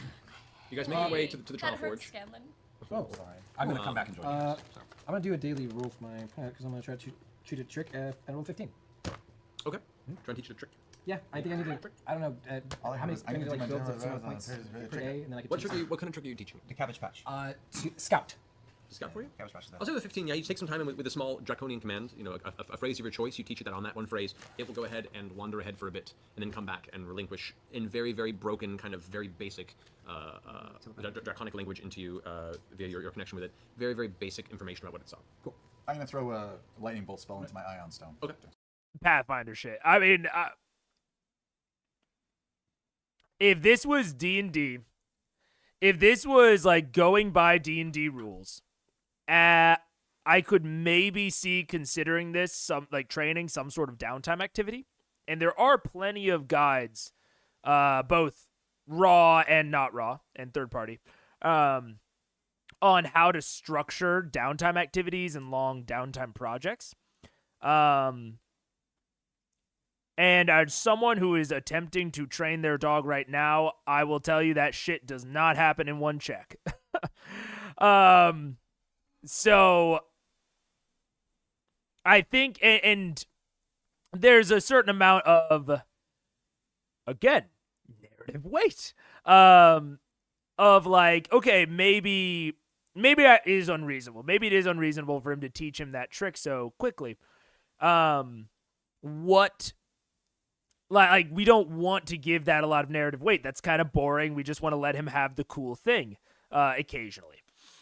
And let him be creative with it and, like, let him do cool, fun things with this pet.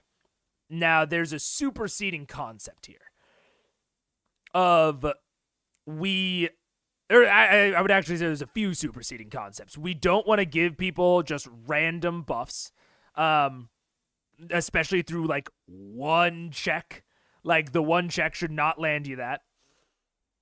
And we don't want something like a pet to start feeling super gamey and mechanical.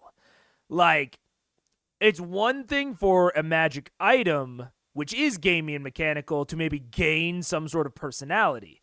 It's another thing for a living, breathing creature with an assumed personality and soul to be reduced to just like a mechanical little helper. So I think when you really abstract and really quicken the process of training it, you are really diminishing what it is. It feels more like a robot, rather than like a living, breathing pet. And I think that's a really it's a missed opportunity when we're talking about a pet. It's not like we're building a tool, like we're not building an invention or something. There's a pet. There's a lot of great opportunity here for roleplay and interesting stuff. Now, maybe that's not what Orion wants. That's not what Orion wanted out of the pet. I think that they should have much more of a conversation about like what even is this, because it does not feel like they have. I would really prefer for them to be much more on the same page about what's going on with Lockheed, because I don't feel that at all. But yeah, I don't know. Just very off, very weird. It feels like Matt's just trying to brush past it, which fair enough, maybe he is. But that's not the general tact I would recommend for like a home game. Love Orion discouraging Grodd from perishing Groon since it doesn't involve Tiberius. Lol. I mean, yeah. From pursuing, yeah. I mean, yeah. Yeah, it is what it is. Again, I'll hold my tongue on Lockheed. Yeah. I'm sure Lockheed will take a place within my Orion discussion. My Orion retrospective, which I think is within the next 7 episodes. Don't know when, but it's soon. Unrelated to anything you're saying, but I can't wait till episode 24. Really like it. Fuck yeah. I'm glad. That's dope. Is that a spoiler or it's okay? No. You that's fine. It's in fact in the spoilers command it says that you can reference episode numbers. I think the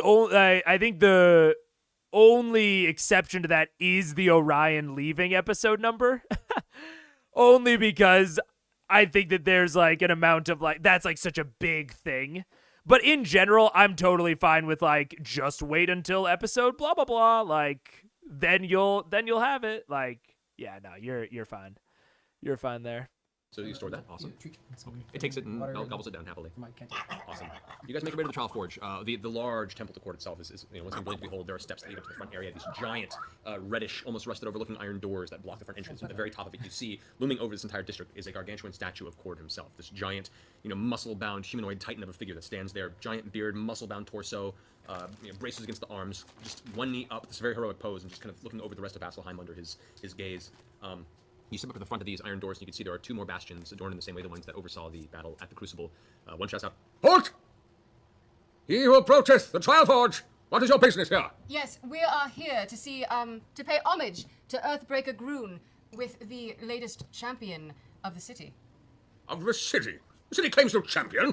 Of the Crucible, you know. Both glance at each other. The Earthbreaker is a fan.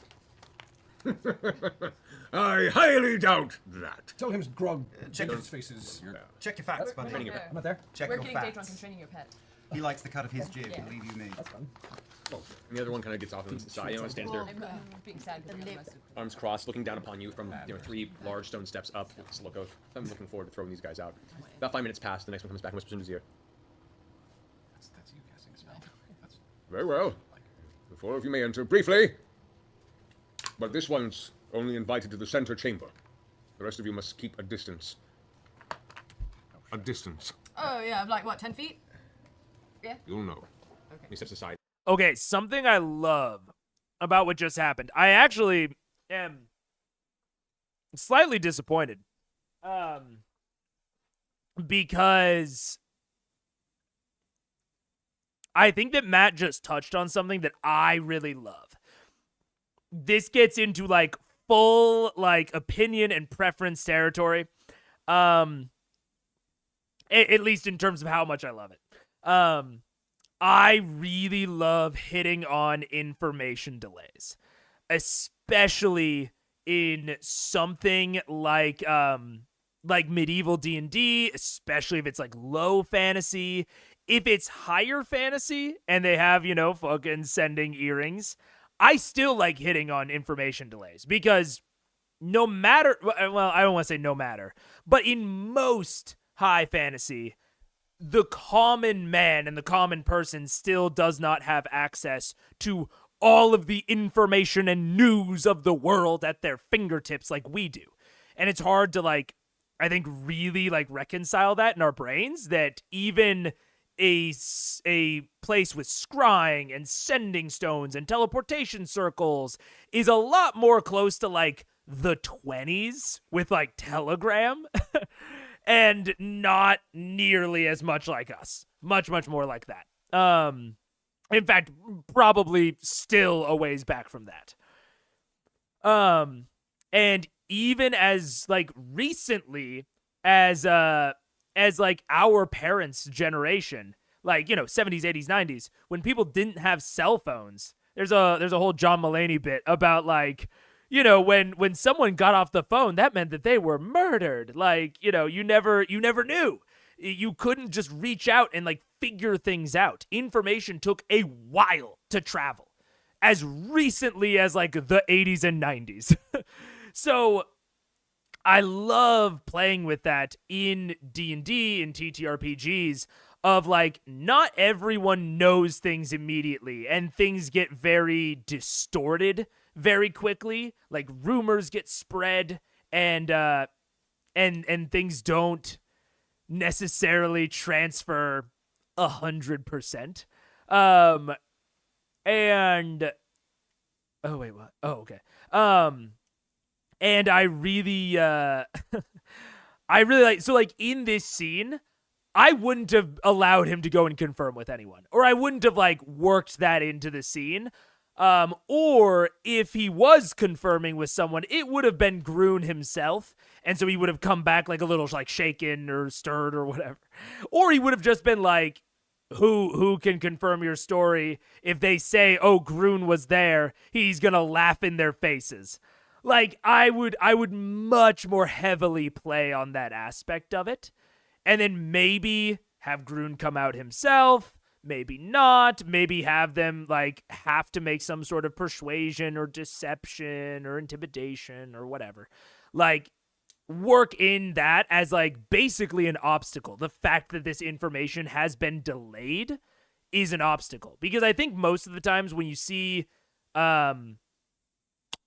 persuasion or when you see social blocks, it's because the PCs are asking for something unreasonable, persuasion, or they are lying, deception.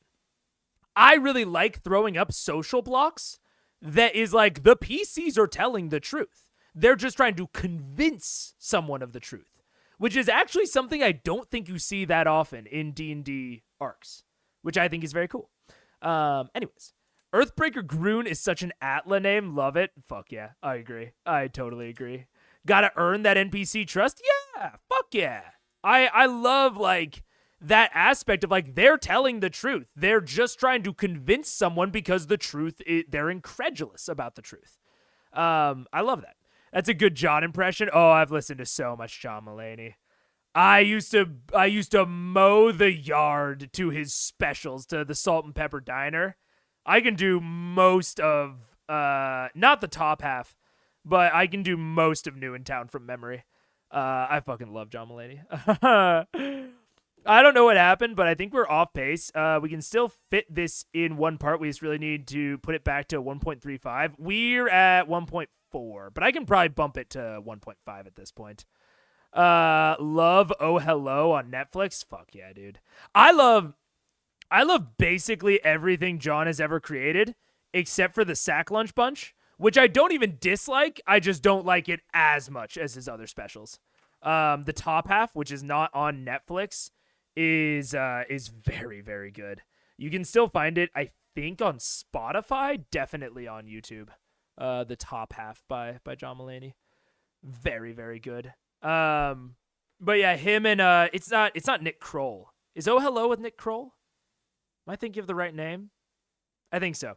Yeah. It's just everything that guy touches turns to gold. I guess including drugs. And the doors slide open. As you guys step in the interior, the smell that hits you immediately is that of sage and other burned herbs that are used ceremonially to cleanse a certain landscape of spirits from a superstitious standpoint, but also just to kind of build an atmosphere of meditation and understanding. The one Bastion that left and came back and whispered in his ear comes up and leans in you guys and gives you a nod. He doesn't actually speak to you, but gives you a hand gesture to follow. Leads you into the Trial Forge, and you can see now these halls are, it's essentially one long hallway. It's an arch about 85 to 100 feet up, and the interior of it is built out of a very, very thick, sturdy, reddish stone. You don't know if the actual stone itself is built from a substance of this color or itself has been stained or colored to match the rest of the kind of the cord reddish aesthetic. But as you step in, your footfalls clack against a black marble floor with what looks like gold streaks through it. Almost like there are small veins of some sort of gold material that has been polished within the actual marble itself. Very pretty. He gives you a nod and a smile. Only visual descriptions. Continues to gesture forth. And as you guys step in, you see occasionally a few other individuals walking by with a similar, like... Give me a touch. Tell me about the feel of this room, I think. Especially, like... It's all the actual stone. It's very thick. It's very sturdy. There's an arch, this architecture. Like, that's all great. That is very good for building, like, vibe and tone. I should definitely hit the timer. I'll see you, Terrace. Yeah. See you in the VOD and see you next time. Like, I think that this is good scene building, good theme building, but I want to know more. I don't really know what to expect out of Cord right now as a player. No idea. which is not necessarily bad, but if you wanted them to have that feeling, there are other ways that you can reinforce even something like that, which is very weird to think about.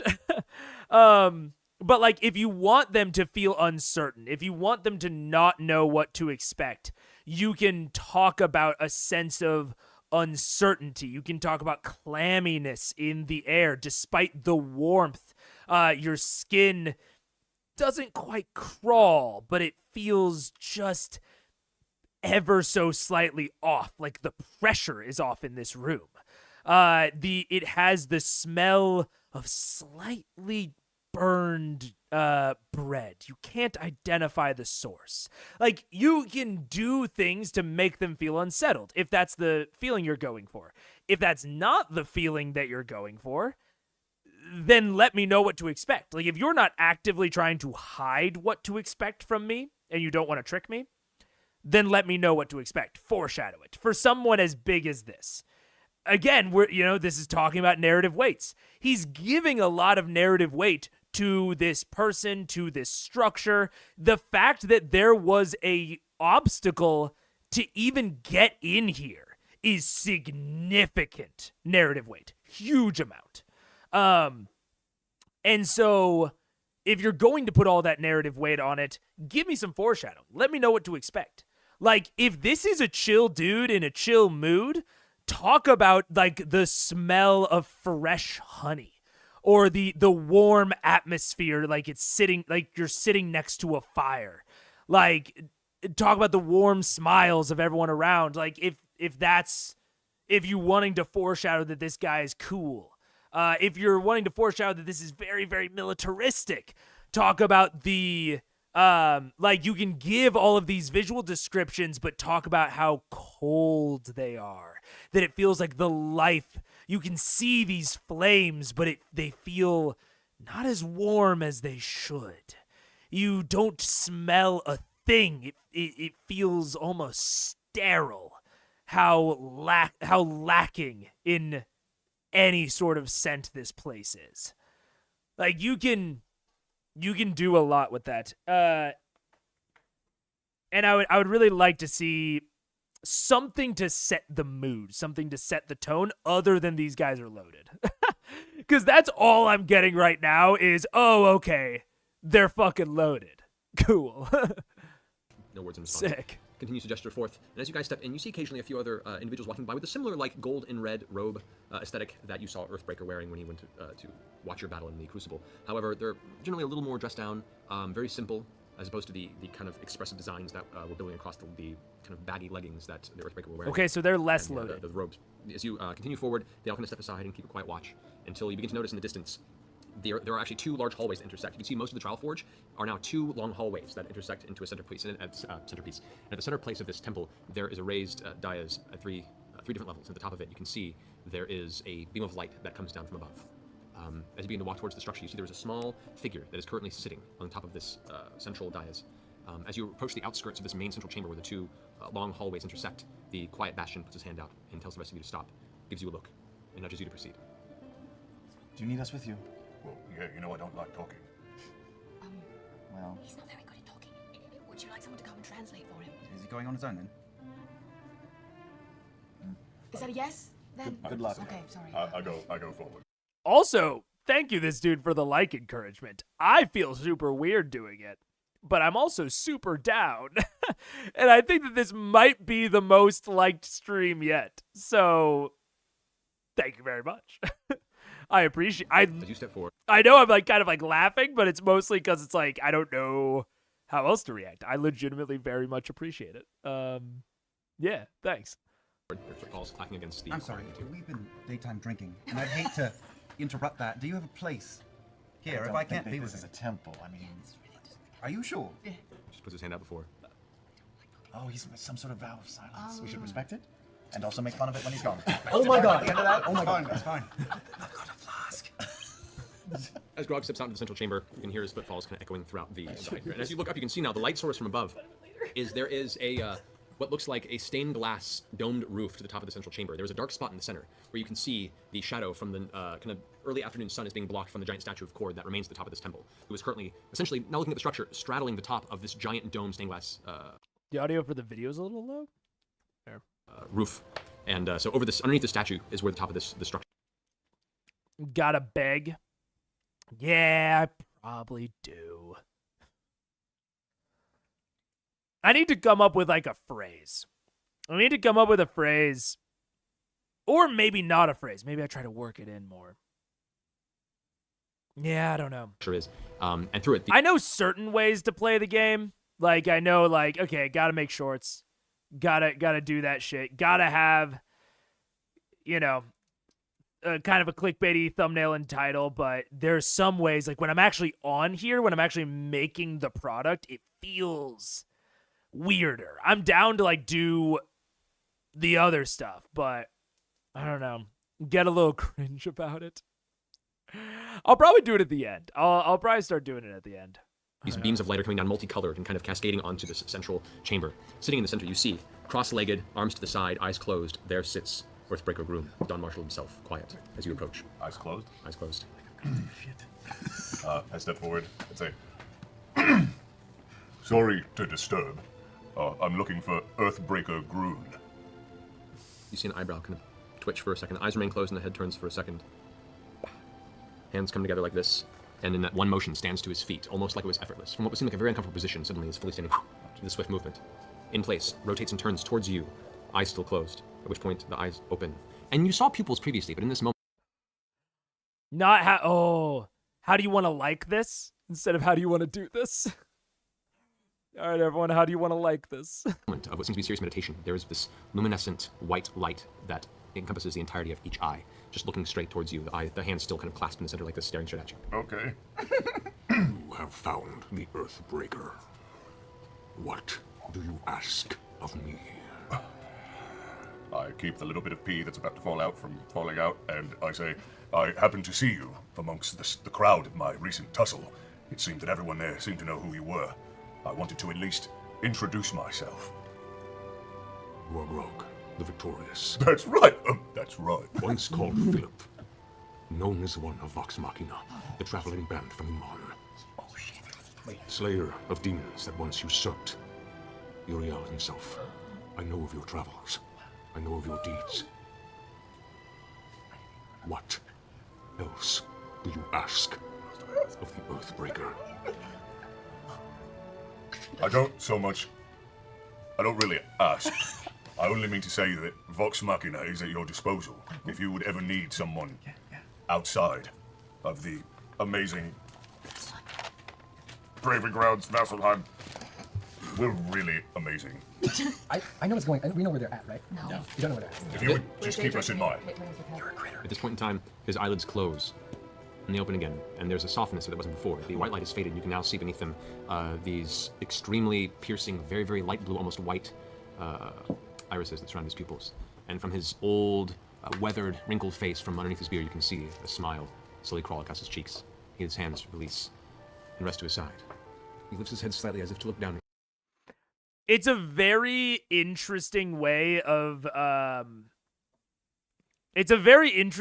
describing someone as very, very powerful while not showing any of their actual power. Like, the knowledge is power phrase is trite at this point, but it is very intimidating when someone has a ton of knowledge that you don't know how they got. You from upon this dais, not with judgment, but with curiosity. His voice echoes and booms through this with even but a whisper from his throat, once again saying, Your piety is accepted. Perhaps there may be a use for Cord of you and your compatriots in the future. Should this day arise, you will know. You must hurry. Dark times are ahead. I can see the veils twisting. Many, many evil minds come to rend the peace apart. There will be a day I call for you, Grog the Victorious. Stay alive. I mean to. Thank you. It has been an honor being in your presence. He steps back to his position originally. Now go. He turns around and sits back into his position, closes Man. his eyes. Okay, this is... I feel like I'm having deja vu, but I like it this time. This is incredibly similar to what happened in the guild with the Sphinx, except that the players have just assloads more agency. Like they have chosen every step of the way here. And they didn't even they didn't give them a magical contract. They didn't give them a fucking brand. Like, this, if you want to, not in debt, but if you want to get a player, like, interested in these very powerful forces or in a faction or in a specific character, like, this is how you do it. It's not guaranteed. They had no guarantee that Grog was going to talk to Cord, but you build a layer of intrigue around this character. You make it very clear through their visual description, through people's reactions to them, that they are important. And then you build that initial connection. We didn't have any of that with the Sphinx. We didn't, maybe barely had that with the Slayer's Take. And then you put them in this sort of situation where, like, it's like, hey, what fuck do you want? And, like, and maybe Cord could have more actively recruited. Maybe he didn't need to because, you know, they're with the Slayer's Take now. But, like, you could massage that scene and that scenario to make it even more, like, kind of baiting them towards, like, helping these people. For an example, one really easy way that you could do that is by showing people walking out of that area, not in the robes, like very clearly not acolytes, but maybe like blessed or lit up or radiant somehow, even if it's like a random NPC, like not an adventuring type, showing that they have enough interaction with outsiders that he may have use. Or you go the opposite way. You show that this faction is actually very in need of you. You narrate how empty the halls feel. How despite this grand luxury, it feels empty. It feels like a mausoleum, like a tomb for a dying god. And then you show this incredibly powerful figure, but as the light leaves his eyes, he's old. You see the wrinkles. You see the strength leave his muscles. You see that while he was powerful, while he still is powerful, he would put you in the dust. He's not as young as he once was. I mean, Matt did none of that shit, and Grog still offered their services. Like, if you want them to get in with a faction, if you want them to tie themselves to someone like the Slayer's Take, or like this, whatever, religious cult that we're at, there are ways to suck them in without forcing them into it. So, I'm not, and this is not necessarily to continue disparaging the ending of the Slayer's Take arc. It's more to show that, like, I know Matt can do it. And I know that there were probably meta reasons around why the Slayer's Take went the way it did. And I want to draw the comparison between the two. To more, like, show, like, oh man, I think this is the right way to do it. Or this is, like, maybe not the right way, but this is a better way. And disappears back into the same place where you originally saw him. I turn around and I go, guys, his fucking eyes are glowing. We're not here. You kept it together great. Thanks. Did you hear all of that? I couldn't hear much, but it was great. I almost had an aneurysm. He sounded very serious. Great. Yeah, we should go. He's cool. Do you think I should shit somewhere? No. Okay, we'll just go there. We'll just go there. Yes, and shit. Then be safe. Better be safe. Just a little one. Just a No, little. No. Okay, we'll just go. We'll just go. And we make our way out of the golden-floored, glowing-eyed guy's house. You were escorted out of the trial forge. You eventually meet up with the rest of Vox Machina. You carrying to your side, strapped a dried hog's head filled with black powder, and a cart of about 100 pounds of iron ingots. Ooh. Wow. You want me to hold on to all that for you? If you can just help load it onto the ship, that would be lovely. Wow. We're going on the airship. Can we If we get can fit it in go the back bag to the holding, it would be airship? much better. Sure, certainly if we can put it in the bag holding, it would be Is that a pig's head? It is literally a pig's head. I don't. Yes, that is in Okay. fact a pig's head. It's complicated. Hog, really, but it's a bigger Poor pig's thing. head. Let's find Captain Damon and get back on the ship. I start casting circle Look at you teleportation. remembering As games. you guys are having He's this very discussion, handsome. you laugh at it, you look over and you can see the airship, which is a little not too hard to see from this distance, is currently being outfitted, actually being finalized, being outfitted with brand new ballista. Remember those giant dragon-headed ballista you saw settle on the walls on the outskirts of Vasselheim? Those have now been affixed to the airship, as the previous air encounter it had. They didn't seem to quite cut the defense aspect of it. You guys notice this just in time as you see a flash of light, you look over your shoulder, and Tiberius has finished drawing what looks to be a large sigil. I fixed my pronunciation in it, thank you. I like Sigil. I grew up with sigil. I didn't and want to everything. say I know. Sigil. Since I came in at the halfway mark, I really wanted to go to an ink specialist here in Vasselheim before we left. So can we retcon and go backwards and say that I got the elven sounds for v and It's Vox put it Machina. right there. Tattooed on his fucking wrist. Elven. And then over here, I don't remember much of the mathematics that my teachers in our homeland. Wait, are you saying that someone out there in the world should do the Elven symbol for VM and we should all get literally tattooed? No, that's ridiculous. But over here, I have a mathematical shape. I don't know if you know arithmetic, but I learned arithmetic when I was studying. I learned knife work, I learned Elven poetry, and I learned arithmetic. And, Yes. and I had a knack for it. She didn't. I did not. But I did. And I would yeah, like to cool. get, it was called an icosahedron. Yeah. Right, Yes. Right, Excuse me? Right, Right here. here? Right here. That's a 20-sided. Wait, are we all doing that together? In real life? I'll go with you. This is real life. Oh, yes, But of course. to start, I You guys, we got I a want little to get date on. here, Let's go together. And I Come wanted the on. Elven symbol, Don't be just too me, close to it. just me, the symbol for v and in Elven right there. All right. Yeah. Lovely. So as you've had this done over the past few days, as you were awaiting the return of the other team who went off against the White Dragon, apparently. Also, I wanna put a little quick thing. I think it is totally cool and fair for players to ask for retcons, for them to ask to go back a couple of things, as long as it doesn't substantively affect choices that other characters have already made. So as long as you by your retcon are not forcing other players to change their decisions as well. If it changes flavor, that's all good. But I think that's cool and fine, and DMs should be supportive of players when, especially if it's for like a fun flavor reason. You've had the time to do so. You just haven't quite revealed it to the rest of your allies yet. All right. All right. But you guys look over your shoulder, and as you're talking about taking the airship, Tiberius has crafted a runic circle into the ground that is almost made to pulse with arcane energy. A familiar sigil, one that you think actually. No, I keep fucking. I just happily fixed it, and then. Where's waiting? That's pronounced. Just so everybody knows, I was writing Lockheed stats. Side There we go. The arcane sigil Sorry. on the Sigil. Robin, what class are you right now? ground. A familiar one that you once saw on the beach of one Depends. underdark subterranean. Down by the island. beach. Oh. By the beach. So now we Down have. over by the Badlands? Tiberius, you are on the cusp of completing your ritual. Oh, I choose Iman. All right, sigil flashes with arcane energy and opens up. You see a small doorway that's kind of sparkling across the ground. We can. Quicker.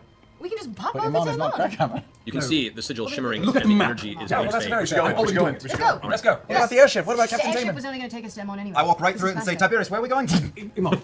I go through too. Captain Damon. I can hold it for a minute. All right, Good you thing all, that I just jump in. Woohoo! you all leap through the sigil. I like jumping into things. It's a place we've been to already too. All right. I like leap of faiths. They're exciting. You guys find yourself once again in a small white room, familiar, the place that was your immediate sigh of relief when you returned from the Underdark. Guys, it feels good to be home. You push through the doorway, returning once again to the 80-foot circular chamber of white stone, where a vibrant crystal chandelier hangs from the ceiling. Oh, right. There are 5 other doors around the room, and you are currently in the center of the traverse junction within the Alabaster Lyceum. I mean, we just Right, did like, this. We yeah. just did this. It wasn't too long ago. So it's okay. We Exactly. pop out as the same guy there. Indeed, you understand, Gatekeeper Xanthus is there waiting for How you. long have we been gone? Tiberius would say something. Yes, what? To explain the travel schematic, it would take us a few days to come back on the airship to this particular area. If we want to go back to Crackhammer, it would be much more efficient if we teleported as we have. Definitely. Take a transport to Crackhammer, which is only north of here really as well. yes, Which will only probably take a day, right? Was it? 5 days. Oh shit! Did we leave It's a Trinket? five-day Did we leave tour. Trinket? Trinket is with Okay, them. good. I'm Airship very from here. It is nearly a week to travel from Iman to Vasselheim via airship, yes. To Crackhammer? No, to Crackhammer from here, it's about a 3-day travel on horseback. It's the airship, right? We don't have an There is airship. no airship to Crackhammer. That's but it would have dropped us off in a mon anyway. So that we just shaved off 5 days. Totally. Good job, Tiberius. You're I pop on out and I say hello again. Yes. Oh, you've returned. Yes. Well, this time I would like you to fill out the proper paperwork. This time, of course, you already know ahead of time that we are dear friends of Uriel, and we do not need to. Where's Bert? Paperwork? Where's a lawyer up? That is not true. I had my ass chewed out by the headmaster Thurman's admin last time you came through and told me that. So, and he from underneath his desk, poof, slams down what looks to be a cluster about 25 papers. I require you to fill these out so I do not lose my job here in the Lyceum. All right, Vax, Vax pulls it over and starts filling it out and saying, all right, but we're kind of a big deal here. But you're trying to get me to do it. I was saying Percy's so good at paperwork. I can split the load. But I thought we had a lawyer for this. I thought we had Burt Reynolds Esquire. Excuse me. Dude, me and Marisha are so consistently on the same page. It's crazy. These seem like things to confirm before completing the spell. I mean, yeah, but at some point, it's like, look, if you're confident and you just want to move the pace along, this is actually, I'll kind of hold my hands up on this one. I actually kind of agree with Orion because he was trying to just like move shit along and like he didn't know the whole story because he hasn't been paying attention, which is definitely his fault. But I think it's very, very fair to just do this. It's funny though. It's also funny though. It's also safer travel, to be fair. So yeah, all in all, they definitely are the sorts of things you should confirm, but also, get moving. Stop sitting here and arguing about what we're gonna do. Let's just go. I'm doing the paperwork. Let's just do the I've got it. I'm saying X's Just everywhere. because you didn't like Pretend X paperwork and something. or Elvin doesn't mean I don't. I've got it. But Uriel's not going to be pleased. He's gonna be super pissed. But don't worry, I look forward to it. You really do. Great. Well, here you are. And here's my. Do you have a bathroom around here? No, scan and hold it. I pick up an instrument to write with and go. Down the hall to the left. All right, Two doors. I might make it. Vax fills out the entire thing except for the final signature and says, Scanlan, could you put the final signature on this? Notarized. Tiberius helping you. Yeah, we were both. boy. There's Running up my fly. Oh god. Final signature? Womp. I'll just sign Just my paperwork. I don't see what the problem No, is. that works. All right. Oh, check like a helmet. Thank you kindly. This is what I think You are of free here. to go. Thank you so much. Oh, it's been. Am I missing something? I feel like something funny is happening and I don't get it.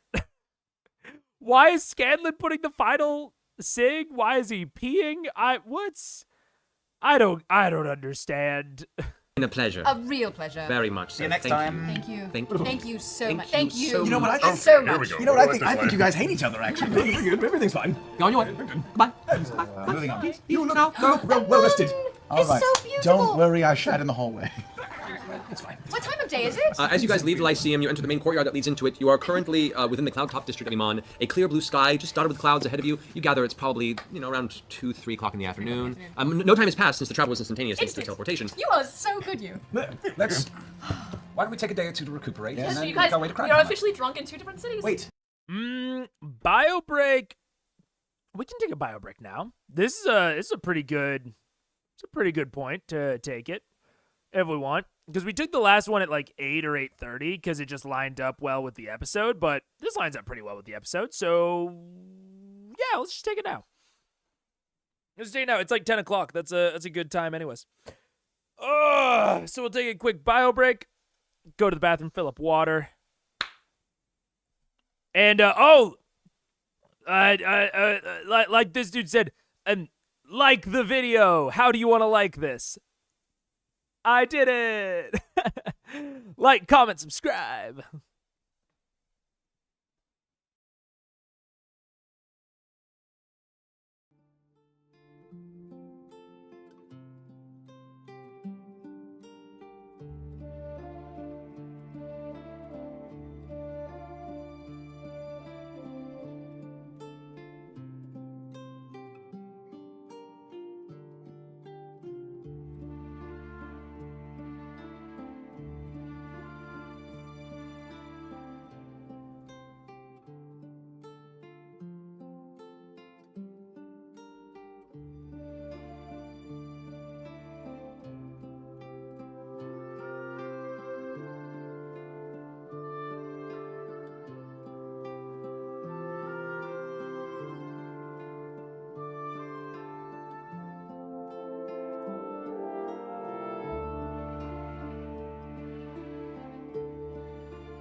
All right.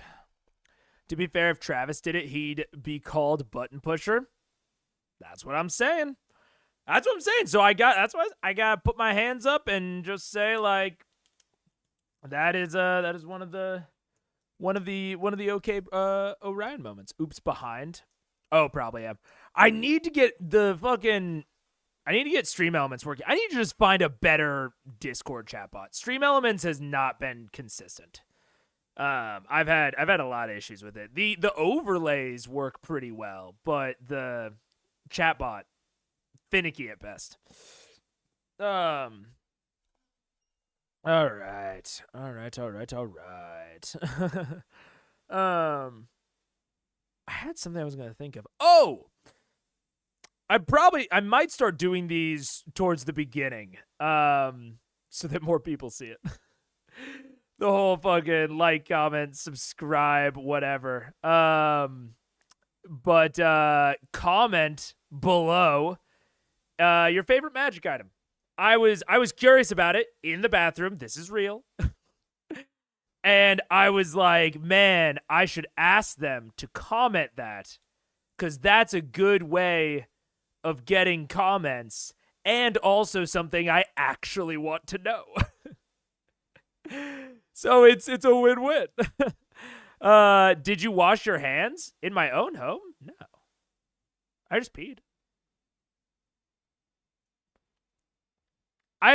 For pee, I wash my hands like every other time. It's my home, it's my bathroom. I know what's in there. In public, every time, no matter what. In public, most of the time, even if I don't go to the bathroom, I'll just like give them the old wash. But my germs. Any flame tongue weapon? Put it in the comments, this dude. Although I do appreciate the chat message. That's fair enough. Flame tongue is cool. Flame tongue is very, very cool. Ugh.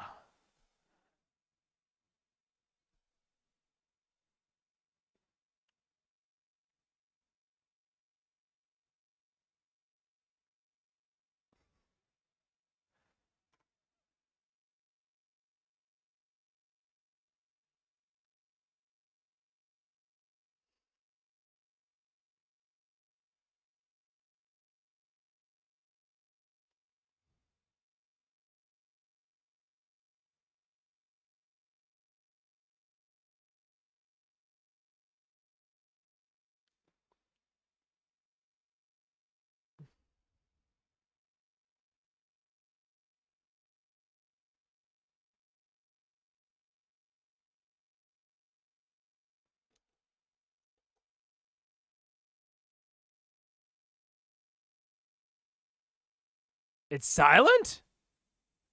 Oh, fuck. Oh, shit. Okay.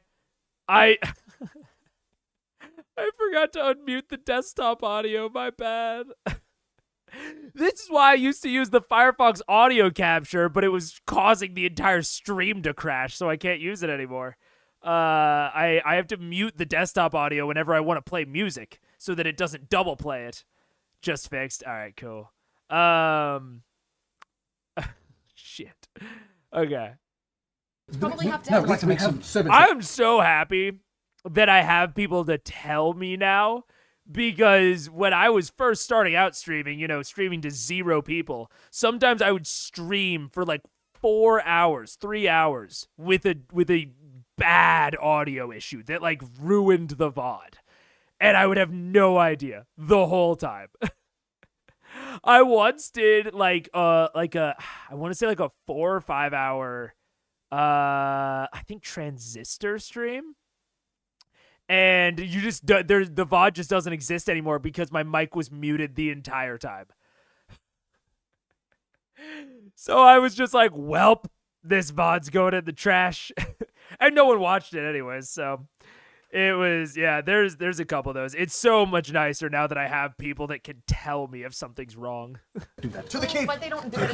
They do it Alright. with the same water. You guys make your way through from the Cloudtop District to the southern edge of Iman, to the lower slums, outside of the city along the southern wall, to Grayskull Keep. The visual is welcoming. It's standing clean, and in the distance you can see a figure kind of walking across the top of the wall, kind of keeping a watch.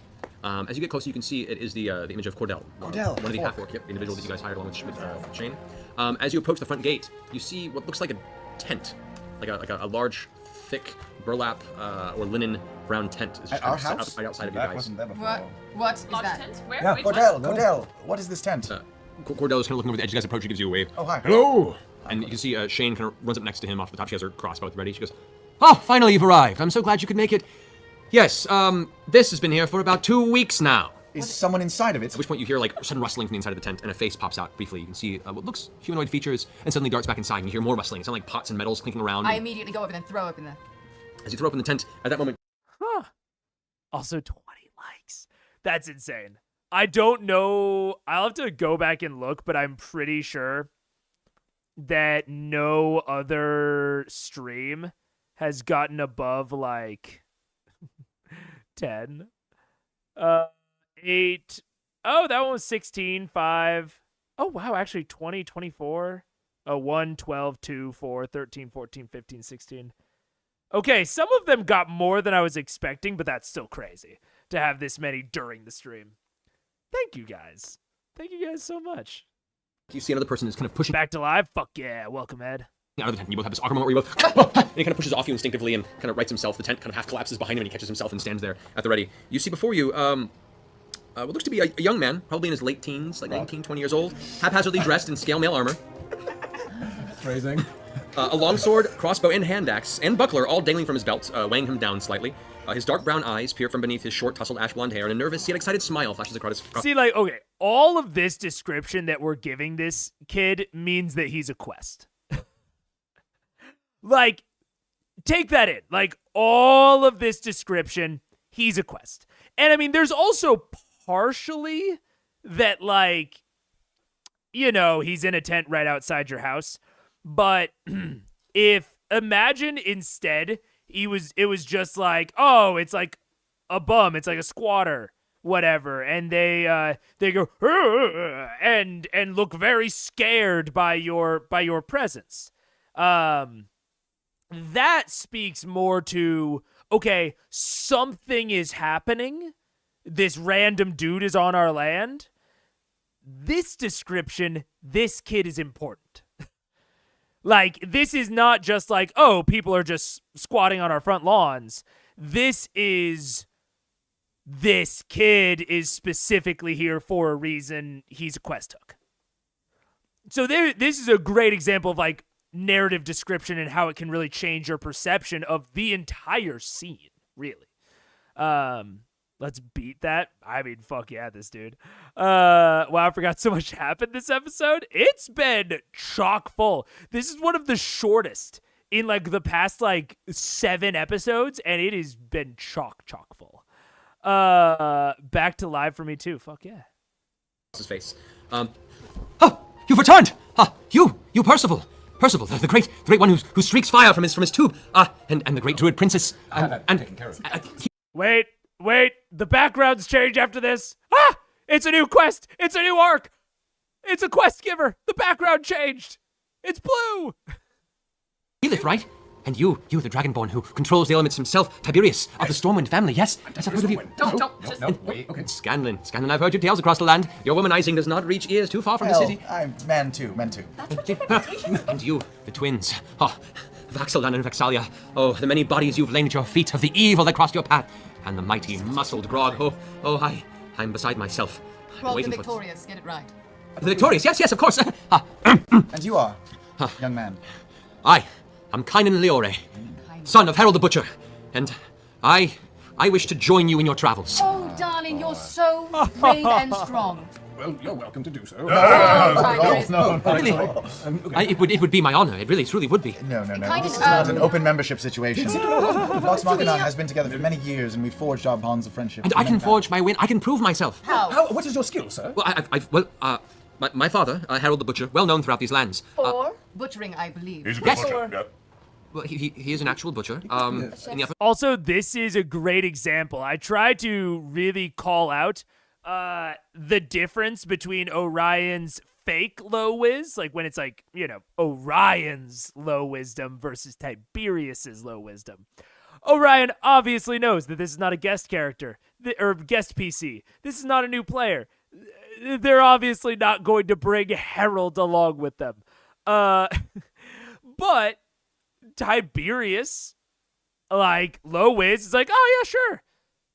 I think that's a fun little way to play low whiz. In the same way that Grog is consistently playing low int really well, I think that that's a really good example and flashpoint of what a low whiz character might say or do. But I have been training day and night for months until I was ready to fight alongside you all, and I humbly offer my sword as part of Vox Machina. Your sword? Yes, I'm a skilled swordsman. You are? Yes. Well, show us. I have an idea. I trained under old Leonard Fike, an ex-guard captain of Iman himself. Wait, He's a what friend was of- his name? Lord Lennon Fiken? Leonard Fike. He was once... Leonard Fike. Leonard Fike, As yes. he's talking, I motion to open the gates.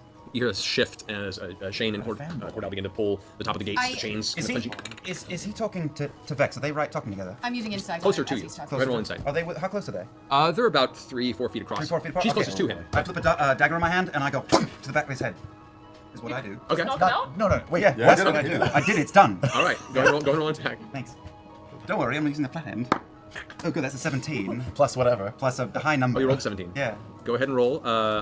Sneak attack damage. It's a critical because it's Yeah, but reacted. it's the back end of the dagger, Yeah. right? Yes. I'm Go ahead, saying that go ahead and roll up sneak front. attack times 2. I go inside the keep. And you're touching my dice. The boy needs a lesson. This is not a life for a child.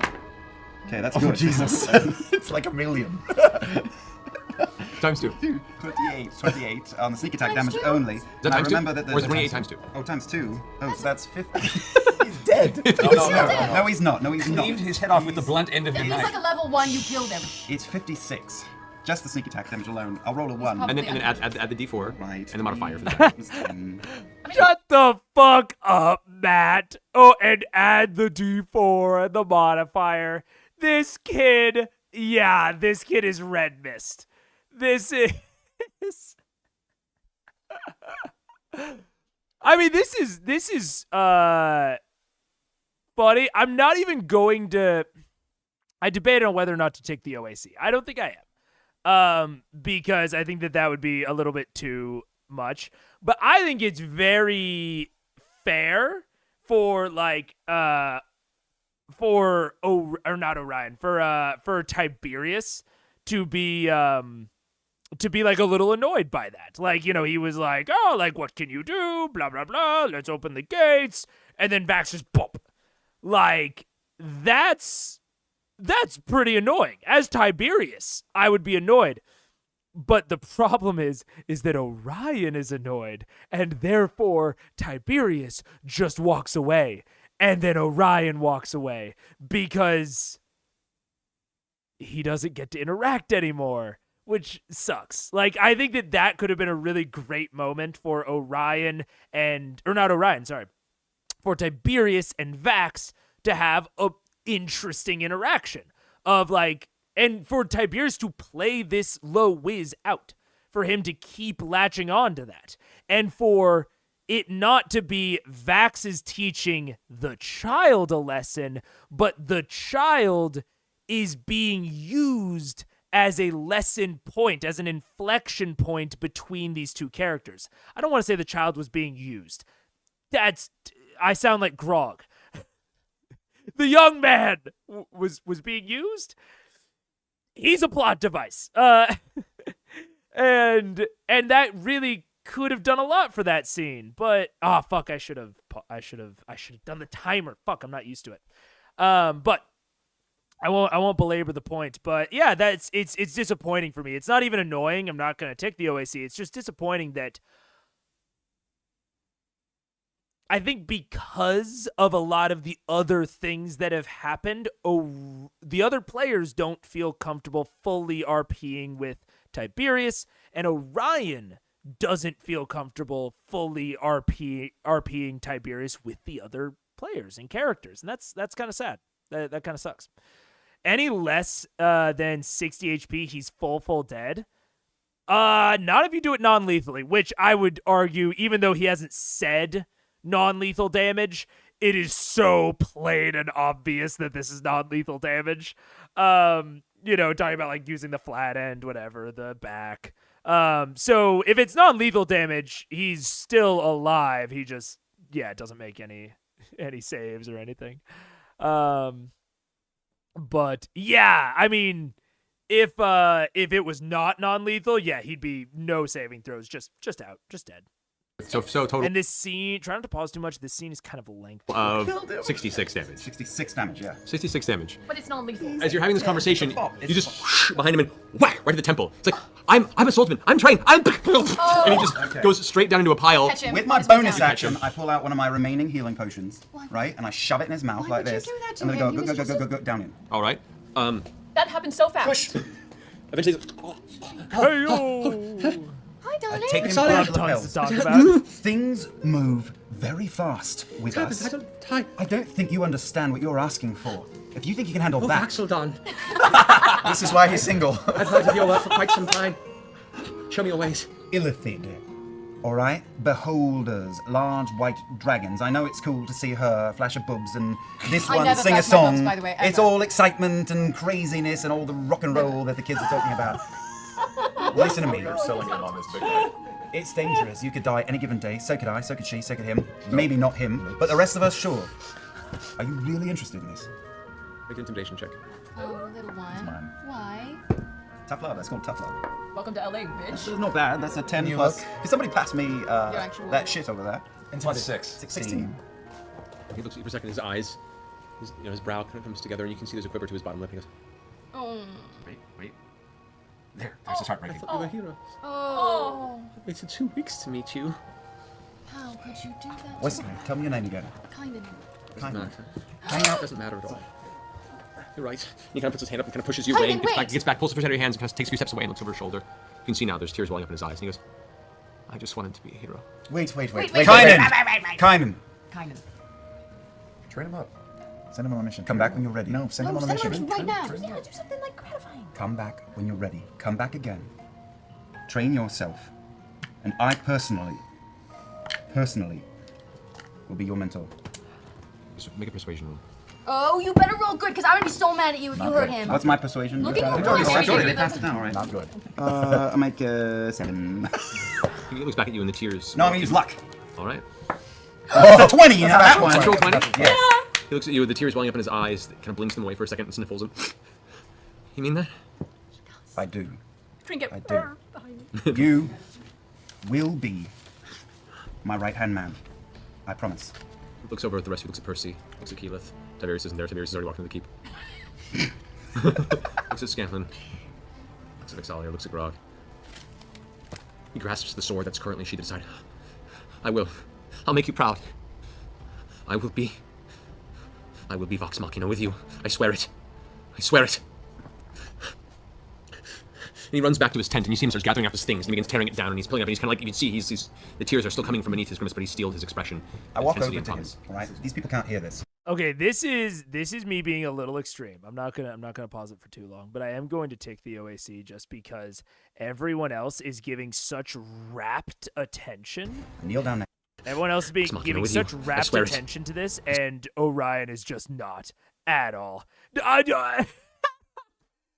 This dude, we are on the same fucking wavelength, man. Like, and there's not even like really that much to talk about with it. It's just annoying, and it's like, he's hungry, leave him alone, dude.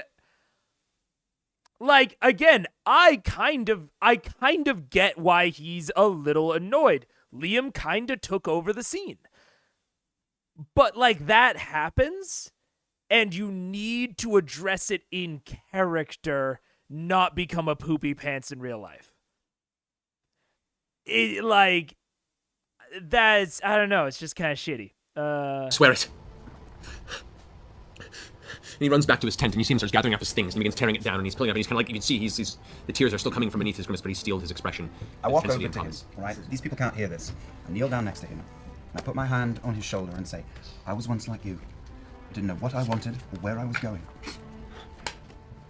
I just want you to be ready. We've got some shit to do. When we come back, we'll start over. You're starting from ground zero. Starting from the basement. You're going to work your way up. And I promise you, I will be ready for you no matter what Mercer throws at me. I promise. Mercer's our god. Right? Don't question it. I take him by the hair. Don't question it. Just come back. Don't kiss him, he's 16. Right on his forehead. Okay. He gathers the rest of his tent and things and kind of pauses, and he's like speechless at this point. You can see he's partially torn between like wanting to look hard and ready to do this, and also still kind of blown away by the fact that he's even encountered you guys after all this time. He takes the rest of his stuff and holds it in one arm and just darts off down the path towards the river, and then hops over it, and then makes his way towards the rest of Iman and vanishes into the distance. Hops over the No, you might have just river? sent him to his death. Why did you have to knock him out? Probably more of a crick. If you could hop over it, not much of a river. That's just the reality of playing D&D. Different players will be more important at different times. Let them have their moments, and you can have yours. Yeah, man. Yeah, and I mean, it's hard because like I'm trying to put myself in Orion's shoes, and like Orion could say that. Like Orion was building up a moment, and Liam took that. But at the same time, like that's not just D&D, that's life. Like sometimes you are building something and someone takes it and does it well. And it is not good to just walk away and be a huge poopy pants about it. If Tiberius was actually bent out of shape about Vax like taking over the situation, I think it is perfectly within Orion's rights to like narrate that, to have that RP, to have Tiberius confront Vax and be like, what the fuck? I was handling that. And then Vax needs to explain himself. I think that is like totally fair. That's very like, I think both of them would be in like the rights as players, and it would be really interesting role play between the characters. Like that is how you build relationships, is through conflict and drama and dialogue. You don't do it through silence and walking away. Even if sometimes in real life you need to walk away, and in D&D sometimes you need to walk away, most of the time you don't. Because we're here for drama and like fun and conflict. And like this is the perfect opportunity for these two characters to conflict. And Orion just drops it. And it's like, dude, come on. If you want to be a poopy pants, be a poopy pants. And just aggress it. It's crazy. Ugh. Go home and train? Yes, but now you trained him? We almost died ourselves in that temple, in that pyramid. He has expectations in his head. Are they inside yet? So we should have just made him a full-fledged member today, right now. No, that's not what I'm saying at all. Made him a butler. He doesn't want to do As that. you guys have this conversation, you turn into the entrance of the keep, and they're standing, arms behind his back. And you can totally see that, like, the other characters are aggressing him about it. And they have even less of, like, a backing reason and rationale to. Like, Tiberius has the most reason. And now, love it, Matt Mercer snaps for you, claps for you, is trying to bring Orion back into it. Let's see if Orion is going to continue to be a poopy pants, or if he's going to take this, if he's going to offer this olive branch that Matt is trying to extend. Matt is trying to get him to roleplay. Is he going to take it? Because Tiberius, serious-faced. Tiberius, what's up? Vax. Oh. What's that? Why did you do that to that young man? He was not ready. Stop it! That was aggressive beyond necessity. We should have trialed the boy. That was his trial. That was not a trial. We'll see if he comes back. You are far more powerful, Vax. You know that. This boy was a fan at best. We could have put him to work or something. I do You not think he agree. would have been happy with work? Yes, for the I'm time not being, even happy just that he told him to being go off there. and continue training. I think telling him to go and continue training I is have a no bad idea idea. what happened. He now knows the facts. He knows his skill level. He knows where he stands. Just a young boy who He will loves us. either go back to being a fishmonger, or he will Son come... of a butcher. Son of a butcher. Son of a butcher, well, everyone has their own personal path. Or he will come back to me. And if he comes back to me, I will train him. If not, it wasn't meant to be. And if he comes for your head, He won't. Oh, he won't? I'll deal with that as well. Did you never see The Incredibles? I'm just saying. Vax, Yes, Tiberius. you and Grog, I respect and fear the most out of all of us. You are cunning. What am I? Strong. Chocolate? I could crush you with my voice. Okay, You're a let's leave it. Vex, I can feel kill you you with and my am eyes. slightly attracted to you as well. But Grog and Vex, you are the strongest and most noblest and cunning of You all live of because I let you live. Just No, let's that's just say that out You loud. believe what you believe. I'm just saying, when it comes to things, sometimes you really rush into stuff, and stop, because, you know, you can just be chill sometimes. Like, at which point you hear a voice ring out from across the courtyard of the keep. Good job. I'm glad I didn't tick it too many times. Saved, fixed, repaired. I still don't like the way that Orion the player was totally disengaged during the big dramatic points, but that was great. That was fantastic. I think that the fact that he walked away lessens it, and I think that it not allows him to disengage, but I still don't think it's probably the right general way to go about it, but saved. I'm fully like I that was a great bit of RP. I don't need to talk about it anymore. That was a really delightful bit of RP. To be fair, this is some good RP from Orion. It is. That was a fantastic speech. That was a fantastic interaction. Oh, what could have been. Oh, what could have been, man. Yeah, Travis getting right to the point. And Liam probably. And I don't even want to, like, yeah, I need to reset the timer. Fuck. I don't want to get too much on Liam. Like, the spotlight is a very fickle thing, and sometimes, like, that sort of thing is super okay. Like, what he did, and, like, let's call a spade, taking the spotlight from another player, that can be okay. Like, it's not the worst thing in the world, especially if you're not doing it all the time. And I would never consider Liam Vax to be a spotlight hog. So, like, that sort of interaction can come really well, and it really does provide the opportunity for great RP, which the other characters are now latching on to, and I'm very happy that they are. Because I think if we had watched, if this whole scene had happened like 10 episodes ago, I don't know that they would have. So yeah, I'm very happy to be wrong about how that was going to go, because I did not think it was going to go. It was going to be fixed and saved like that. I genuinely didn't expect that, and I've seen this episode. And I've seen this episode before. I didn't expect it. Did you see my face? I don't know what sort of face I was making, but also I'm mad they wasted a whole health potion on him instead of a healing word, lol. I mean, it's true. Vax should be getting on him about that. Or not Vax, Vex. I'm Vax, I'm Vex, he's Vax. Yeah, definitely should have just been a healing word. Or a good berry. You've all returned! You see across the way, Lena, your joyful housekeeper, comes rushing out, arms open to greet you all. You can see there's a little bit of dirt on the front of her apron, like she's been cutting the hedges or doing some sort of garden work, and she rushes out and hugs you. Oh, it's been so kind, it's been far too long, it's so good to see all of you. As I see her, I turn to greet, but I want to give Vax a little pinch in the butt. Okay. A little friendly pinch. Little tweak. Little Dragonborn tweak. Little dumb sorry, that reminds me. Hold on. And she pulls out a little piece of paper. You recognize it. It's used in various arcane messaging. And she kind of pulls out a small quill and dabbles it and starts writing a quick message on it. Closes the lid. It disappears. What? What's that? I'm sorry, I was given that just in case you're returned. Who gave you that? What was that? Seeker Assum Emring of the council. The ranger. He said as soon as you're returned, I'm supposed to let him know. He had very important business with you. Maybe from the future, don't do that until we tell you it's okay to do that. Right. Yeah, you work for us. Don't send read receipts to some rando that I don't know. Oh my god, you're fired. You are. What the fuck? Are you working for the enemy out here? Jesus. Anna's the wife of a soldier wondering if they'll come home. Yeah, kinda. But then she immediately rats on the soldier. What the fuck? Dude. A ranger NPC? I know, I thought it could never be done. It was impossible. You are fired. She is... Well, dude. What the fuck? Bro. You work for me. You are employed. I keep food on your table.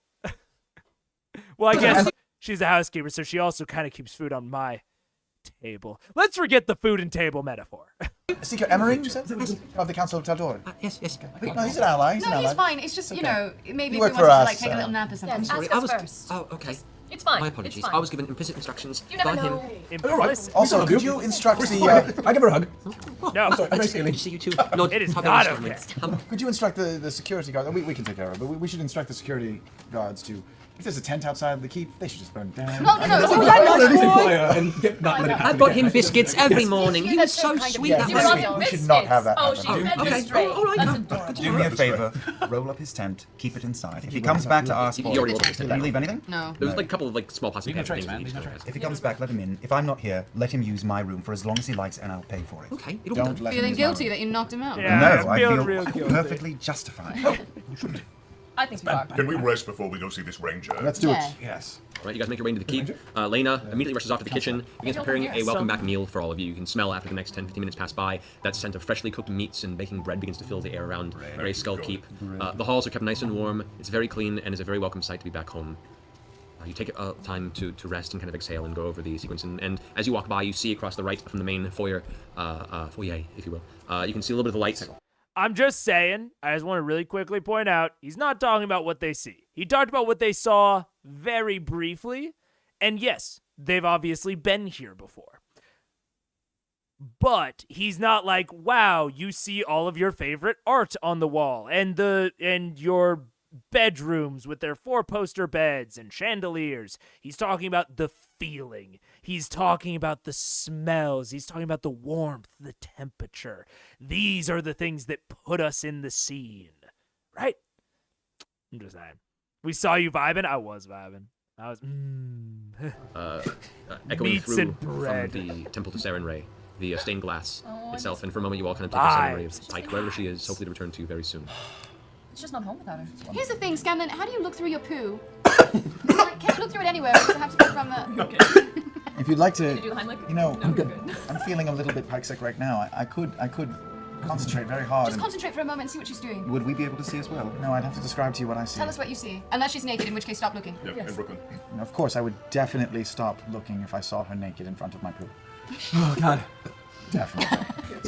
You okay? Sure, I'm going to try to scry through my poo. Okay. You sit down and close your eyes and begin to concentrate. Is this first? Yeah. Okay. And as you begin to focus your energy, the sense of the arcane mind itself is gathered between the center of the head and the center of the chest. You begin to join these in the center, and your consciousness begins to glide downward towards your bowels.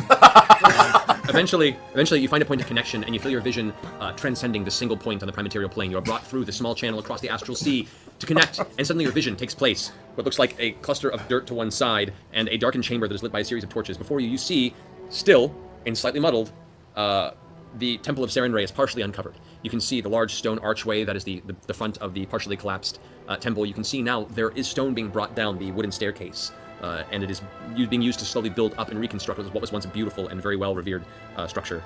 You can see in the distance a small, kind of light, white-haired gnome figure that is currently kind of acting as foreman for this whole construction process and is giving orders and shouts to the other individuals here. Oh, sorry. Glancing about, you see her step over, and one person kind of trips and drops a stone. She walks up to them and takes them by the shoulder and lifts them back up, and gives them a little hug, and then picks up the stone and carries it with them over to where it belongs on the side of one of the walls. Fired that person, but okay. A few more moments pass, and you gather this is a slow-moving but a consistent-moving renovation of the Temple of Sarenrae based on the limited number of people that she has at her disposal to help with the process. But it seems to be going well. What'd you see? She was definitely naked. Really? No, she was supervising her crew in a fair but firm way, and she was just being pike-driven, radiant, beautiful, and empowered by the spirit of Sarenrae. She's everything that we think of her and more. She's beautiful and charming, and let's just let it be known that I could kill Tiberius if I wanted to. I'm just going to say that. It's fine. Yes, you can, Scanlan. Yes. I mean, that's beside the point. Pike was glorious and wonderful and confident, and I miss her so much, and I hope from time to time I can look in on her. Anytime you want. Look through your shit. Well, it's any bodily fluid. I could bleed, I could piss, I could barf. Ooh, anytime ever? It's Ever? real. Is it like It's in your real body thing. Bod. all the time? Vax pulls out his flask There and is raises a it. gradual fade to the effect. I'm raising my flask. I don't know how to feel about all that. Much like Sam and Scanlan in general. Like, I feel like it's maturing and getting better, but there are just those moments. But are they just, like, really funny, or are they not? I don't know.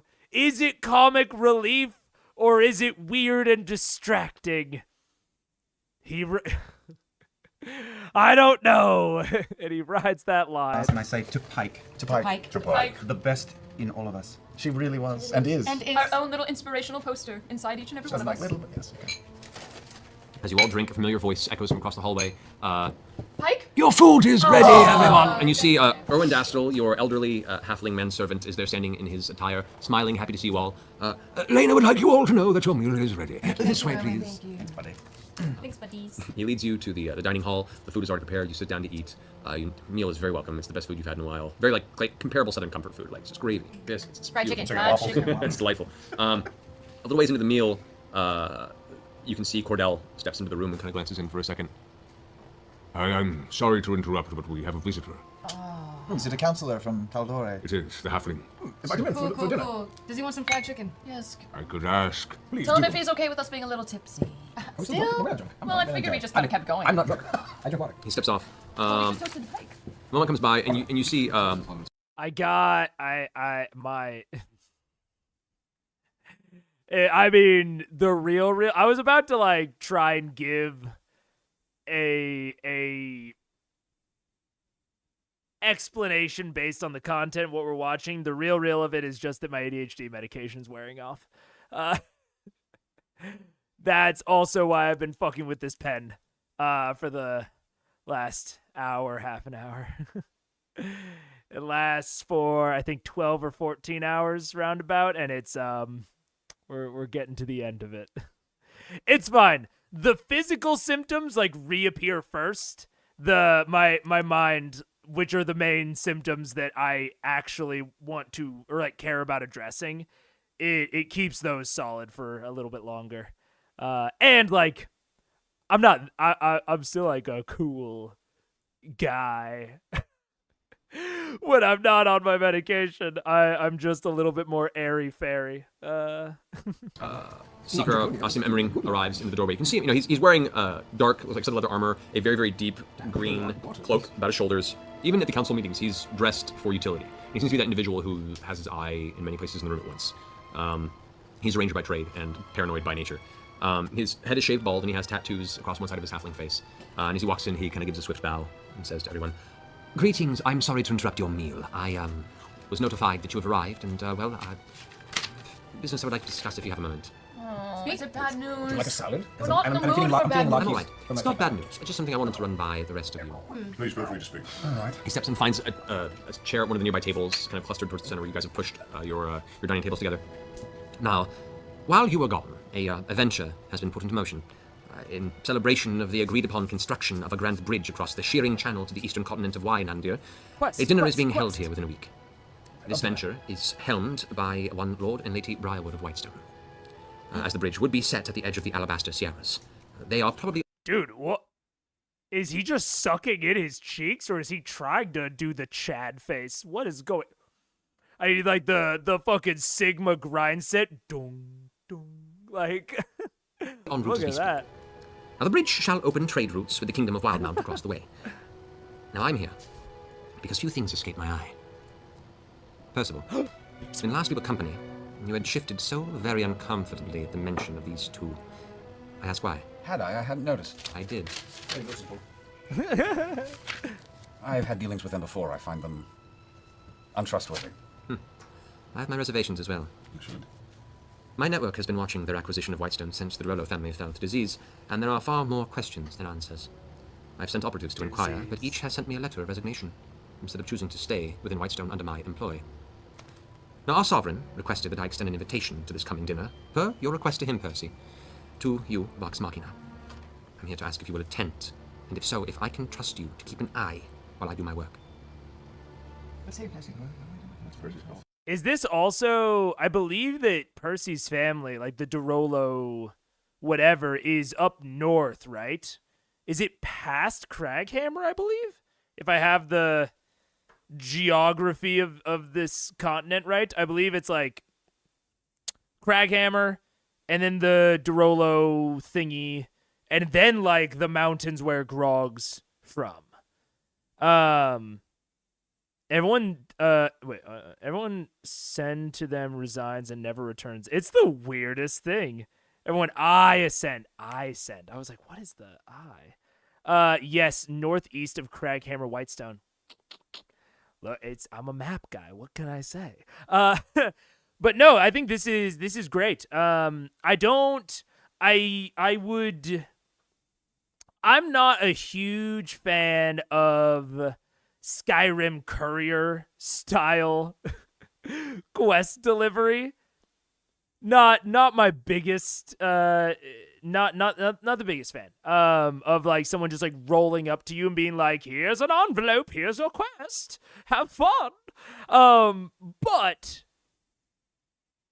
there is a concept that I don't know if it necessarily supersedes that, but there is also the concept of like they have a keep. They are like quasi nobility. Like there's kind of this this like rich noble fantasy of like hosting people and taking messages and like having people into your hall to talk to you and like discuss fucking politics while smoking a pipe by the fire, you know?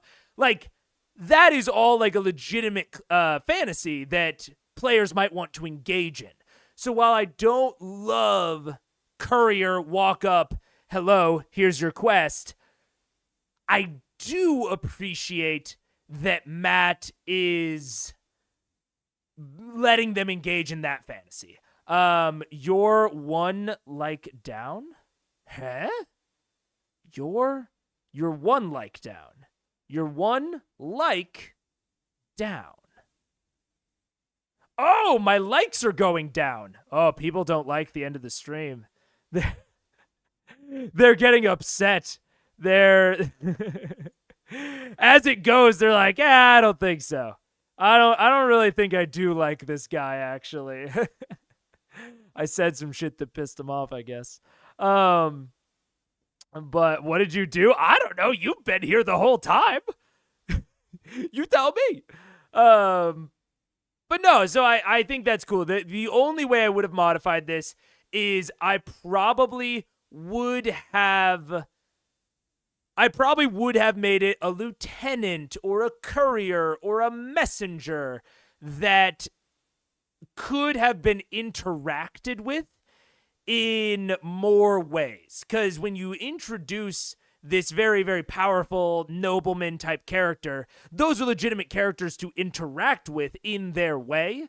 But I don't love them just showing up. I think it's sort of contradictory to their noble nature, right? Like it kind of bleeds out of that class fantasy. They should have either been invited by the hosts of the house, they should have, or they send a messenger, they send something. They sent like a look ahead note, right? Like they left this note, but they seem very personal, like weirdly personal.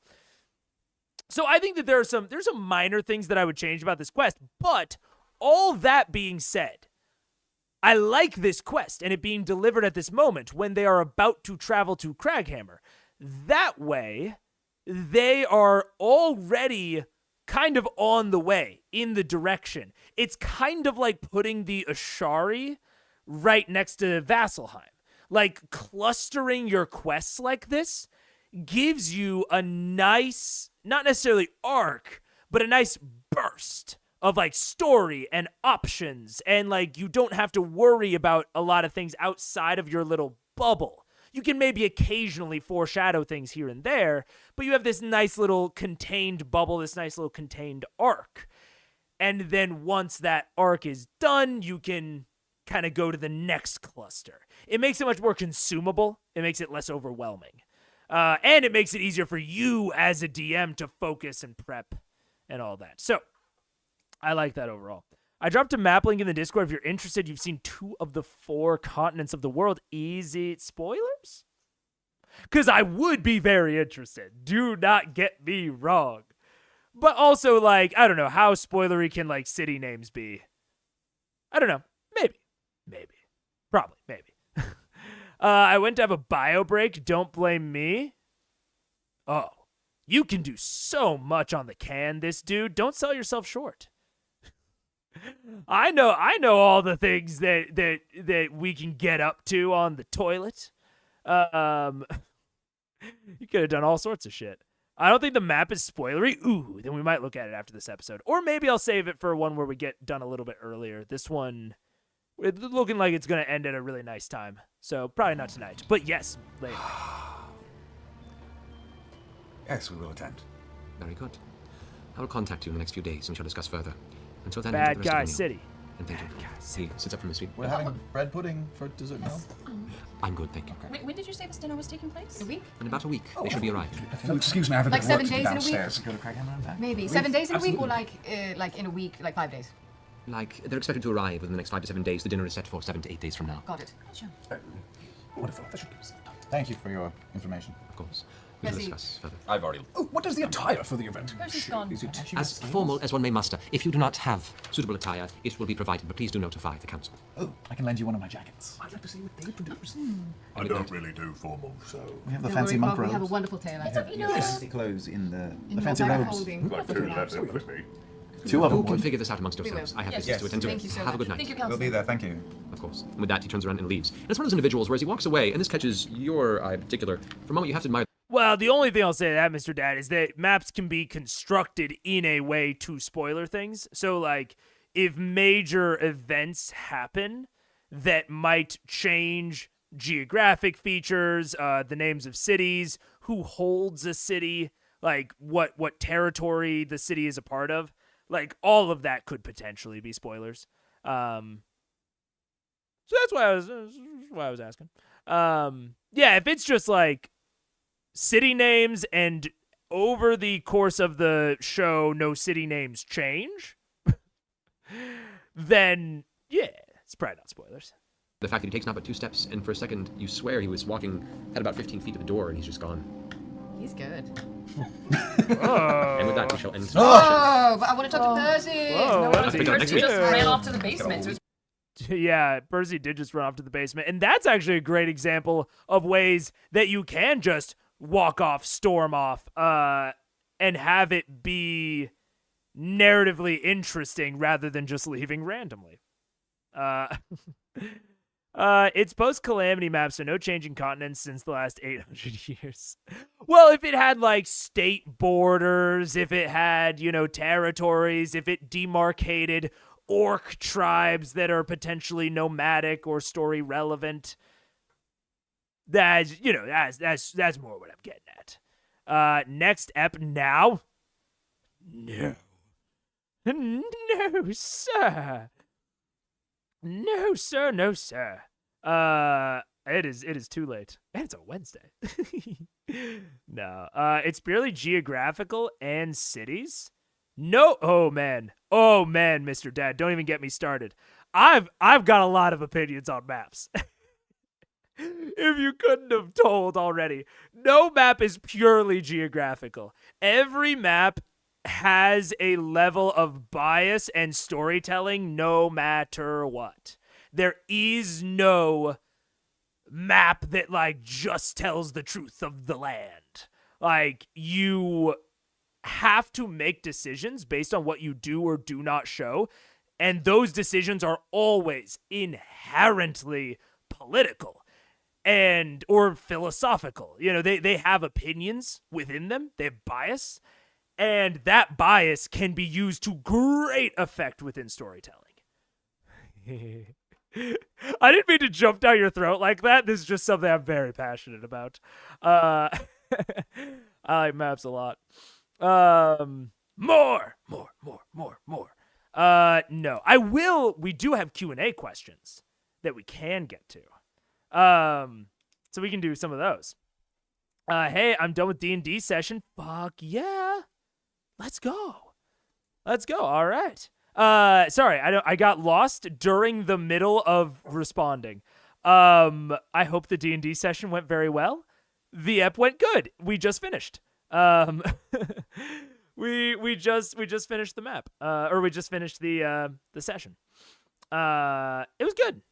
It was a good ep. I think it had some interesting stuff, and it was very jam-packed. Like, this one did a lot of plot. You will definitely need to watch this VOD. This is not a skippable one. A lot of plot. Yeah, Amon takes up 85% of the map. Shut the fuck up, Robin. I'm not talking about that shit. I'm talking about, like... I know you're fucking with me. But it's like, do you show forests? Do you show elevation? Do you show, like, how big does a city have to be to warrant making it onto the map? How do you delineate the differences between cities? Like, even if it's just a dot, are the dots all the same size? That is an inherently political decision that you are making whenever you make a map. By putting a series of dots that are all the same size and like saying like these are cities, like writing the name, you are putting them all on the same playing field, all on the same tier. And that is a very political statement. So this is where I love, dude. When I went to the Vatican, when we were in Italy on our honeymoon, the Vatican was cool. It's basically a giant art museum more than anything. Sistine Chapel sucks. Do not feel like you need to go. You're just packed in like sardines and you can barely see the actual artwork. But the rest of the Vatican had pretty art. There's a hallway that I don't know what it's called. I just call it the map room. But there's a hallway that is probably like half a football field in length and like pretty fucking wide, like 10 people across wide. And the walls are just map after map after map of like these like maps that were made in like the 1500s, 1400s, like thousands. They're just gorgeous. It's like Italy back then as like the Vatican saw it, or as the Italian or whatever government was in Italy at the time. Like all of these maps that were manufactured, and they are gorgeous and they are beautiful and fascinating because of exactly what I'm talking about, like what they chose to show and not show. And like different ones are made by different people even at the same time. And like the differences between what they included and what they didn't. Oh, God, I only got to spend like 15 minutes in that room. I could have spent an hour and a half, 2 hours. I would have rather traded in so much of the Vatican tour to just spend more time in that room. It was so sick. Likes are back up to 20. Let's go. We shamed them into it. I can't believe we actually finished an episode in one stream. I think the timer helps. I think, honestly, I could have stuck to the timer even more. And I wasn't even at 1.5 for most of that. I was below 1.5 for most of that stream. I think the timer's working. We've got to watch the next 40 seconds and then the 3-minute timestamps I posted. Bet. Let's do it. My changeling rogue started a goblin revolt and caused chaos. Fuck yeah, you're using changelings right. If your changelings are not becoming cult leaders, revolutionaries, heads of state, what are you even doing with them? You're missing so many opportunities. I love to hear it, Undead King. I think I heard a bump from under your desk while you were talking about maps. Doggy, did you bump under my desk? She is looking at me.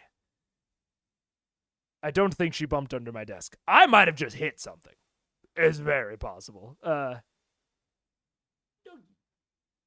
Doggy. It's a joke. Oh. Oh no. I got r/whooshed again. All right, let's see. Let me pull out the timestamps. Normal cooldown period. Oh, okay. The next right, John already said it in chat. Next 40 seconds. Yes, I did. We'll pick up directly from this moment next week, and you are more than welcome to go have counsel with Guys, I feel like we need to have a conversation with Percy. Yeah, that needs to happen. So Percy, do you want to strike off in a random direction and just go and go and go? So, so that money that we're owed. Yeah. Let's We'll have enough time for that. I think we have time for that. Maybe we can send an errand We're back, boy. guys. We're back. They sound so slow. It's so crazy. Hey, what's up, everybody? So we've got some donations. I'm excited for Taliesin. I'm excited for Talison's Blood. I was just talking about it. I don't feel like I know Percy well enough. He's probably, I think he might be, I mean, I think that Tiberius is the least characterized character, but that's only because I think the line between who Tiberius is and who Orion is so blurred. But out of the not Orion people, I think Percy is the least characterized of the group. So I'm very excited for this arc. I think this will be really fun. Next up is 3 hours, 17 minutes of session. This one was 2:42. So either we go until midnight or use 1.5. I think we'll probably just use 1.5 more often. I didn't want to use 1.5, especially at the start, because Grog's fight was a fight, but it was also interesting because it was like the one-on-one. There was a lot more descriptive language. I wanted to go a little bit slower through that fight. But I think I'll probably just use 1.5 more often and also try to keep sticking to the timer. Like, I think the timer helped this time, but I could stick to it a lot more. I'm going to try to combine the hotkey. I'm going to try to do a hotkey, like a multi-action hotkey for pausing and starting the timer, so that I have to. But, all right. And then the next 3-minute time code is 46. Wow, that is far in. Okay, 46. Oh, lol. I didn't even go far enough, but I love so cute. I love that YouTube added the most like replayed, like the little waveform over the thing, and I love looking at this and seeing most replayed, and it's like, oh, okay, that's why there's a timestamp for it. All right, 4605. 4605. It happens. We'll get it. We'll get it. That carpet was a member of our family. You don't know magic. Just don't get it. It's okay. Whoa! What was that? Whoa. That's a What DM is that? screen. Oh my god, it's a DM screen! Oh my god! Oh my god! What's it say? How do you do this? Whoa! Get that piece of cardboard out of the way. That's so sick. Fucking right piece now. Of cardboard out We of love here. you, Wizards of the Coast, but look at that beautiful piece of wood. No, Oh this my is way god! cooler. I have to transfer. It's so funny. I don't know if they've been like drinking and if Liam is drunk. I think it's more likely that I'm just so unused to watching them at 1x that Liam just sounds just sloshed. He sounds schlizzard. Oh, my notes over. It's all right. Just put it aside. Put it aside. That is fantastic. None of this makes any sense. Thank you so cool. much. Wow. One of the coolest things. Wow. Oh my god. Yeah. Put it up. Put it in front of your stuff. You just got a $1,000 donation from Lil Ray 113. What? What are you talking about? 1,000? Lil Ray 113 just donated $1,000 and the message just said hi. Hi. Hi. Hello. Thank Hi, you. Lil Ray. Thank you, Lil Ray. Thank you so much for the donation, Wow. Lil From Ray. one Ray to another. What's up? Okay. Okay, you're. What? Oh, Mercer. Yeah. Ray. Oh, you guys so awesome. Ray. Thank you. That's what? Wow. What is this night? What is happening? What is I don't happening? even know anymore. I mean, yeah, they're just like speechless. I cannot literal chump change to them today. Well, yeah, sure. But holy shit. I mean, they've only been doing this for like what, 3 months? I think. Like It's like this weird phantom state where the world exists about nothing but I can't even imagine. I think that they've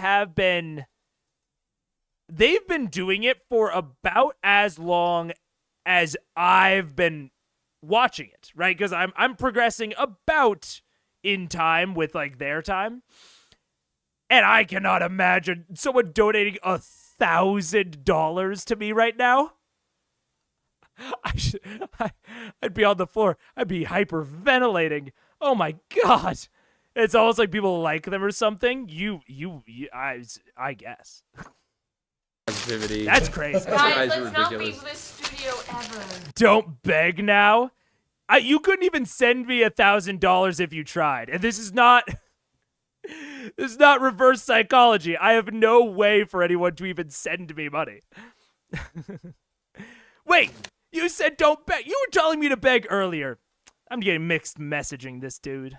Zach doesn't. Yeah. He's super happy. They just passed the 6-month mark. Okay, so it's a little bit longer. Because I think I'm at like 4 or 5 months. I guess I am watching 2 a week normally. OMG, it would be so terrible if someone gave me 1K. That would be awful. No, I'm just... Shut the fuck up, Robin. That'd be so terrible. Oh, wait, what? One of you is a secret millionaire? That's so crazy. Just wait till 500 subs. Right. Oh God! Oh God! You just gave me a death stare. Oh my God! I can feel that. And a little bit of my soul is gone. There's heat. There's heat. Oh my God. Zach's spirit animal is an illithid. This is absurd. You guys are absurd. Thank you so much. Oh my God. Wow. Everyone. That's Amazing. incredible. And Guys, thank you for this. That's so cool. Seriously, week after week, we look at this. We don't know how this happened. We're very grateful. We love each other, obviously, but We do. But this community we're building, we're so grateful. Thank you. I mean, we're blown away. Week after we week. see your tweets, we see your Tumblrs, we see all your posts about staying up in South Africa till 4 o'clock in the morning to watch us live. We talk about it. Insane. Yeah. It's awesome. We love it. We're fans of you. We So know keep your names, like watching. you know ours. So. Yeah. Yeah. I watch you still sleep. learning You hers. look It's beautiful. vibes. Yeah. Do we Vibes are seriously? vibes. We have Your a heart shows message down thread. We have a text Thanks, message Hilda. thread where we share all of your arts and.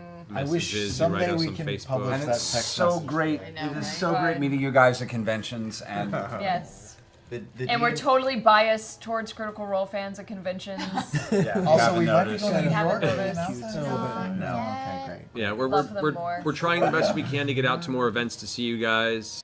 Very, very cute. Seeing the origins. This is why I couldn't jump in on campaign 2. I had to see them when they were young and scrappy and not used to $1,000. I had to see them when it was raw, when it was real. Do you think they share Rule 34? They're sending it around to their family. Woo, look at this. No, somehow I do not. All right. Let's see. After stream discussion. So, the after stream discussion. So, called shots. Oh, wait. Before that, John. Cut to IRL just last week. They did a C2 reunion live show in London to 12.5K fans. That's insane. They filled a UK theater to the size of a basketball stadium. That's so crazy. That's insane. Yeah. I mean, it is truly ludicrous how huge they are. Yeah. I am glad that I'm taking the journey from the beginning. I think that is what this reinforces to me. I'll get to see them get into it. I don't know. Probably bigger, I don't know, sports. Lol, me neither. I have no idea how big stadiums are. I know football stadiums are big and soccer stadiums, and I think basketball are a little smaller. And that's about all I know. More than the WNBA. Do they not play in the same stadiums? I think they play in the same stadiums. It's just a different league. Or you're saying more fans. Low bar. All right. Yeah, I want to wrap my thoughts on called shots. It'll be a really quick thought wrap. Don't diss the WNBA. It's great. I don't follow any sports. I know that the WNBA is a punchline. And I also know that that's like kind of shitty. but I don't care enough about like sports for that to be the area I focus on of it being shitty. So that's kind of how I feel about it. But yeah, called shots. I really want to kind of hit home what I said. I want characters to be interesting, dramatic, have a lot of options, have a lot of opportunities. Very good options for high drama. But I tried to bake those into the environment and choices that players can make within the environment rather than changing existing features that they have, especially when it comes to combat, because there are so many combat features just laced within 5e. Like 5e is a combat-focused system, like first and foremost. And so that is not where I focus on like providing them with more options when it comes to their actions. Just pure and simple.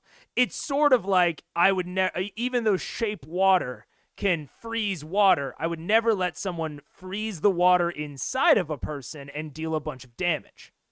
Like I'm not letting them blood bend, right? That's sort of similar to this blinding situation with Grog. It doesn't matter what situation they're in. It doesn't matter how dramatic the scene is. I'm not going to let shape water do that.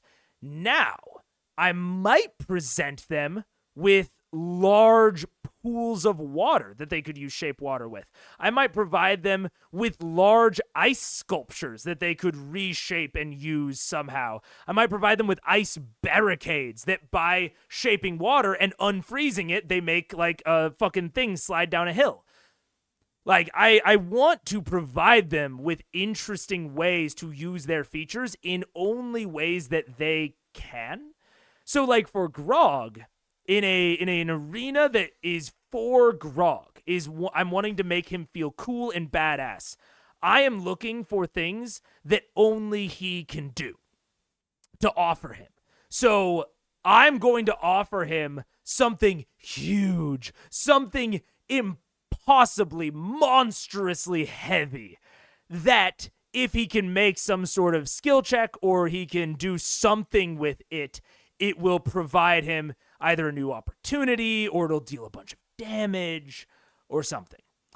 Or I'm providing him with things to roll a bunch of athletics on, like the monkey bars of doom that we talked about like 4 episodes ago. Like, I want to provide ways for him to show off his existing features, not give his features more features. So those are my thoughts on called shots. I know not nearly as many people are around now as were when we were first discussing it, so if anyone has any additional thoughts or responses, if you're still in the chat, feel free to put them there. If you are not in the chat, leave them down in the comments, and just take that for this entire Q&A session. It's the ego some of the players have? No idea. I don't follow sports celebrities. I don't follow celebrities. I don't follow sports celebrities especially. So, I have no comment on that. Okay, knowing their HP and meta knowledge. So I gave a big, long discussion on ambiguity, like high ambiguity versus low ambiguity. What up, Wired Jeweler? We're going over some of the things that the timer cut us off on, so we needed to move on. What up? Yeah, so I talked a lot about like high ambiguity, low ambiguity, that there are some maybe styles or themes that one may work better than the other. I know, John, you originally asked about it. We didn't really get any chance to like talk about it in the chat. Do you have any follow-ups or additional questions? I have no real extra clarifiers to make, but if you do, feel free. As Philip DeFranco said, this isn't just a video, this is a conversation. Man, nothing to add? Fair enough. All right. Describing random things in great detail. Okay, so describing random things in great detail. I've gone back and forth on. I used to be really into it. I used to be really into throwing them off, not letting them know what's important. Oh, I'll describe a boulder with lots of detail, and the boulder doesn't matter. And then I found that ended up wasting a lot of time because I was trying to cheaply trick my players. Like, I was trying to take a shortcut towards good suspense and surprise. I was trying to, and I use this word abstractly, not literally, I was trying to jump scare my players, right? I wasn't taking the time and the effort to build up suspense and terror and fear and then surprise them and then pay that off. I just wanted a wah! And one of the ways to do that is to randomly describe everything in great detail. See you later, this dude. Is to randomly describe, like, a lot of things in great detail so that they never know what matters and what doesn't. But that, you are basically just building in inefficiency into understanding your world in order to obfuscate what is important. And why do you want to obfuscate what's important? Like, actually think through that. Think about that. The only reason that I can really think of to obfuscate what's important is if you want to surprise them with what's important. But again, I would call that more of a jump scare. Now, if you want to obfuscate it because you don't want them to know about it yet, then just don't describe it in a bunch of detail. Just describe it abstractly. And then when you want them to know about it, describe it in more detail. Like, that is my new philosophy that I've kind of landed on, is that built-in efficiency. I'm gonna use a comparison that is but a little controversial, a little political. Describing a bunch of random things in great detail is sort of like cryptocurrency. Woo. I'm a big tech guy, got a lot of opinions about crypto, most of them negative. But like, one of the cornerstones of crypto from both apologists and critics sides of things is that inefficiency is a built-in feature of crypto.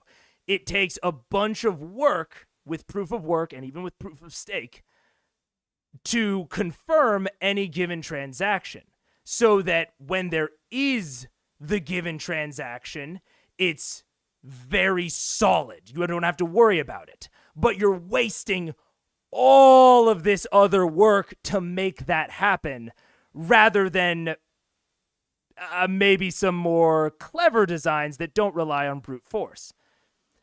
That is what I would compare this to. This is the brute force way of surprising your players and like obfuscating things until you want them to know about it and then surprising them with it. It's not clever. It's not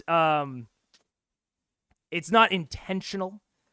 It is just, I don't know how else to hide it, so I'm going to hide it within a bunch of random noise and random garbage. Is at least my opinion on it. To add to the Q&A, Ari Halloween, did you wear anything yesterday in snowy Chicago? No. I went to a party on Sunday, but it was very last minute. I didn't know I was going to it until the day of, because we didn't get invited to it until the day of. And so I went to the store and I bought a bag of chips, actually this bag of chips. And I put it on my shoulder and I taped it to my shoulder and I went as I have a chip on my shoulder.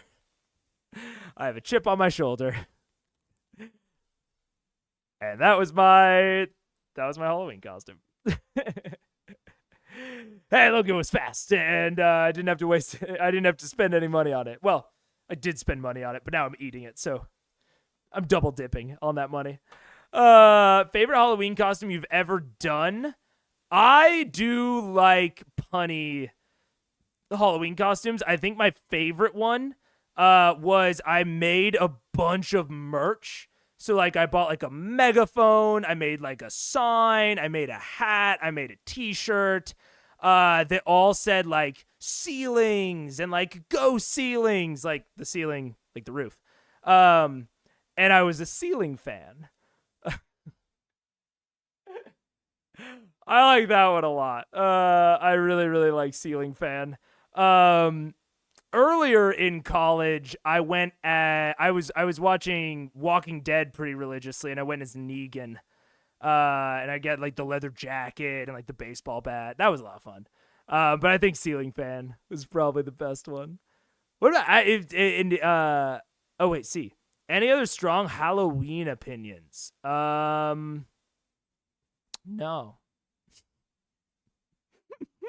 No, not really. I'm not really a Halloween guy. I'm not really a holidays type of guy. I'm not really into holidays in general. I don't really celebrate my birthday at all. Just not really into holidays. But I'm also not like a holiday hater. Like I really like watching other people enjoy things. So like Paige is like very into Halloween and Christmas and like holidays in general. And I have a lot of fun watching her like them and like participating with her and like going to stuff that she'll have fun at. That is fun for me. So yeah, I am very neutral on most holidays. Yeah, I'm trying to think of anything more distinct. Any particular Halloween opinions? I also don't really have a sweet tooth. I'm more of like a salty and savory type of guy. I'm a chips guy. That's why you've never really seen me eat anything like sweet as like a snack on stream. I'm always munching on like barbecue Lays. I'm a savory man. Skeleton was my go-to in high school. Hell yeah. Was Shaggy from Scooby-Doo with improv friends in college with others that were the Scooby-Doo gang. I can see that. I mean, pictures can be deceiving. And obviously, I don't know how long ago your profile picture is from, but based on the profile picture, I can picture the Shaggy. I can totally see it. My favorite was going as a fat homo in 5th grade. Did you have was your gut like part of the like where you stored the candy? Because I feel like that's a really fun costume if you had like that was like your storage, so you got progressively fatter as the night goes because it's all like filling up down here. That'd be really fun. Oh man, that's a good point. I should ask the chat back. That's a great question, John. Did anyone have any favorite Halloween costumes or any other strong Halloween opinions? Honestly, I had a giant pillow taped under my taped to my belly. Under my dad's shirt. Fair enough. It's a classic. I once went as a Christmas caroler. That's dope. I really like that. I really like dressing up as a different holiday for Halloween. That's really cool. I might do next Halloween. Maybe I'll dress up as like a leprechaun, or I'll do like all green for like St. Patrick's Day, but on Halloween. That'd be really. That's really good. Oh man. What was the last one? I think we only have like one more Q&A. Isn't it up to the players whether or not NPCs return? Yeah, I mean, I think I actually got my point fairly out. I don't really remember there being anything else.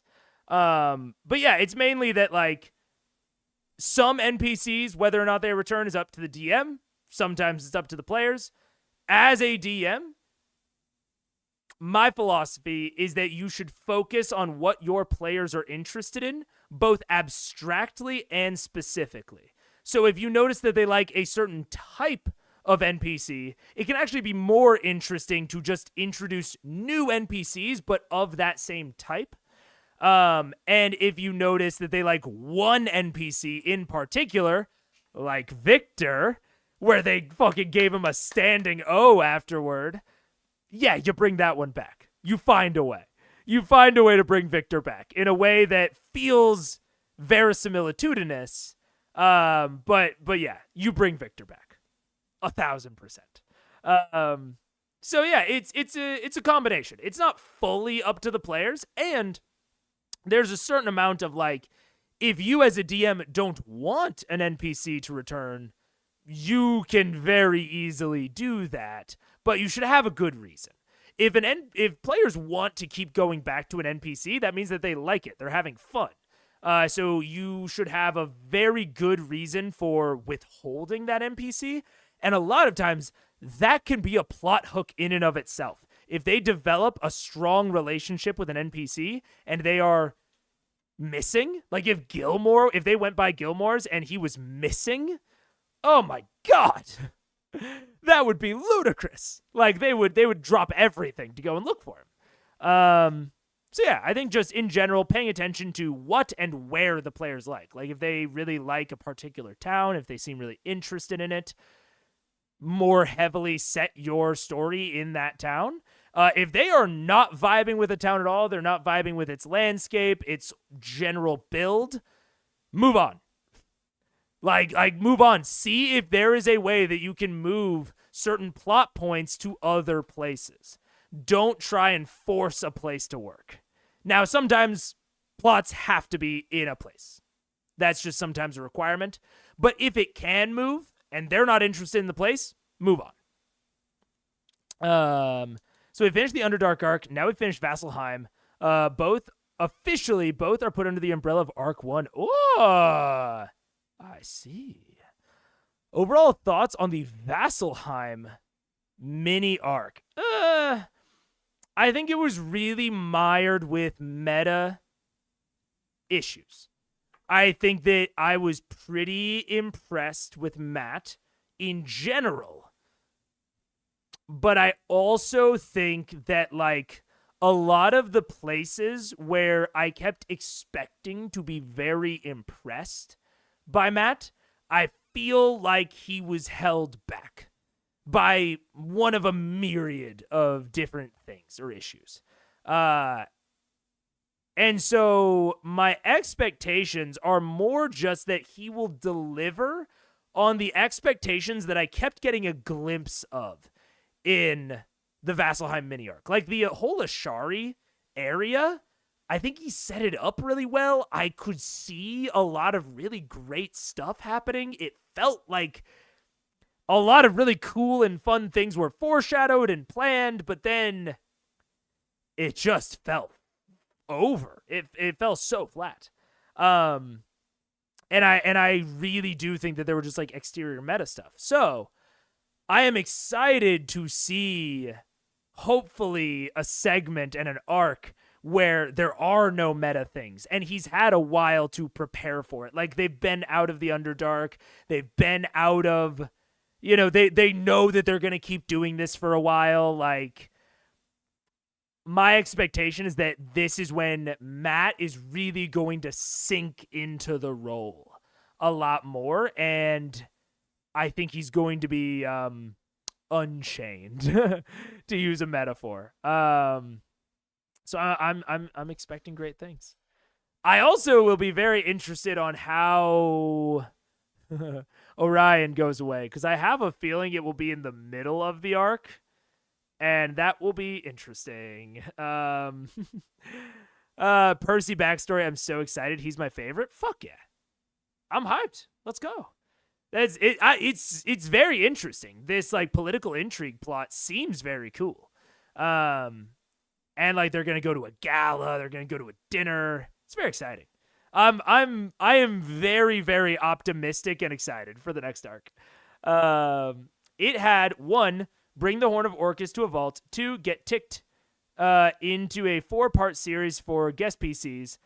Surprise Ashley visit. We go to Mercer's backstory, and then Grog rematch. Yeah, that's a really good summary. And everything on there had meta issues. Oh yeah, get tricked into a 4-part series. Yeah. All of that had like meta or like exterior pressures. Like even getting the Horn of Orcus to a vault as a party, they had to rely on experts and like what the experts told them. And like, let's be real, I think that Matt was just trying to close up that arc as quickly and as neatly as possible. So I wasn't like overly impressed with that at all. So this is the first time that I feel like Matt will have room to breathe. Like for this arc and for everything that we're about to go into. So I'm very optimistic. And I've heard multiple people say that they really, really love the Percy arc. So I've got it on good authority that people like it. So yeah. Sick. Good Q&A. It's 11:30. I think I'm gonna call it there. I think I'm gonna go hang out with Paige for a little bit. But it was good having everybody. Good stream. Good zone. Good bone. And I think I'm gonna give up on that one. I don't think it works. Yeah. I think that was a good time. It's many people's favorite arc. I liked arc 3 the most personally. Nice. Good stream. See you next time. I love his name. Yeah.